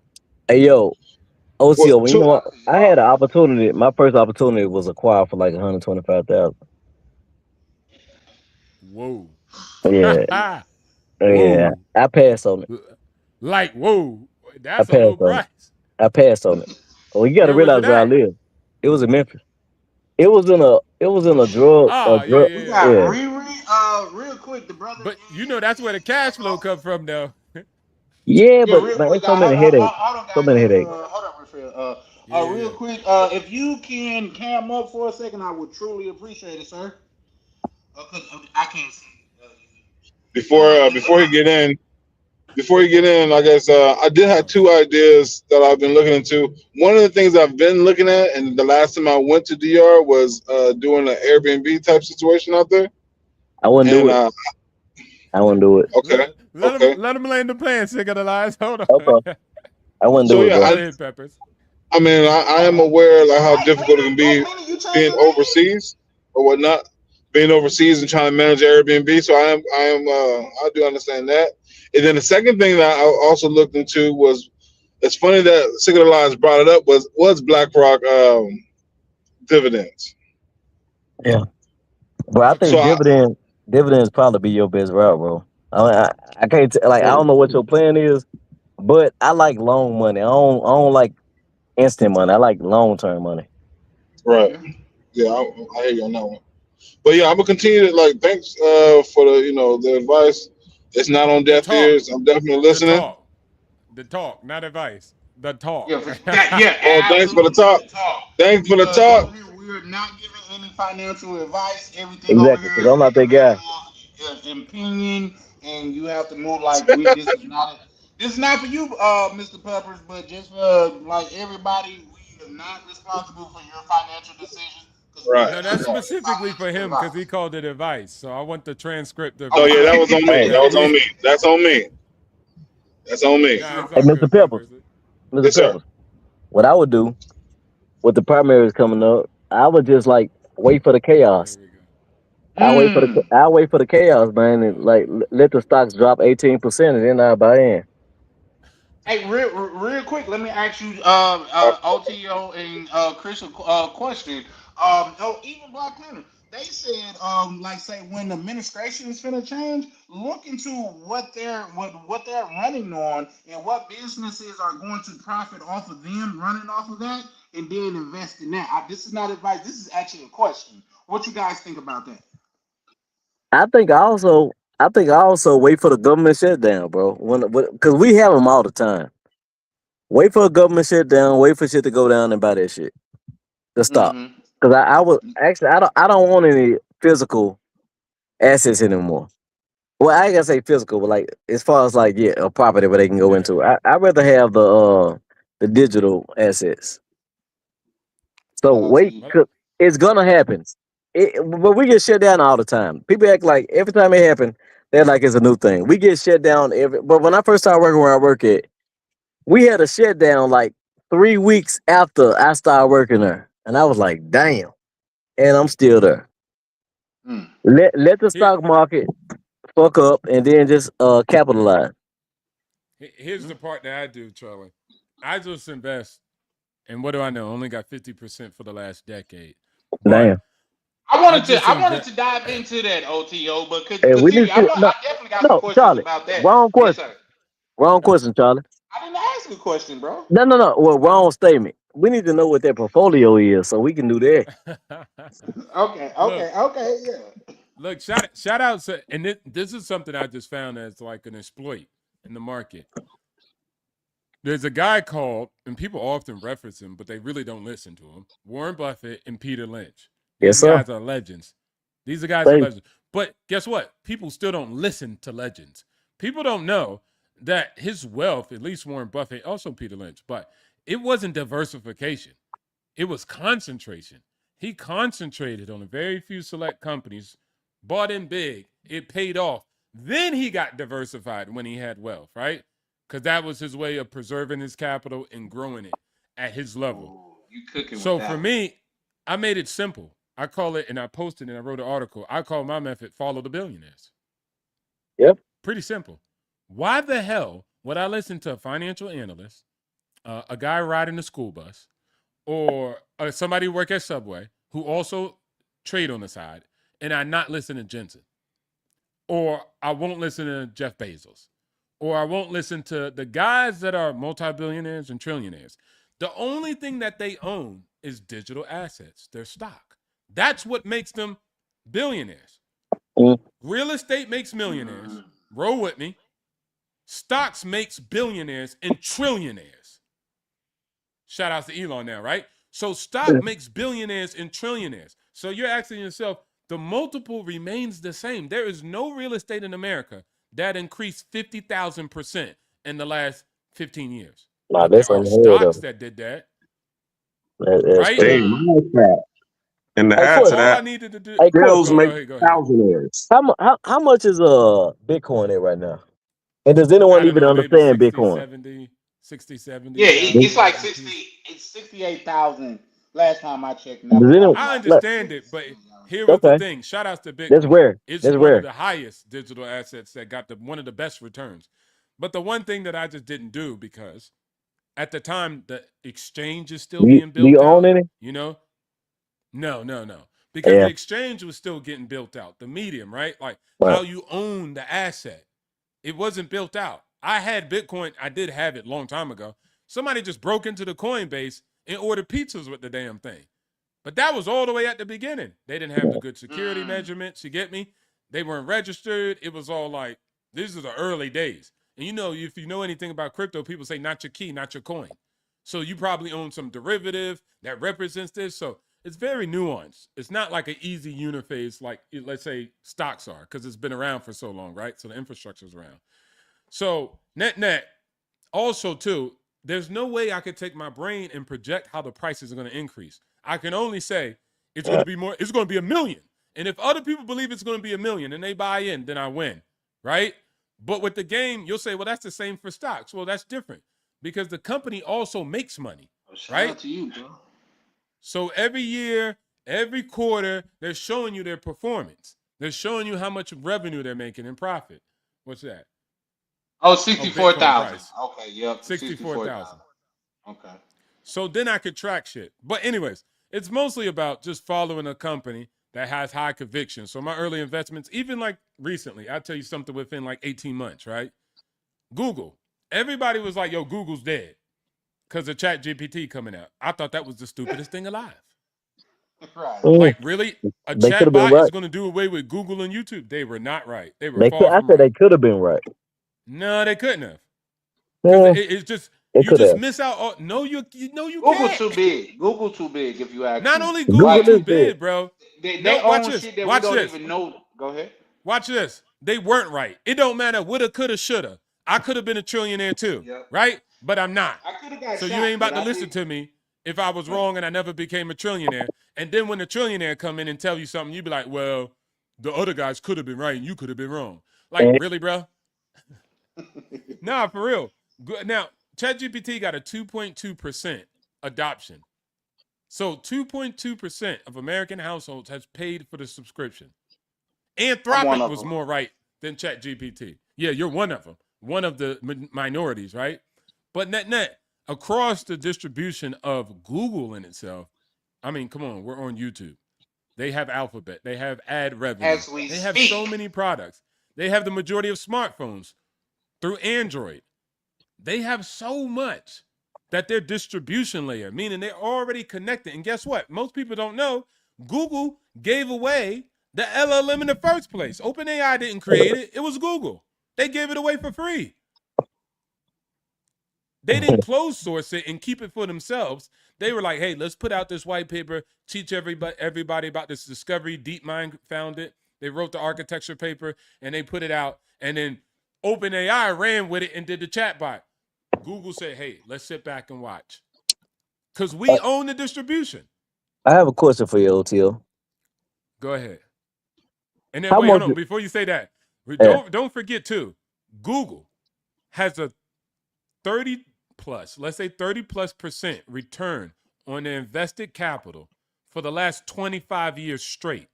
Who am I to start to second guess them? But go ahead. Okay. Sam Altman doesn't have a return How on much his did you? investments. How much did you charge to just tell people what to do? I ain't talking about me. I'm talking about like for the people that's listening. How much did you charge them? Tell them what to do. Per hour, because we can No, do no. something like that. I, I, Yeah, I, go ahead. no, I ain't talking about prayer. I'm talking like per subscription. That's probably Per not enough money for subscription. you. But you get what I'm saying? Like to help the people. No, Like, go ahead. how much did you charge them to like be like this? The move I'm gonna make. I'm not responsible for what you do if you take a loss, but this is Okay. what I'm doing. How much would I wouldn't do that at all. It would be nothing but risk. Mm. Yeah. People out here suing Meta because they said their child was on Meta too long. Like, you can get sued Yeah, for I saw this anything. shit. Yeah, I know. So Yep. I wouldn't do YouTube something gets like sued for that. that too. Exactly. That's why, look, I would be real. When I was talking to my actual financial advisor, CPA, and lawyers, they were like, yo, you need to get your black ass off of YouTube. What you doing? Yeah. Because one, you out here operating. Most people don't know this. Are you operating with a media license? Do you have media insurance? No. Ooh, shit. You preface So it. that's so you need media insurance Yeah. because first you need to incorporate, then you need media insurance because all the stuff that you say on here you could be held liable for. Didn't Tasha K have to experience that? Hell yeah. Yeah, she got dick down too, for sure, for Well, sure. she got what she deserved. Allegedly. I agree. I agree. Allegedly. And Let she me got add what that she on there deserved too. because that's how she got the judgment against her because they warned her do like say they went through the proper legal steps like this is defamation of character, don't do this, that, and the third, and she kept on going. So there was that. Real quick question though, man. I want to name a couple books and if you guys could rate them on a scale from 1 to 5, far as 5 being super educational, something that you should look into, or 1 being is just trash and rhetoric. Rhetoric. The first book that I would like to ask you guys what you guys think about it is, and if you're not familiar with the book, you could just say that I'm cool with that. But why should white guys have all the fun by Reginald F. Lewis? Camera recording. Okay. 10. Chris going to jail. Somebody said they recording, so we got you back, Chris. Yeah. We got an op. We got an op. All right, look. This is not financial advice. I did not Hey, give anybody financial advice on this shit. Nah, I give it a well, 10. I know what book you're talking about. 10. for sure, for sure. I love that book. That's the only book that made my eyes kind of water a little bit when he like when he was passing talking about his relationship with his daughter. Super dope book. Psychosis. What you guys think about that? I don't know that one. Yeah, So I'm gonna let Maybe OTO I'm answer. gonna. I'm gonna be honest with you, bro. I don't even read. I don't read either. I listen Yeah, to the book, bro. I don't do that either. Oh, okay. Yeah. No, what you no, do then, I'm sick of sorry. I'm life? sorry. I missed it. It's Psycho-Cybernetics. Hey, Never Charlie, heard I'm of Still gonna say it, don't this. but I'll know. check it out. Charlie, Okay, okay. Yeah, This is super for dope. real. Go ahead. at one point I was pretty smart, and then there's another point I said I don't want to be smart no more. I actually put forth Chris the hates effort to be smarts, dumb. bro. No, I don't hate it. I put forth the effort to just be dumb and not deal with anything. They may be stupid, but I just didn't want to deal with anything no more. I didn't want to deal with all that data. All Okay, for that sure, data. for sure. One more book, Richest Man in Babylon. What you guys think about that? Sounds good. Don't know what the fuck it is. Hey, that's a dope book too. 5. You said a Yeah, 5? 5. Excellent book. What you think, I would OTO? Excellent agree. book. You I think would it's a agree. 5 as well? Maybe I'll give it a 3. Ooh, ooh. Okay, why? Can you elaborate on Relevance. that? It's real convoluted. I mean, it's good. Don't get me wrong, but like I say, like I don't need to know the history of economics since the beginning of Babylon. Like I don't. I need to know how do I make money in 2026. Now somebody will say, well, if you connect the inception of money since Babylonian Egypt, then you can, man, whatever, bro. I'm not trying to be a study to be a intellectual masturbator. I'm trying to run up the money in my bank account. That's a fact. No, say I heard something because I can't say I read and be honest, but I heard something in that book too where it kind of stick with me to this day. They said if you got 10 eggs and like say you're used to living off of 10 eggs, but you put one in a basket and you live off of that 9, which you can do, that basket will eventually overflow. Now, from my understanding, that basket is investments, learning, and things of that nature. So it's like you literally just study to compound your knowledge or your savings and things of that nature and to move forward. So I think to me I thought that was a dope book, but at the same time, I'm not as rich as you guys, so that's just my opinion. That's why I wanted to ask what you guys thought about Yeah, because you was reading the book. No, just kidding. No. There's some good books. What is it called? I mean, I just say key of wisdom from it. It probably says every gold piece you save is a slave to work for you. Your savings it. acts as capital to generate more income. That's a good thing. I ain't got to read that deep ass book to get it, but yeah, I mean that come from that book, so that's good. Okay, okay. Do you guys recommend like reading books? I I recommend. recommend. I read Rich Poor Dad Rich Dad Poor Rich Dad, Dad and the Poor Dad. Yep, Multifamily that's my Millionaire. book. Yep, I I think read. that was it. That was it. That's all I needed. Go ahead, Black Cleaner. Yeah, that's what I'm about to say. That I concur because that was the first book that I read that got me on financial literacy. That was back in 1998, before I got out of the military. Shout out to what is called a wealth quadrant. Rich Dad Poor Dad. No, I'm Yeah, talking no, about the the wealth wealth quadrant. quadrant. Yeah, the cash flow quadrant. You mean cash flow quadrant? Oh, cash flow quadrant. Right there you go. That was that was like my Bible. That was like a calculator for me. I just used that going forward. Anything I did, I looked at the cash flow quadrant and said, all right, what quadrant am I in? All right, cool, boom. So yeah, the cash flow quadrant, man, that's an amazing quadrant. You guys Yeah, look yeah, yeah. into that, man. Y'all heard it here. Look into it. Once again, this is not financial advice, but look into that, man. Sometimes like you can. And I heard Green Cardone say he reads. He said he don't read because he love to read. He read because he know it's some gold in those books, and you got to look through those pages to find them a lot of times. So shit, And yeah. Shout out to I'm not a white woman. I don't read no book about what is it called, non-science fiction or whatever, how you say, right? Like I Oh, only so should you're read not science reading the fiction. book with the white man on the horse with the long flowing hair? You're not Nah, reading those yeah, books? about no gargoyles and dragoy. Nah, I don't read none of that. If it don't help me in life, I ain't reading it. Like if it ain't something I could have as a skill, I don't read it. Now that's just me. I'm not saying that need to be everybody, Yeah. but I'm saying Okay. if somebody's like, I'm an avid reader, and they read all the gargoyle and Lord of the Rings books, and then all that time and energy, they still working and they can't figure out their money. What if they read all financial books? Like Facts. You better say that, brother. That's Yeah. a fact. But yeah, no, that's what's up. So let's get down to the brass tacks of it. OTO, how was you able to acquire 48% return annually? con- concentration. So all I did was work my job. I did a house hack, even when I was in DC. So it's really not even about your location. Like when I went to DC, I got richer because I was doing house hacks in DC and nobody else was really doing that.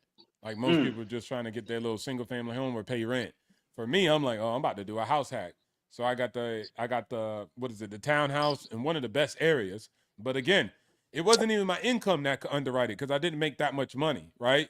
It was really my income and the rental income that came in from the property that allowed me to buy $1 million property in DC. Not because I had the salary to qualify. So that's another thing why it's better to do a house hack, right? Because you could use the rental income to help with the DTI. So, anyways, I did that. I Mm. always saved and I invested heavily in Tesla. I invested heavily in Alphabet, not only because I knew about the business, but also I knew that maybe I would say Google and Alpha and then YouTube has been the best technological tool I ever used in my life. I didn't need school. I didn't need a mentor. Everything was on YouTube. I wasn't looking at racially ambiguous big booty broads. So that's why I got a different actual outcome. But I was looking at everything about finances. I was looking at everything about budgeting. I was looking at everything about wholesaling when we was talking about it, right? Industrial property. I learned how to scale that company from 0 to 100 million in a year of assets under management from YouTube. I was Yeah. watching wholesalers, Ooh, you better talk watching that another shit, man. YouTuber talk about industrial property. I didn't know shit about no bay doors, third grade power phases, and I didn't know nothing about it. Right? I worked in the warehouse, but I didn't know the building. Right?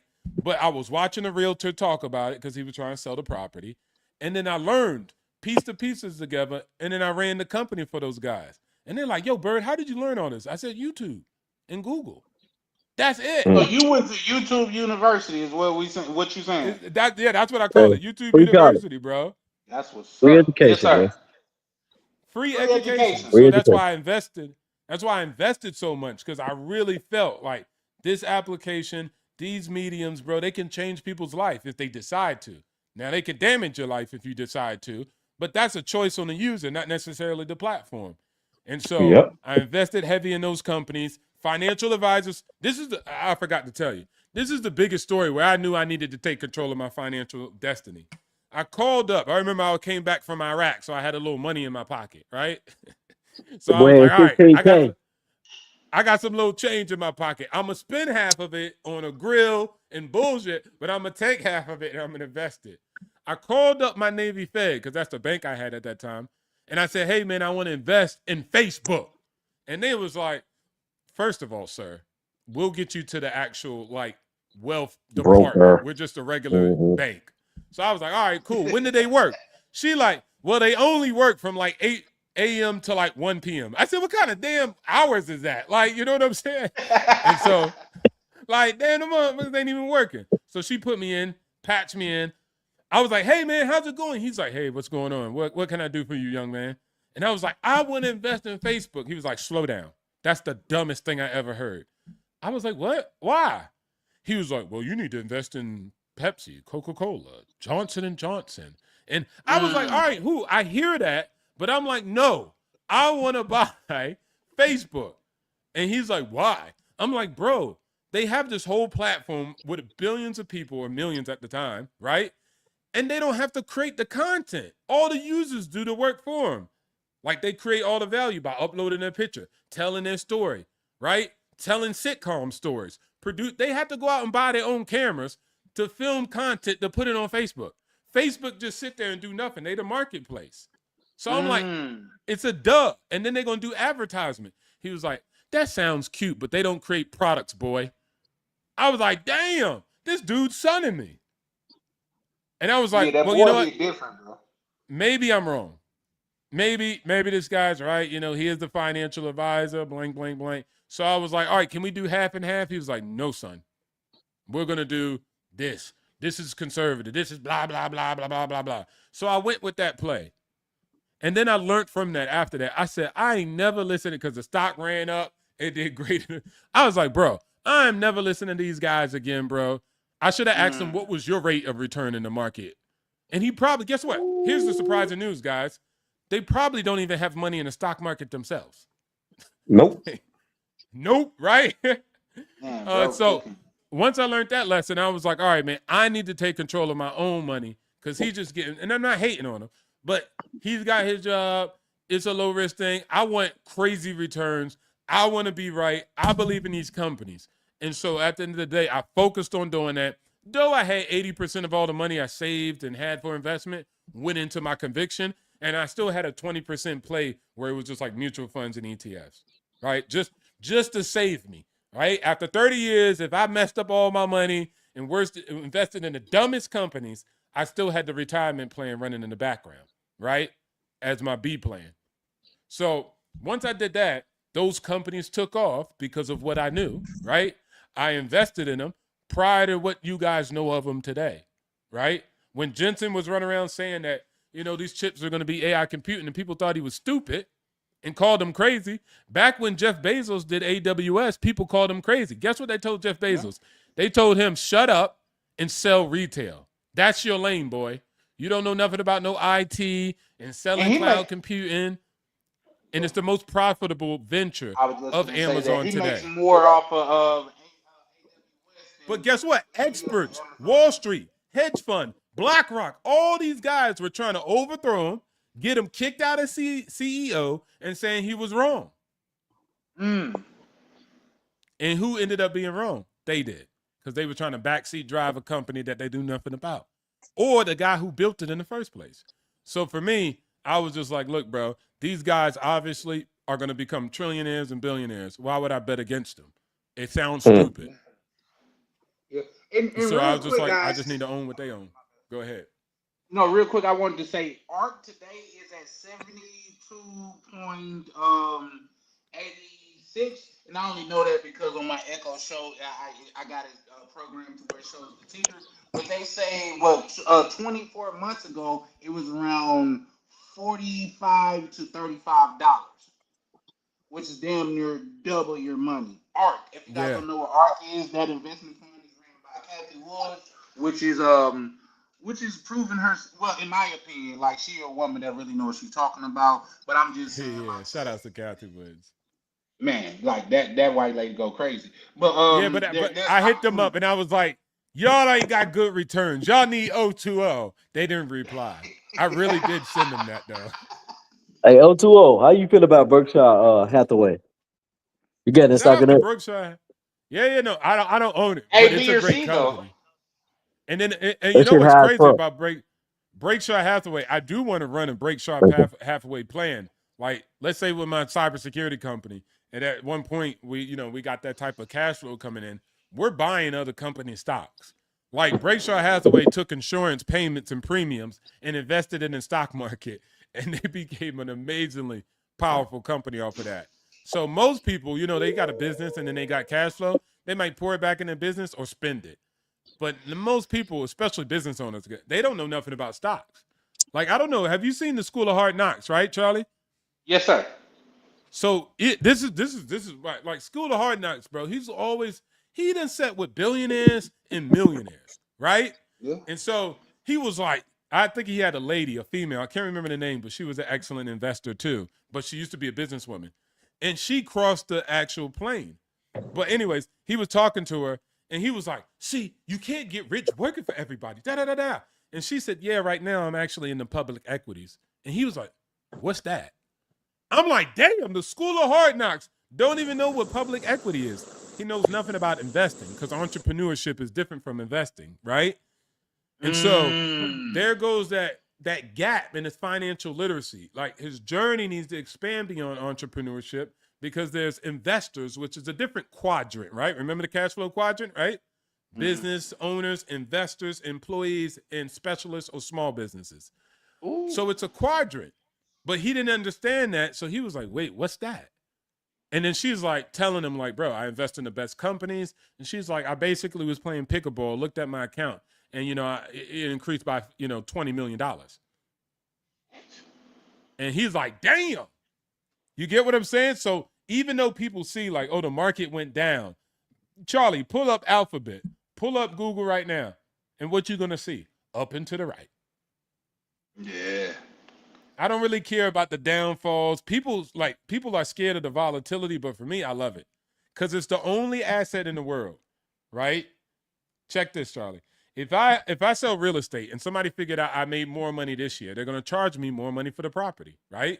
They want a higher purchase price because the property made more money. It performed better. Stocks is the only thing that doesn't do that.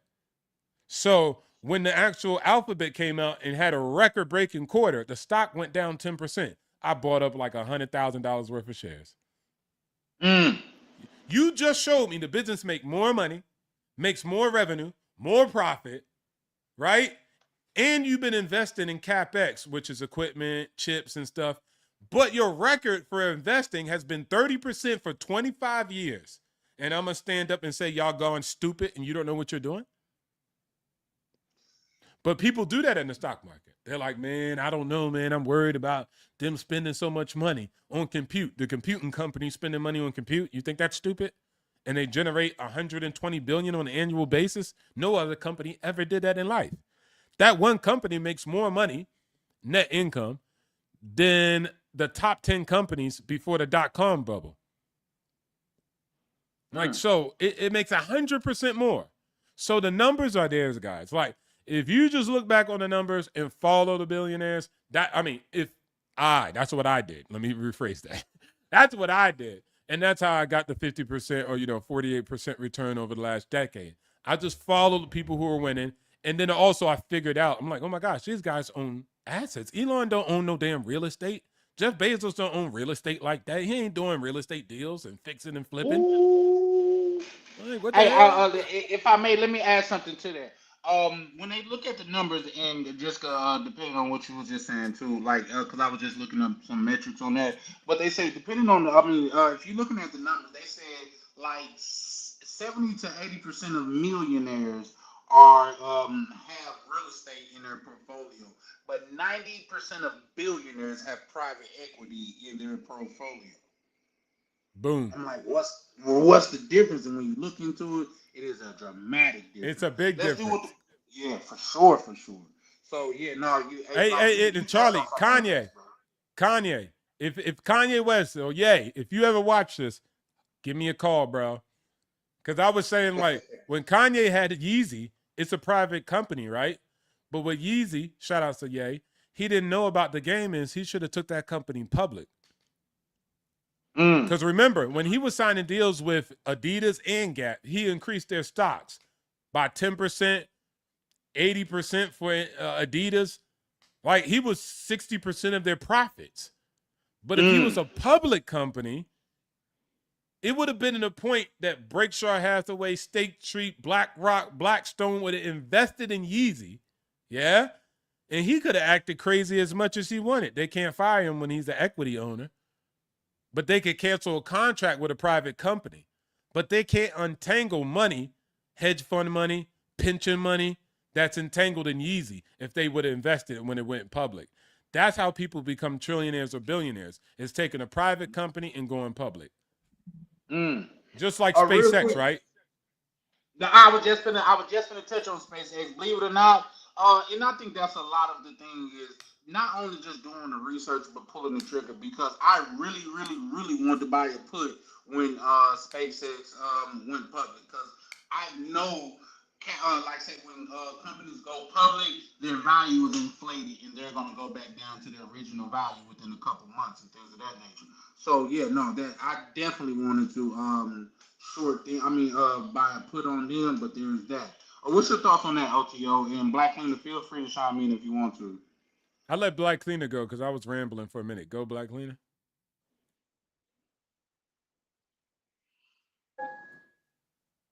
I'm sorry, I didn't hear anything. I was on the phone. Okay. What's your thoughts on SpaceX, good brother? It's the future. If you're talking about in terms of investing in it, yeah, I mean, I definitely would, put some coins over there. I mean, especially once you get, like what y'all was talking about before. Y'all said advice to Mr. Peppers: find out what the government is investing in, or what government official that's running for or campaigning, who's backing them, and if they get voted in, then that's the companies you need to be voting for. As we know, I mean, we got what's it called, the Space Force going on, and we already know Elon Musk and all is a part of that, as well as SpaceX. So yeah, I would definitely put my money in there. Whenever you see policy going towards a company, you definitely want to put some money there. Because as I always say this, money is like energy. It's not created nor destroyed. It just transfers from one place to another. So all you got to do is find out where policy is pushing the flow of money and get ahead of it. I think that's an interesting standpoint. I definitely do. Well, what's your thoughts, OTO? Wait, hold on. Let me bring something up because I want to bring something up. Yeah. Beyond that. All right, so I'm gonna share the screen real quick. Absolutely. Let me click on that while I talk about this. And also, too, man, I know I be sounding crazy up here sometimes, but bro, I swear it be these businesses that change my life. So that's why I be so excited about like just stocks. When you start winning in anything, you know what I'm saying? You have fun with it. But even on the journey up, I did have fun. Real quick, OTO, is this your app that you created? Yeah. Oh, fire. I don't like that candlestick representation. All right, so anyways, this is the SpaceX. So anyways, I mean, SpaceX, if you look at their, so again, this app that I made, it's just all information. It's cut through the noise. It's the business behind the ticker or behind the stock. Because most people don't know the business, right? We literally had Darnell up on the live stream, and he couldn't even name like 2 products of a company. Shout out to him, though. So, of course, when you do like a business plan, you always got to be like, what's the market look like, right? How much money can you make? How big is the market? So, of course, when you look at commercial launch services, it could be 28 billion. Satellite Broadcom internet is $100 billion enterprise. And then it has all of its market, like the TAM, the total addressable market, right? Data center or in space is not really there yet, because that's a new thing. Up here, they're showing you how much money they make per business unit. Like what's the products that they sell, right? So you got the launches, then you got satellite, internet. I think this is the biggest play right here, especially this part right here. If you see direct to cell, the satellite, but this is Starlink. Now, most people know Starlink via right now, which is residential, meaning you can get Wi-Fi in a rural place at your house. The businesses use them. Starlink Maritime, a cruise ship, because cruise ships, it was hard to get internet connectivity, obviously, right? When most stuff is hardwired. Aviation, so a lot of Starlink, and also a Blue Origin with Amazon. They have deals with airliners where they can provide Wi-Fi, because that was extremely hard to provide for airliners, especially when all the infrastructure's on the ground, right? But here's one big thing. Starlink for the governments too. So they got their own classified network, right, for encrypted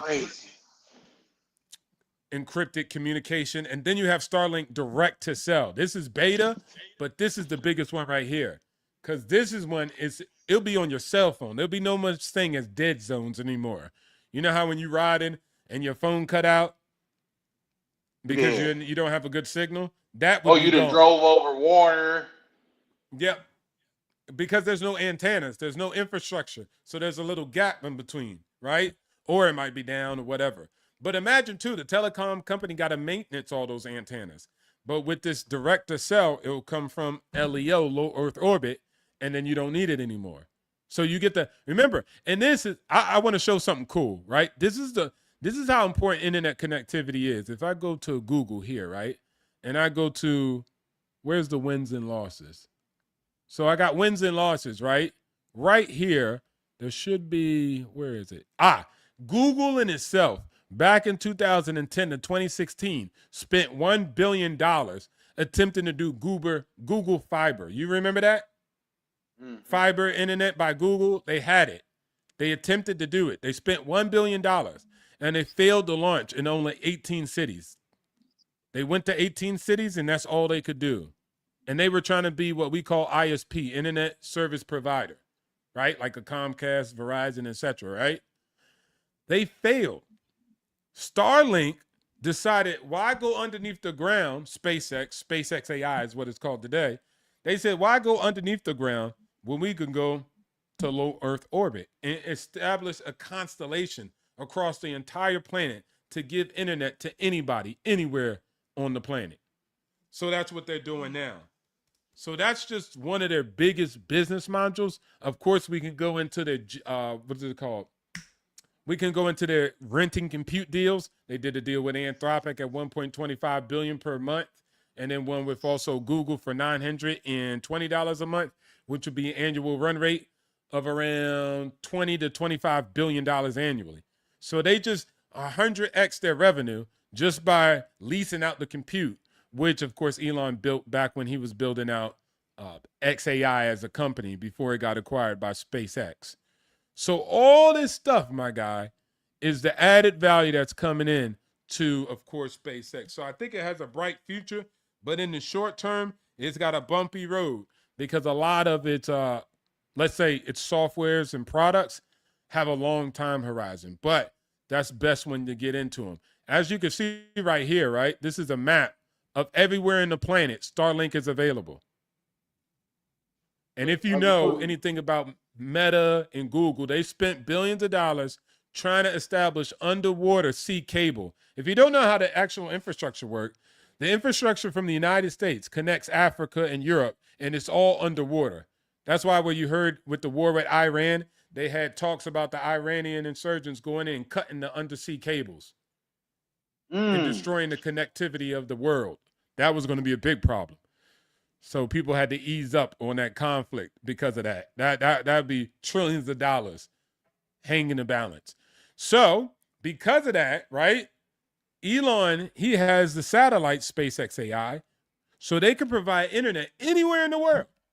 It doesn't matter where. So a lot of these, all of South Africa, basically the Western Hemisphere, he's providing internet. He's got deals. It's available right now. Africa's taking some time because, local countries are negotiating with, Starlink on their own basis, right? Because what Elon's doing, he's not selling internet to a Kenyan. He's selling it to the internet provider in Kenya, and then Kenya's selling it to the Kenyans. You get me? So he's just a white glove service. He's just providing it across the world. So anyways, all these countries across the world, obviously China and Russia will probably never come online just because, geopolitics. But all of Europe, mostly, all of it, bro. That's internet for the whole entire planet. And there's 2 billion people who don't have internet. So, oh man, y'all didn't even see my screen. My bad. I was showing the map and there was nobody on there. But yeah, Yeah, no, the no, we other didn't. I wanted to bring that up. We didn't see the map, but you was cooking, so I didn't want to interrupt you. yeah, go ahead and bring it up. You can bring it up. Yes, sir. But yeah, that's the map right there, right? So there goes everything. Like I said, there goes the West. It's been conquered. We got Africa, still things that need to be brought online. All of Europe is basically conquered. We only got this country, Serbia, but that's coming online a little bit later in 2026, and they're working out those deals. Of course, pending regulatory approval in Turkey, Saudi Arabia, same thing. So most of these countries are just pending regulations and kind of, working out the deals and the business deals on the ground. But everywhere is almost pending. And then, of course, China and Russia will probably stay offline because of geopolitics, right? Australia. So there's 2 billion people that are not online. And Starlink will provide internet, so they are finally online. And those people Talk will be about able to opportunities. basically, yeah, exactly. Now imagine how difficult that is when majority of Africa doesn't even have paved roads, let alone internet infrastructure. You know what I'm saying? They don't even got roads like that, let alone infrastructure for the internet. But with something like Starlink, there's many programs, there's many schools across Africa that actually currently have these applications, and they're able to provide internet for children and etc. But of course, there's business, right? Like it can make money across the world selling internet. So that's a great business model. That's a large TAM, and that doesn't even like include all the high-end products that they can upsell, the services that go with the connectivity. So that's a part of it. And actually, it's crazy, Charlie. You can actually contact Starlink, SpaceX AI, and sell the Starlink kit in your own company. So you could sell it yourself. You can call it, Charlie Chan TV Internet. You feel me? Charlie Chan Internet. That's crazy. And then sell it. And people will buy them. You don't have to produce it. You just are the seller. You're the reseller of it. And you can have your own brand on it and everything. They were taking applicants, but they stopped taking it. But just because there was so much volume that they had to cut back and say, hold on. So, man, SpaceX has a bright future, but right now it's going to have its problems, right? Because the economics are not matching up. And there's a lot of inflation for the Elon Musk. The Elon Musk effect, the Elon Musk premium. But like I said, in the long term, I believe it could be a $10 trillion company for sure. And the same thing goes for Google and all these other companies. They'll be 10 trillion, they'll be $20 trillion. It might sound crazy right now, but when you really look at it, our PE ratios of the Mag 7 are around like 20. So that's a low PE ratio. Costco's is a higher PE ratio. So Costco is going for a higher valuation than Google. So let me ask you Making this, OTO. 450 billion. Go ahead. $500 billion a year. Just because, man, I would love to provide some people that have stuck around for this long. We've been going ham, bro. Been dropping jewels for a while on here. Like say, besides what you were just saying, how can like say the average person would you recommend DCA and to Starlink is Starlink in separate stock or you have to buy into No. It's Tesla included. or It's included in in Tesla? SpaceX AI or SpaceX, SPCX. Oh, okay. So it's included in there. But I would So just do say you like recommend DCA? that's what I do. I Okay. DCA because that's just a forget it and like I'm retired, so I spend time Set it learning and about the forget it. companies and I like it. It's a passion. But for the average person, DCA and anything they do, right? Whether it's a mutual fund, ETF, or a managed fund, or a conviction stock, these things are things that you do DCA. Set it and forget it, and then focus on your primary earning potential, reducing your overhead via house hack. You see, when you combine all those things, the money starts to stack up. We literally Mm-hmm. saw just a trucker, no disrespect, but digital nomad knows what I mean, change his life. He didn't get a better job. He didn't become that cybersecurity expert. He was able to do what he already does best and was able to get 60 grand, which is basically almost like 80% his salary with 6 months of work. That's crazy. Or let's say So the we're 365. Go ahead. Real quick, guys. I don't want to. I'm not trying to like say like degrade anybody, but just for the new people that's coming in and watching, DCA is dollar cost average. Earlier, OTO brung up DTI, that's debt to income. So like just keep up with, like, you gotta know the jargon if you're gonna get in certain rooms, bro. Like I don't want to. One of my worst things is to be in a room full of movers and shakers, and they could speak plain English and it goes over my head. You know what I mean? So you gotta understand the jargon when it comes to that. But yeah, so would you recommend like you said, you that's what you do is DCA, right? No Yeah. loading the And boat, then just DCA. yeah, unless it's something that I have high conviction on and I studied it and I really take those risks. If I do, I take it like 10%. And I want to say this too. This is a game and somebody can run it back. And I got so much shit, man, bro. You won't believe it. But I showed you the piece to profit ratio. And then I got another thing called passive debt. When you get to a certain level, Charlie, let's say like 10 M's, right? And I do this mostly for fun. So I already run this strategy. I live off of debt mostly. My whole life is debt. I call it passive debt. But people call it buy, borrow, die. So if you got 10 M's in a mutual fund, right? And then let's just say for this study case, 10 M's in a mutual fund.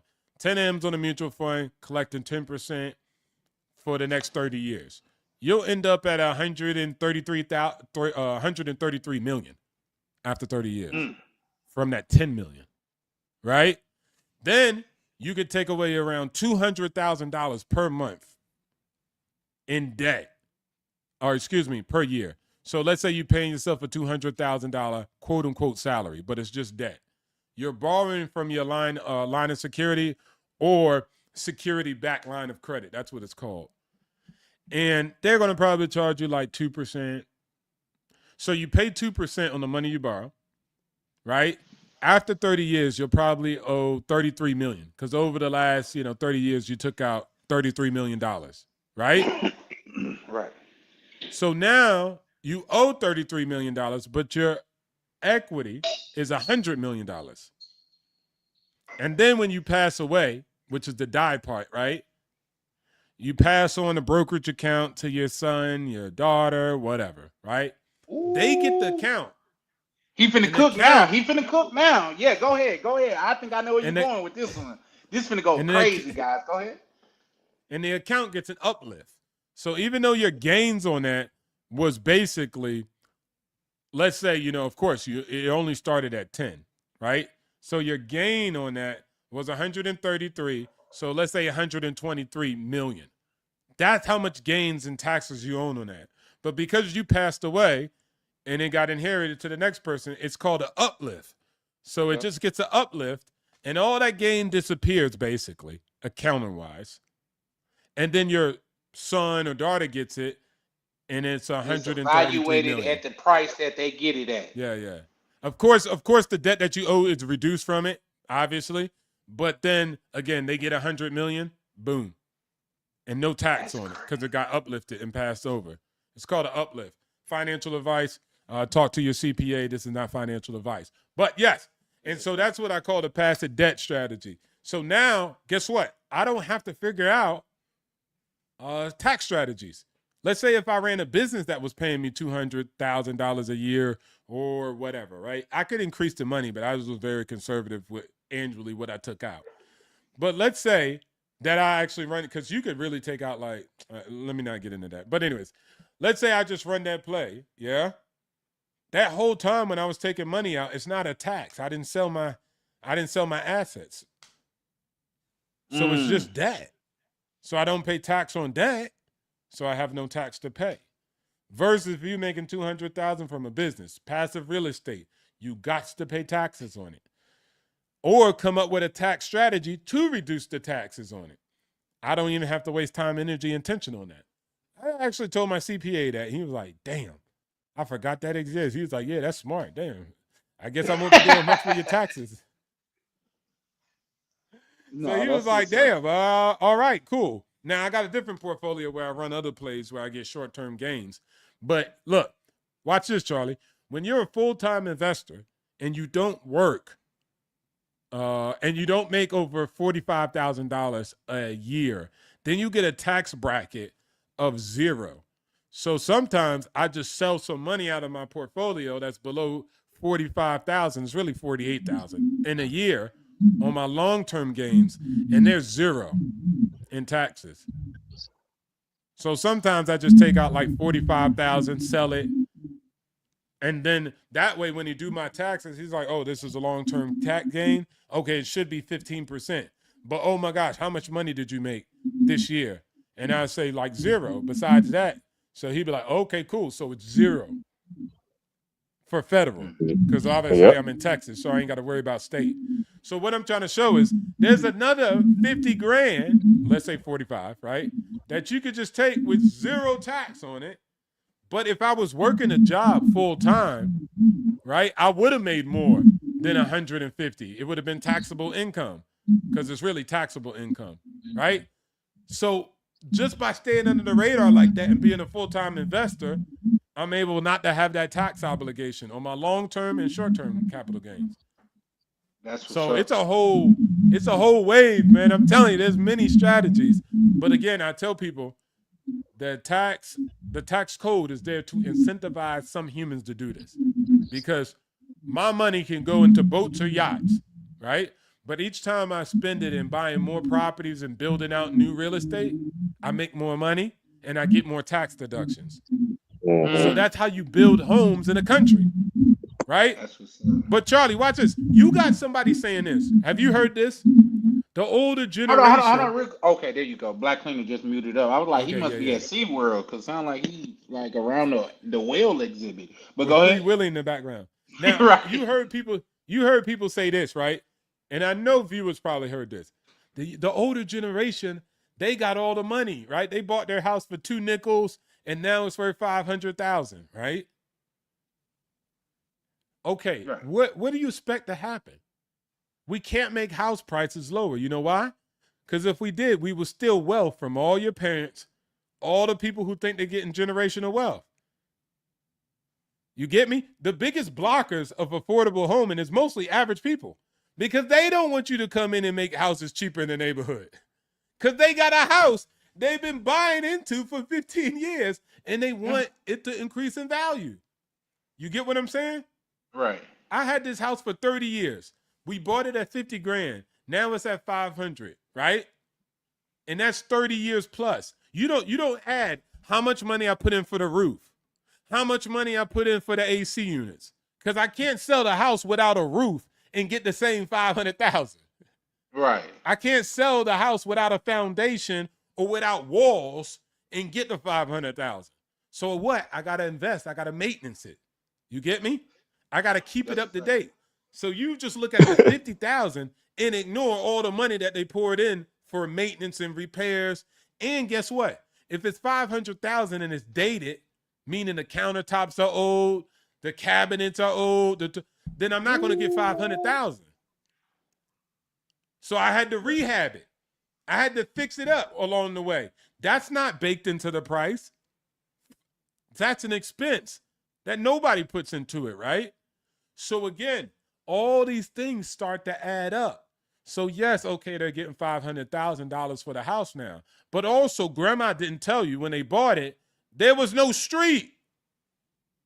There was no road. Now, for real. It was bumpy as hell. It was dusty as hell going to the house. Yeah, the road, the house I was telling you about that was in the family for my great-grandfather, my grandma was saying back when she was there, it was a wagon that came in to bring like fish and fruits, because the stores were so far. They had to walk an hour just to get out the woods and from where the property was, and then take a bus into the city to get some food and bring it all the way back. But now you got Walmart, Kmart, Panda Express right next to it, right? Like once you get out the community. So that's why the property's worth more too. It's not just, it just went up, right? And so unless you say, hey, grandma, we passed the legislation, all properties in this area are worth $300,000. You just took wealth out of a family that's been fighting for that, paying into it, maintaining it for the last 30 years. Damn. And of course, if I come in there and say, hey, I'm gonna open up affordable housing, 100 units for the homeless. Man, you know how many people in that community will sign a pension? Be like, hell nah, you're not about to have homeless people walking all up and through my property Right. or around it or about. So again, it ain't no Righteously Illuminati. so. It ain't Elon Musk being like, no, let's not do it. It's the average people in that area. And I'm not saying that's good or bad. What I'm just saying is that's what it is. So when you see housing prices the way they are, you see that they increase. You're not seeing the background of it. People invested in that area before those jobs were there, and they took that risk. People that poured their heart and soul in the maintenance of that place for so many years, right? So all of that is coupled in that price. And when you actually do the math, they're not making all this money. They just getting the money that they put into it back if they're lucky for all those years.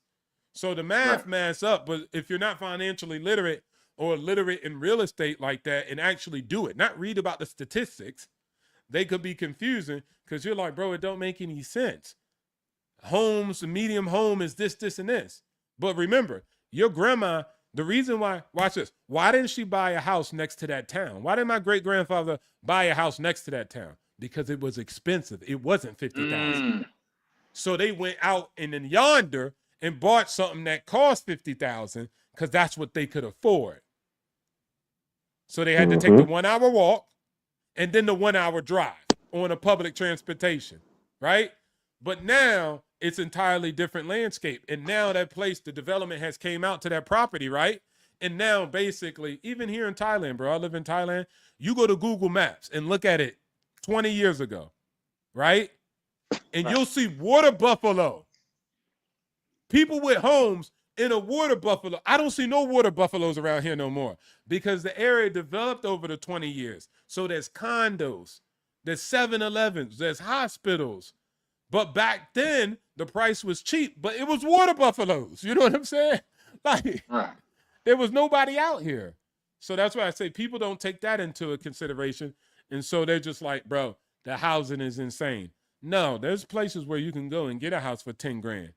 Well, there ain't no jobs. Well, welcome back to what your great-grandfather and grandma did and the sacrifices they made to buy the house that you have today that's valued at what it is. And they might have got lucky. You know, maybe Apple opened up around the corner.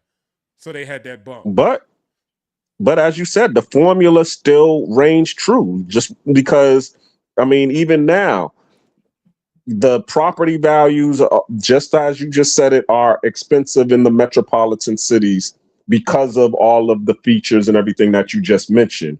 But as soon as you drive an hour outside into rural state that you live in, now all of a sudden you got those houses that you just said are worth 10 grand. And but a lot of people, as you said, don't want to do that. But a lot of the managers that work at these companies that you are an employee of, that's what they're doing. They go and live out in these rural areas and commute in every day. And and all they're doing is they're trying to catch that wave. They just go there, they buy the house for 10,000, 20,000, they work the job and commute, and they wait for the property values to go up. And then as soon as the property values go up and you want to go out there, they'll sell it to you, and then they'll use that money that they get from that house that just appreciated in value, and then they'll buy back into the city in one of those blighted properties and fix it up. And now their properties, now they got a house that's worth what they bought it for. I see that formula all the time. Well, here's the thing, Black Queen, and I would love for OTO to chime in on this. What I am hearing, a lot of people don't want to sell their houses because they're not going to get the same interest rate that they got when they first bought their house. So it is essentially costing them a lot more because they're buying houses at the appreciated value opposed to living in their house to where their mortgage is a lot cheaper, like say with the 1,500 compared to what I just said earlier, that 1,500 compared to 2,300. So what's you guys' thoughts on that? Because that's why I see a lot of people are not Yeah. selling their houses or moving because Yeah. of that. Yeah, I mean that's like a temporary thing, right? Like, because when we had, again, if you really look at the average of the mortgage, like, bro, it was back then when you talk about all these grandmas and grandpas and great grand, the interest rate was 12. It was crazy. I mean, it's not really crazy if you look at global interest rate, but it was crazy back then. But now it was low after the 2008 financial housing crisis. So they call it. So after that, it was low. And then we had interest rates around 3 and all that stuff. So a 6 looked crazy to us because since 2008, right, we've been around 3%. So now when it's at 6, we like, oh my God, this is crazy. But yes, people locked in. But again, you like, this is people, it was 2008 to 2020, we can say, right? Up to COVID. So people had to I locked in the interest during COVID. It ain't easy to lock in an interest rate for a 30-year mortgage if it's at 3% when people thought the world was going to be at the end. You know, like businesses were shut down, countries were shutting down. Like, so it was a risk back then too. But now that everything's kind of back and we're past COVID, right? Now the interest rates are higher. And it's real complex, like why it is. And people argue about all that. But I'd be just rather to get the money and get to the bag. And one of the things that really don't matter is if you go out here, that's why I said, I don't really look at the problems that people talk about. I look at like solutions. So I was saying this a long time ago, Charlie. Let me go on a tangent with this. It was called O2O Real Estate University. But have you ever heard of somebody going to school for real estate? Nope. So I was like, bro, we need to actually have a certificate where we take a lot of these kids that go to university. And I reached out to Bigger Pockets, actually, to do this with them, like a joint venture. And then we could use all of Bigger Pockets resources, like the multifamily books, the development books, the rehab books, as a curriculum. So they were going to make crazy money just off of the books, right, and the material. But also, we were going to use their platform. And what it would have did is we would have had like a Bigger Pockets University certificate or degree. Somebody come to school for about a year or 2 years, and then they learn how to develop real estate. They learn how to build it. They build up a contract. They build up a base of construction workers, lenders, investors, all while they're in the school taking the course, right? Learning everything they need to learn. Build a relationship with the council, city council, county council, whatever, right? And then in order to graduate, they don't do a damn test. They build a property and sell it. That's their test of pass and fail for the curriculum. So at the end of it, we were going to be able to get dilapidated homes also from the county. So all the abandoned homes, right, that are in Baltimore and other places like Detroit, if the kids go to the school, then they could, if it's a business, the county has to charge you, but they could give it over to the university for the kids at the student in the courses, right? So they'll give up the properties. We'll get the financing from the lenders because they're going to get paid on the exit.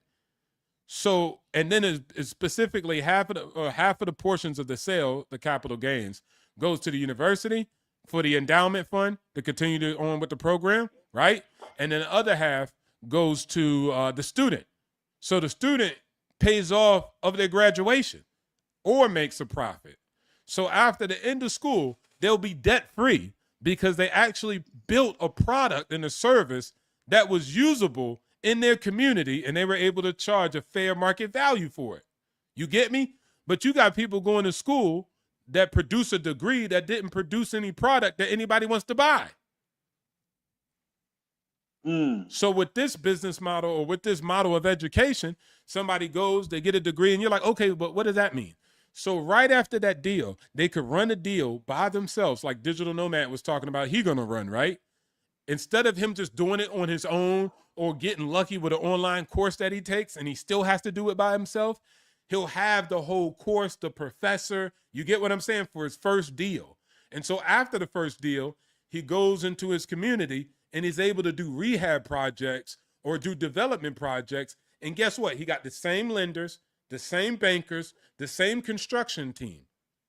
For all the construction teams and the blue collar jobs in that community, they have a real estate developer. They have 1,000 students that's going to come from the university, and they're going to do 1,000 homes in the community. So it's business for the lenders. It's business for the real estate agents. It's business for the contractors, and it's business for the students. And this is all students. So when a student's saying, like, I want the degree, they're going to be able to make money when they graduate. and they're going to be able to make money on their first deal. Because you'll say, okay, what's a career look like? Digital nomad can complete a development of a project within a year, and that could generate him somewhere around $80,000 to $120,000 a year just on like 2 projects within that year at the same time. That's it. Now, if you decide to do 3 and scale, you can make way more than that. But once he gets out to school, he still got the contractors, he still got the lender, he still got the investors, he still know the city council. You get me? So he just continues on doing more projects. But there is no school to teach people this. People are learning this. People are real estate investors while working a full-time job, bro. It's a side thing that people do, right? But we don't have no course that you could go to get started. You just got to be like, yo, I'm learning online by Bigger Pockets. I'm just reading stuff and picking it up, right? There's no school that you can go to. And then the graduation requirement is to sell a property at a fair market value, right? And then they take you through the steps, give you all the connections, give you all the plug, give you the curriculum and the information. You got to go out there and find it on the internet. Go out there and find a mentor. Go out there and find a meetup group. And then you're still flying solo until you build out your team. Go to the school, you got the built-in team. The professor is already done developed. He's a real estate developer. Bro, you could get many developers in the community to just come in and volunteer and help with the coursework. You get me? And every year, you'll have at least 1,000 homes that get revitalized in that community. And guess what? Watch this. This is why I love this thing. You know what the failure rate is with real estate? Enlighten us. 5%. So even if somebody's like, well, what if it don't work out? The rate is 5%. 95% of real estate deals, I even take it down. 90% of the deals will go through because it's basically like cut and dry. It's not that complex. It's real estate. It's been around for eons. Yeah. People need a place to live. Yeah, people need a place to live. And guess what? What would you tell a kid if you're like, yo, you go to college, and not only can you make money, you can do a service to your community. So there's also a social aspect to kids to empower them. You know what I'm saying? Like you going to learn a degree in psychology is basically telling you, oh, yeah, you get the degree and it's good and all, and you can make money, but you got to go find the guy that know how to make money in order to make, you know what I'm saying? Like even when you get the degree, you now got to go find somebody that know how to get money and they could pay you a certain amount of money so you can make money on your degree. Yeah. Versus what we're saying, you would know how to do a deal yourself and with the people that you did it with. No, that's quite interesting. In fact, I got a family member that they went back to college and they graduated and all that stuff. He was like, bro, I don't know why, but for some reason I was under the impression when I walked out from my graduation, it was going to be people out there like, listen, we ready to hire you. You done did your thing, so come on. He was like, bro, it wasn't none of that. And believe it or not, especially going to school, and he's just elaborating on what OTO said from my perspective. They say it's not really a large amount of percentage of people that is working in the field that they went to college for. So they paid all of that money and still not even in the field that they paid to be in. And I tell you what, digital nomad said this, and this is so true. That's why I say, like, I could come online and say I'm rich and I'm braggadocious, and people will be like, oh, I challenge your character. The money don't make you. And what they fail to understand is the value that I created. One of the things I used to take pride in when I was like in DC, right? Because one of the things I did when I was in DC is I got it from actually a guy called Joe. And I can't remember his last name. And Digital Nomad knows him. But anyways, he was a guy who bought like, let's say like ran down properties in DC in the best areas, right? Because DC got the top areas with the top schools. And he rented them out to Section 8. And in the Section 8, it paid premium. So if market rent was for a 5-bedroom was $4,500, Section 8 paid $5,500. But what happened is real estate investors was like, I'm not about to rent out to no Section 8 my $1 million property. I was like, what? Y'all paying how much? I'm renting out. And one of the things that and they had to do that to incentivize like owners, and they still didn't do it. But I did it. Why? Why did I take the risk to rent out Section 8 in one of the best areas? Because I knew a guy called Mr. Stevens that allowed me to move from Baltimore into Maryland which is vastly different. Maryland, it's like zero crime happens in Columbia, Maryland. But it was for him taking that high-end property in a good community and renting out to a Section 8 person like my mom. Yeah? And we were able to be raised in an entirely different community than my cousins just because of that. And I knew that I wanted to have an effect on people's lives like that in the future, myself. And so when I used to get the tenants and it'd be a small black family, and then they're like, oh my gosh, our daughters will love this bedroom, and they're living in this top area, going to the top schools, but they're on Section 8, right? Which is crazy, right? That's like living in Bel Air, but they're on Section 8, right? But they're on Section 8. That means there's so many opportunities for those kids too, right? Like they go to different schools, they get different experiences. And so for me, it meant about the social impact that I had.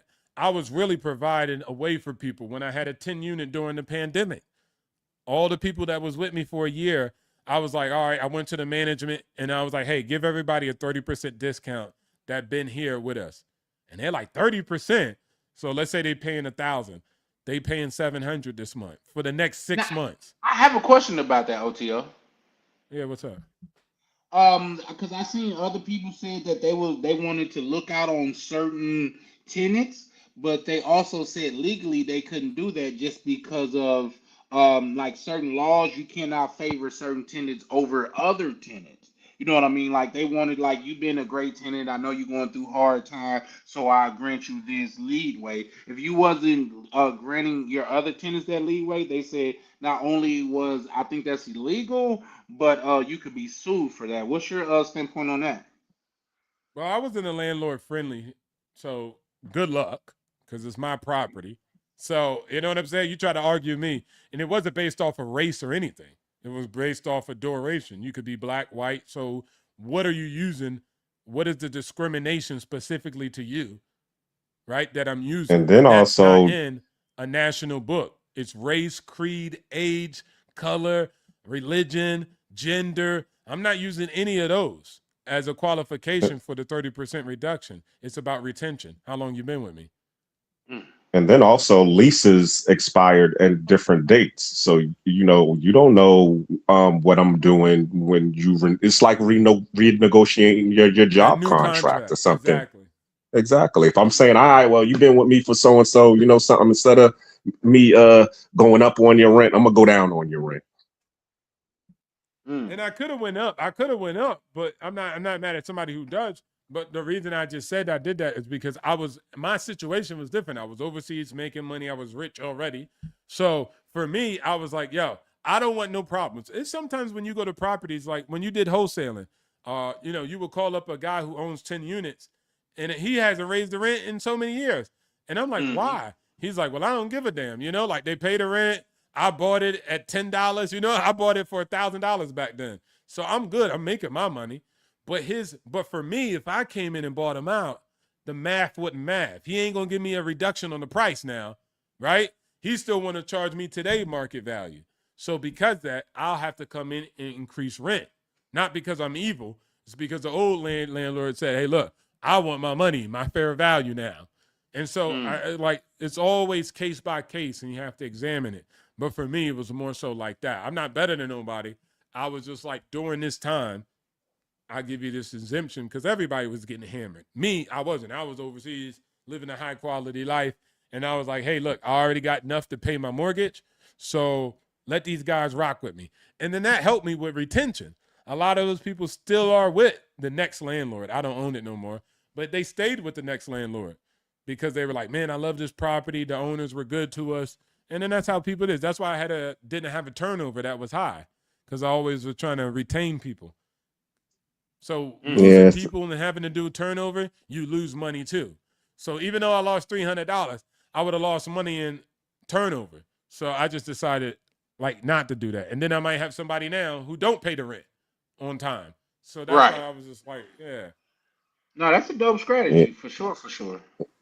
And that kind of something similar happened with me, especially during COVID, because I actually bought my property. As I told you, I bought it cash before COVID. and then I rented it out, and then COVID happened, and then my tenant wasn't able to pay rent, and he was calling me, and but I wasn't caring. Why? Because I didn't have a mortgage to pay. So I was just like, hey, if you can pay it, pay it. You know what I'm saying? And I was actually, encouraging him and sending him, job opportunities and stuff that he could do in order to get some money. And eventually, after 2 months, he started paying the rent. And then and he kept paying the rent while everybody else, as you heard, the brother who said he didn't get paid for 15 months, and then finally he had to get all his money from the court. But and then after he started paying rent, his lease was up. I didn't even go up on the rent. I was like, man, you paid me during COVID when nobody was paying rent. So something, I ain't even gonna go up on your rent. Just let it roll. And I didn't go up on his rent until he left. And then once he left and moved out, that's when I ended up renovating the spot and then getting a new tenant up in there. And then I went up on the rent then. But, but that was because, as I said, I didn't have a mortgage to pay, so I wasn't worrying about it. It was like, all right, well, you pay it. It's not going to create any harm on my regard, so I can afford to take the loss if you don't. So that's why I was trying to say in the beginning, when y'all first started doing the real estate, sometimes it's best to try not to, get into those deals where there's a whole bunch of debt, because you don't know what's going to happen in the future, and you want to be able to have the most amount of control over the situation as possible. Agreed. But here's the thing, Black Cleaner, you've owned your property for some time. Would you disagree with that? Yeah, I bought it in 2016, so I've owned it for 10 years now. Okay. So, where people are getting in now, so you wouldn't recommend, Black Cleaner, just you and yourself. And once again, this is not any type of financial advice, but you wouldn't recommend, just from what you were saying, is to get in where you fit in as far as using debt. You wouldn't recommend that, right? I mean, as I said, it's a shameless plug. Monday, I got, 4 different people, and they all going to say, the different methods that they use. The conventional method works for the people who have the income to be able to sustain it. But if you're like me, I've always been a person who was, like, as I said, the $10 an hour clerk who didn't have that much money. I had to go an alternative route, which was buy cash. What 020 was talking about. I had to go buy the $10,000 house. I didn't even know that they had houses for $10,000 until somebody pulled my code and showed me that she had a house for $10,000. And then I questioned one of my friends who I was in the military with, and he was like, "Yo, I buy 10,000 houses every year." And then I went down to his town. He lived in a rural. Houses or 10,000 houses? Because those are dramatically different. $10,000 houses. I went down Okay. to his house. He lived an hour outside of Atlanta, and he started showing me all his little starter houses that he had out there. He's like, "Yep, I bought that house in 09. I bought this in 10," and then he just was showing me. And then I was like, wow. And then he actually gave a house away. I hope he tells the story when he comes on my live stream on Monday to one of his maintenance guys for $5,800. And that's what blew my mind, because we walked up in the dude's house. It wasn't the best of condition, you know what I'm saying? And it was him and his girl up in there, and he was up in there, fixing it up. But it was, a house where, you could actually, it looked like, a slumlord's house, you know what I'm saying? But he owned it. So it's like, so you got people who live in these apartments, and the apartments is in horrible conditions. And, they're paying rent to this house, whatever, $1,000, $1,200 or whatever. And that's, and the landlord ain't coming over to fix nothing, and they're still paying $1,200 a month or whatever. That's the type of house this dude lived in, but he owned it, and he didn't have, and all he was doing was fixing on it as time, went on. So once I saw that, that's what, was my aha moment or opened my eyes, was like, something, why I over here trying to, pay for this house over here, top dollar, that looks nice or whatever, when I could actually go over here and pay cash and own it, and then just fix on it over time to get it to the point where it's now a premium, property. And then so I switched my business model and did that. And once I did that, that's what the thing that allowed me to save the $500 a month or whatever to be able to start investing in all of these other investment vehicles. Yeah, shout out to you for Because that. most of our money, yeah, go ahead. No, I was just gonna say, which brings me to a question of some financial advice that I heard. They say, don't buy the best house in the worst neighborhood. Buy the worst house in the best neighborhood. What's your thoughts on that? Yeah, what I do is I buy a C property house in a CD condition neighborhood. Because most of the times what happens when you buy a C condition house in a C condition neighborhood, over time, that C condition neighborhood is going to graduate into a B condition neighborhood. And eventually, and in like 5 or 10 years, it's going to be a B or an A condition neighborhood. But it's up to you to be able to transform that house from a C to a B to an A. So you could actually buy the C condition house, okay, turn it into a B or A condition house, and then rent it out, and then just wait for the neighborhood to catch up. And then now your property value goes up. That's what's up. OTO, you got any thoughts or input on that? On that question, like, and I'll just reiterate. From what I heard, and it could be generic advice, but this is just what I heard. They said it's best to buy the worst house in the best neighborhood than buying the best house in the worst neighborhood. Man, it's best to do something than nothing. I should have seen that coming. That's a fact. So yeah. I mean, wait, say it one more time. It's better to buy the worst house in the best neighborhood because appreciation is on your side than buying the best house in the worst neighborhood because depreciation is working against you. Yeah. I hear that. It's best to do something though. So I'll say that. I'll add that on to that saying. It's best to do something and get active, because most people aren't even active. So I don't know. I don't know how serious and important that is. Like me, I had the dream of international property until I owned the international property, and then I was like, all right, never mind. But hey, I had to go through that, man. Yeah. I had to have that experience. It ended up being a win, not a loss. So okay, cool. But the win was real marginal in comparison to what I do now. But that's life, It could have been a loss, and even if it was a loss, I would have learned the lesson. And so, at the end of the day, I think that that's the same thing, going out there and getting active. And then, I know we've been drilling this point for about 5 hours, but what I'm just really saying is, man, it might sound boring, it might make somebody yawn, or you might not give it a second guess or whatever. But I'd say the biggest thing that I think is stopping people is just arrogance. I don't think it's people being stupid. I don't think it's the Illuminati, Trump, or Biden. It ain't got nothing to do with that. It's just arrogance.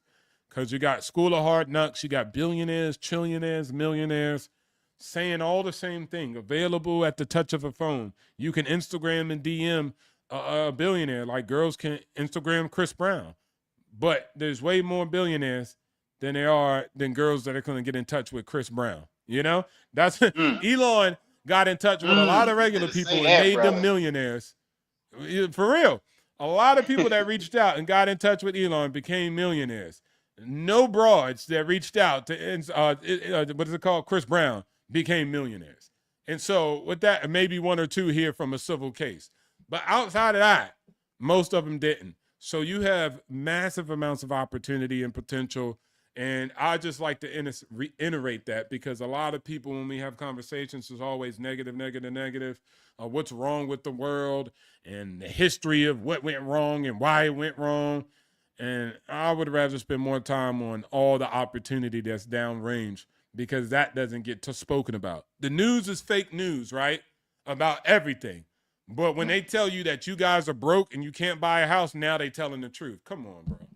So the news was fake. They liars. We don't believe them for everything else.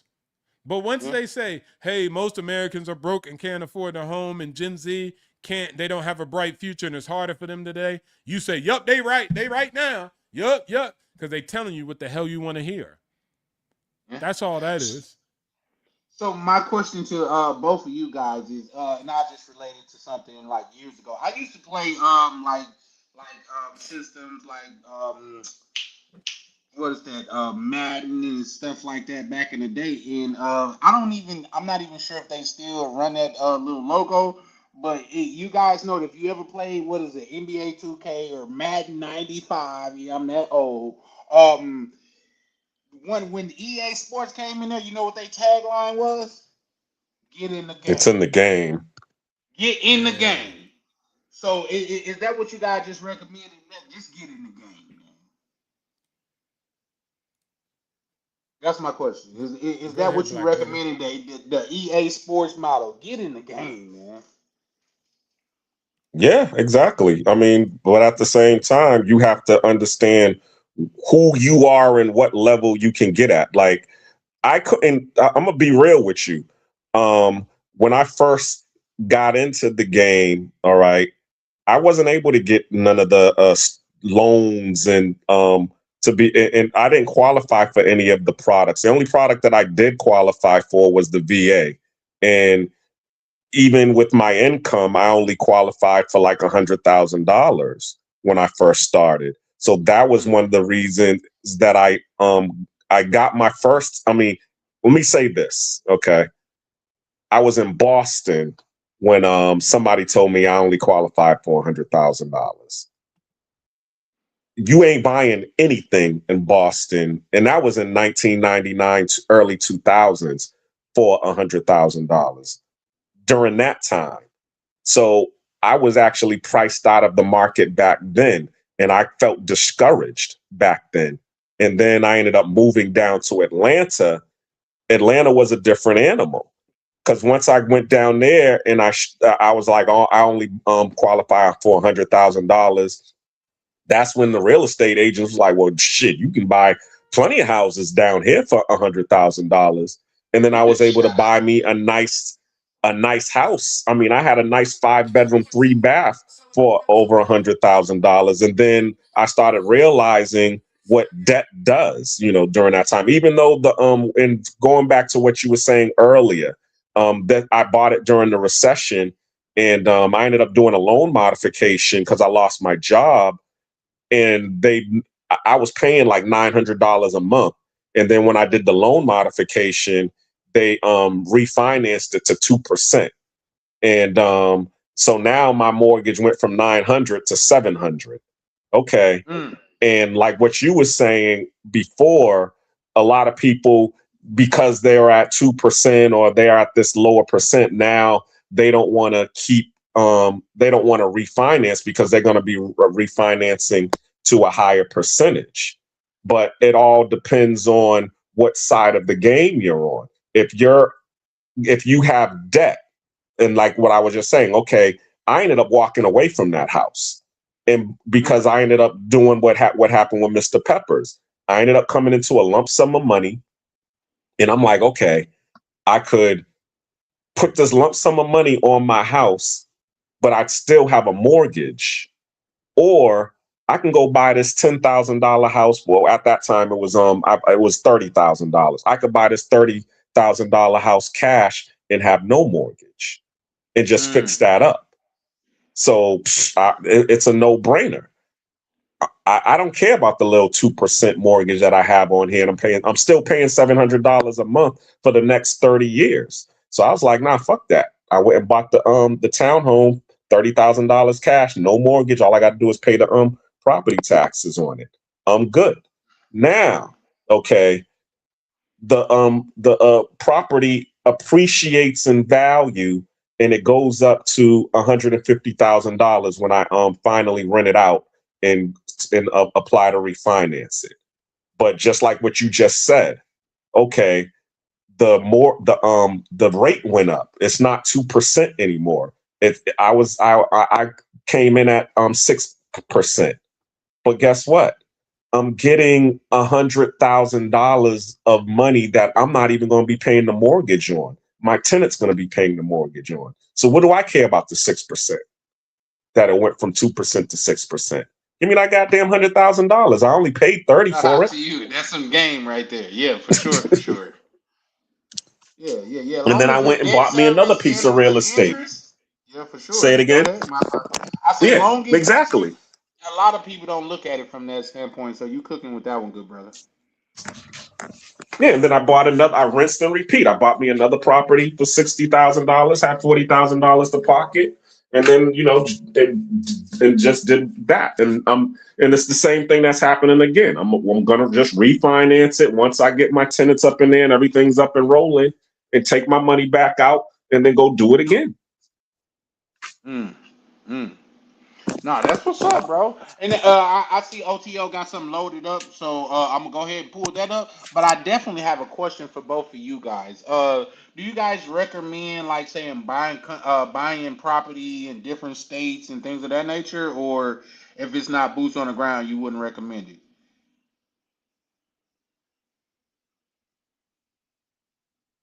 I see both of you guys are muted. Go ahead, Black Lynn.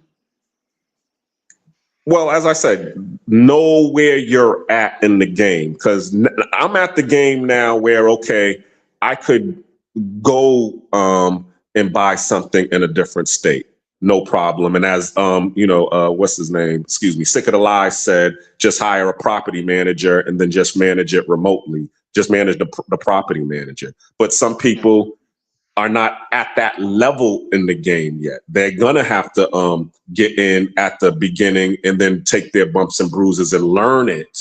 So it all depends on where your money's at and what knowledge and what level that you're at. So that's my response. Just understand what level and what knowledge you're at, and then yeah, go ahead and do what you can do. So if I could simplify that, you saying if it's your first property, you wouldn't recommend doing like a out of state property or something like that. You would recommend boots on the ground for your first property. See, that all depends too, because I have a friend who actually she's a traveling nurse. Okay, so she has a high income. She's making six figures being a traveling nurse. So Yeah, I heard that. whatever happens to the property, what I'm saying, she can afford to take any type of bumps and bruises that come along with it as long as she has a good property manager.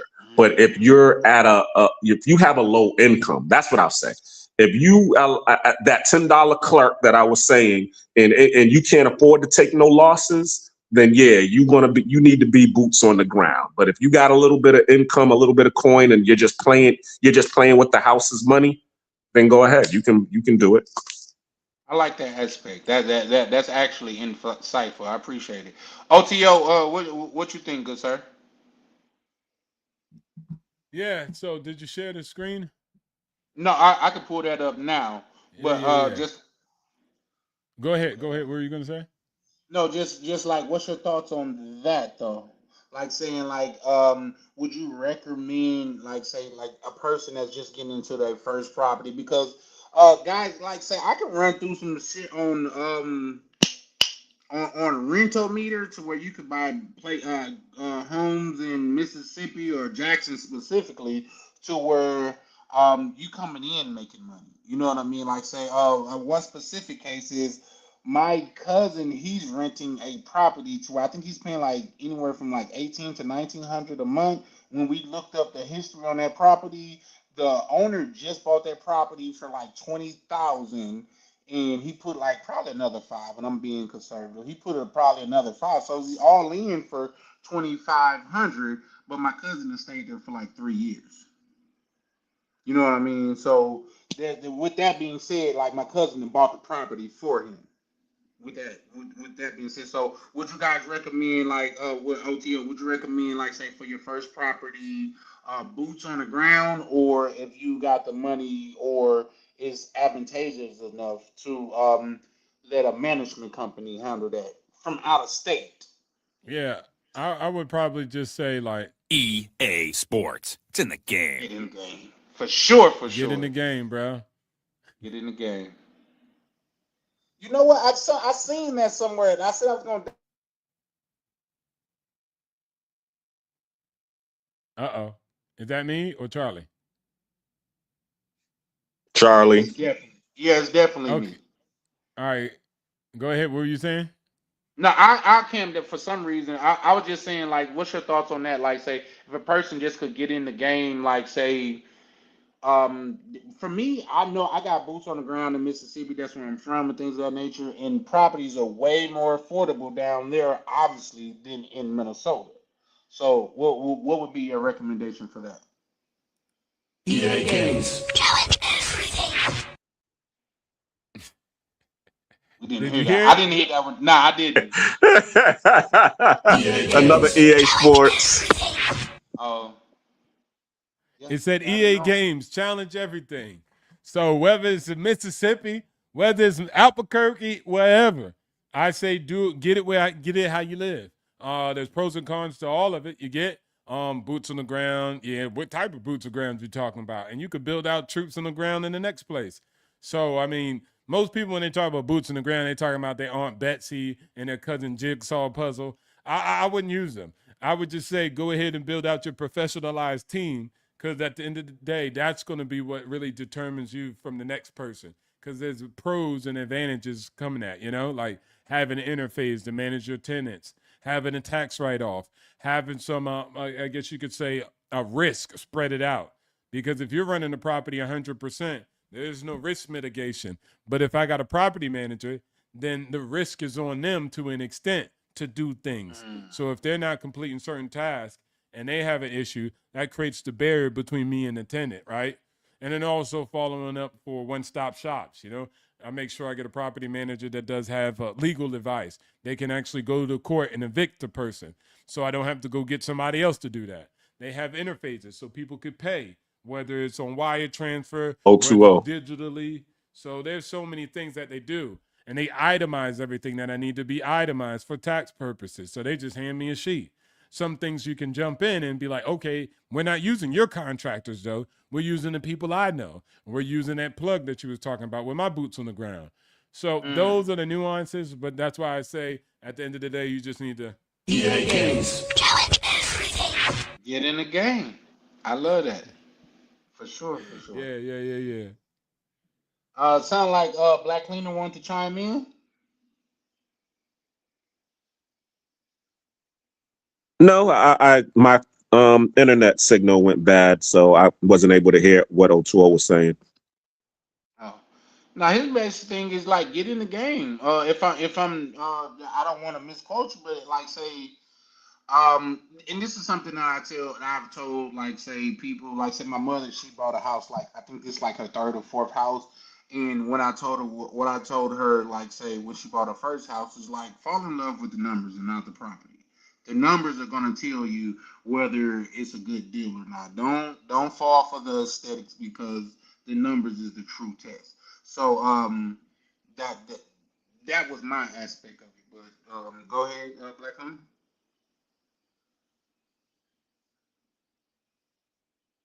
No, I don't have anything. O2O. I thought he was saying he had something to show. No, he was just no. That was a soundboard. You gotta know. I seen that Yeah, before. I had to do Yeah, the that. soundboard thing. Yeah, for sure, for sure. Oh, okay. And it's just That's basically cool. just get in the game. Am I wrong about that? OTO? Nah, but I'm spent, man. I'm tired now.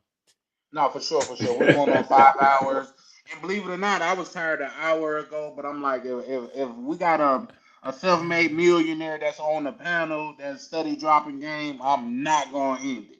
Like if you wanted to go 24 hours, I would have been here for it, bro. But I'm Oh definitely with man, you. right? No, I'm ready to go. Plus, I got to go figure out what's going on with Tesla. They out here trying to sell half of the division in China.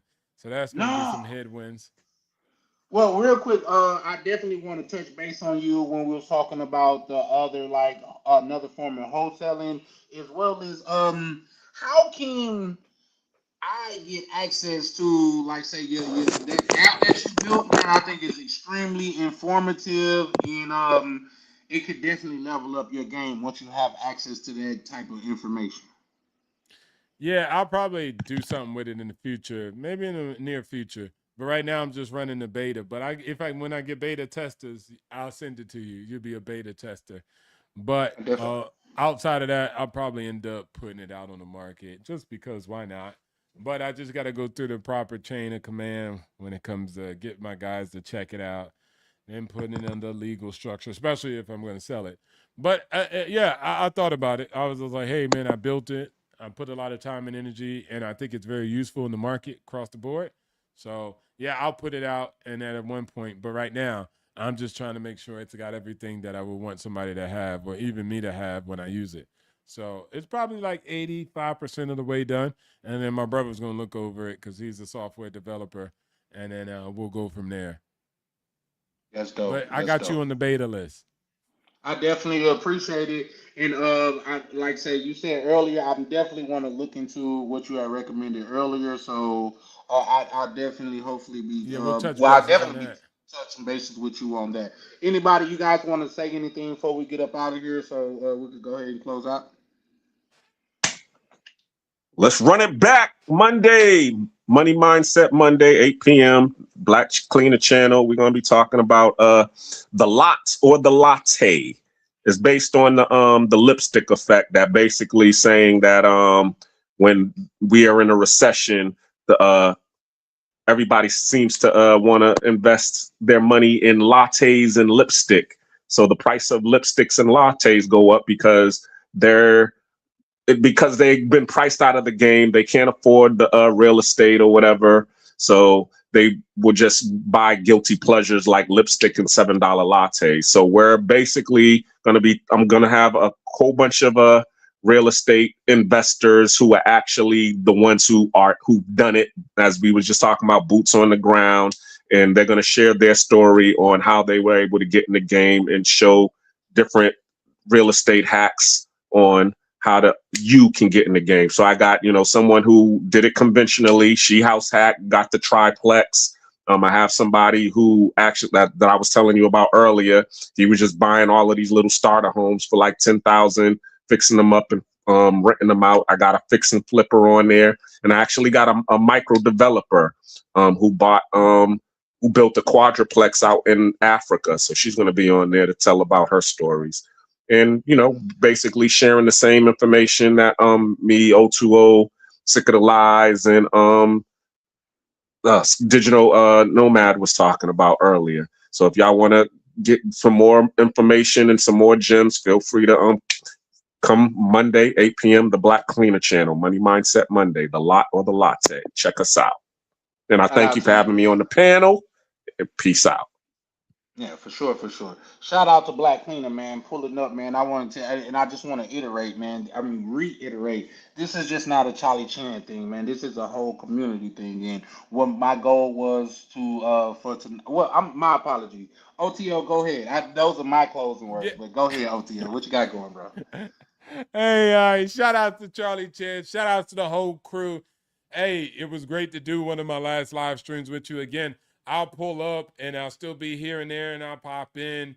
But net, I greatly appreciate it. Hey, King, keep doing what you're doing.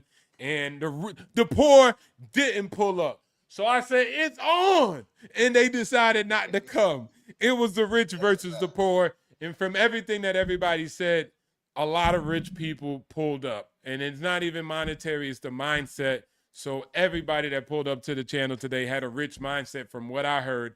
And any brokies that still want to smoke, I'll come in and deliver the bowl and the execution that you need to make sure that you ain't spreading your gossip and your toxicity across the atmosphere. Shout outs to Charlie Chan. Shout outs to everybody on the panel today. Black Cleaner, Sick of the Lies, he was actually spitting facts. So I don't know why it's called Sick of the Lies. But much respects to everybody. I greatly appreciate it. I see you guys around. And yeah, I'll be a billionaire the next time you see me, 100,000 millionaire, or I'll be a brokey. It depends, but I'm going balls to the wall. Shout out to you. All right, man. Greatly appreciate you guys. Bless. Oh man, with that being said, man, I thoroughly appreciate everybody. I'm gonna go jumbotron right here, man.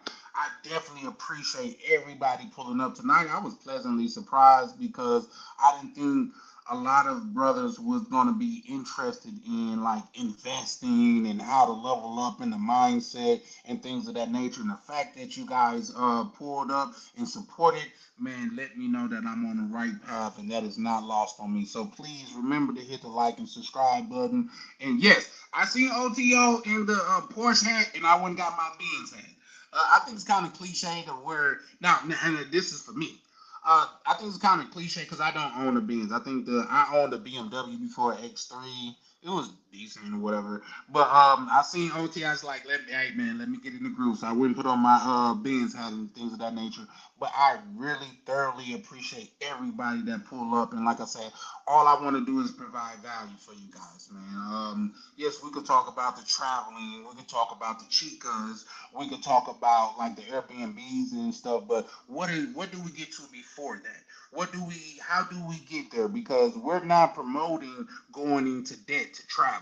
That's just not what we do over here, man. So let's just be the bosses that we are. And I get it, everybody's not a boss, but let's just be the bosses that we are and take control of that. So, man, shout out to OTO pulling up and dropping so much game to where, man, I'm going to have to watch my own live again to soak up all the game that was shared today, man. Shout out to Digital Nomad, a brother that pulled up that was new over here but provided a lot of value.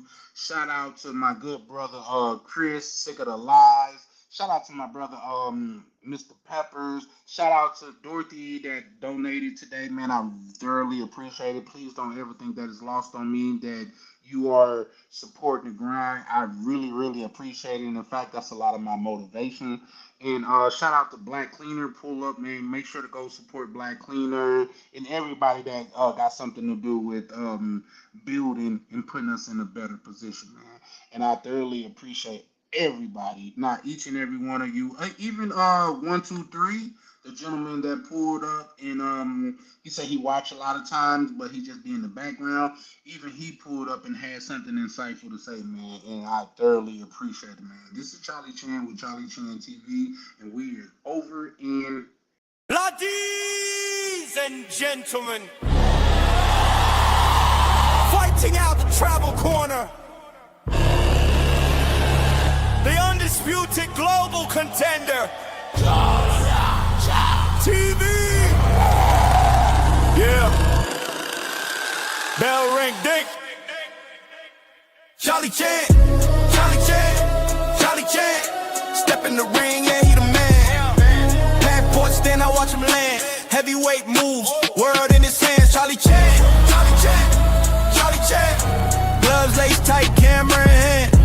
Every city turn to a fan. Main event, every time he land. Walk in the ring like Rio Carnival. Brazil nights, feel unstoppable. Boca Chica sand, tactical. Blue mall drip, fashionable. Moxie vibes, traveler excellence. Yacht life, waves that presence. Designer breakfast, elegance. Camera steady, intelligence. Mr. Flight still made it, turn setbacks into greatness. Every L built patience, now the arena shaking. He don't throw punches, he throw punches. Left foot angles, confidence. Right hook at his dominance, heavyweight grind, no nonsense. Charlie Chan, Charlie Chan, Charlie Chan, Charlie Chan. Step in the ring, yeah, he the man. Passport stand, I watch him land. Heavyweight moves, world in his hand. Charlie Chan, Charlie Chan, Charlie Chan. Gloves laced tight, camera in hand. Every city turn to a fan.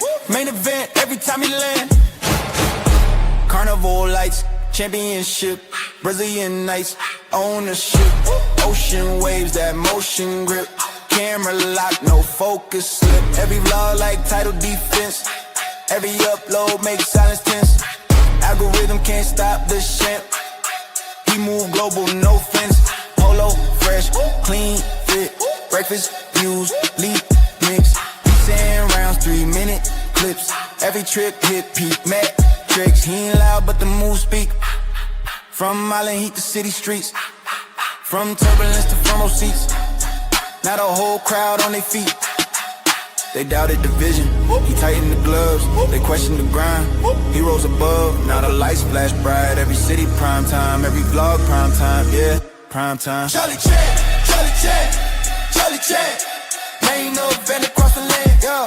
From beachside sand to the stand. Heavyweight with the camera in hand. Charlie Chan, Charlie Chan, Charlie Chan. Bell ring loud, he don't stand. World tour written in the plan. Undisputed, travel chant. If you want it.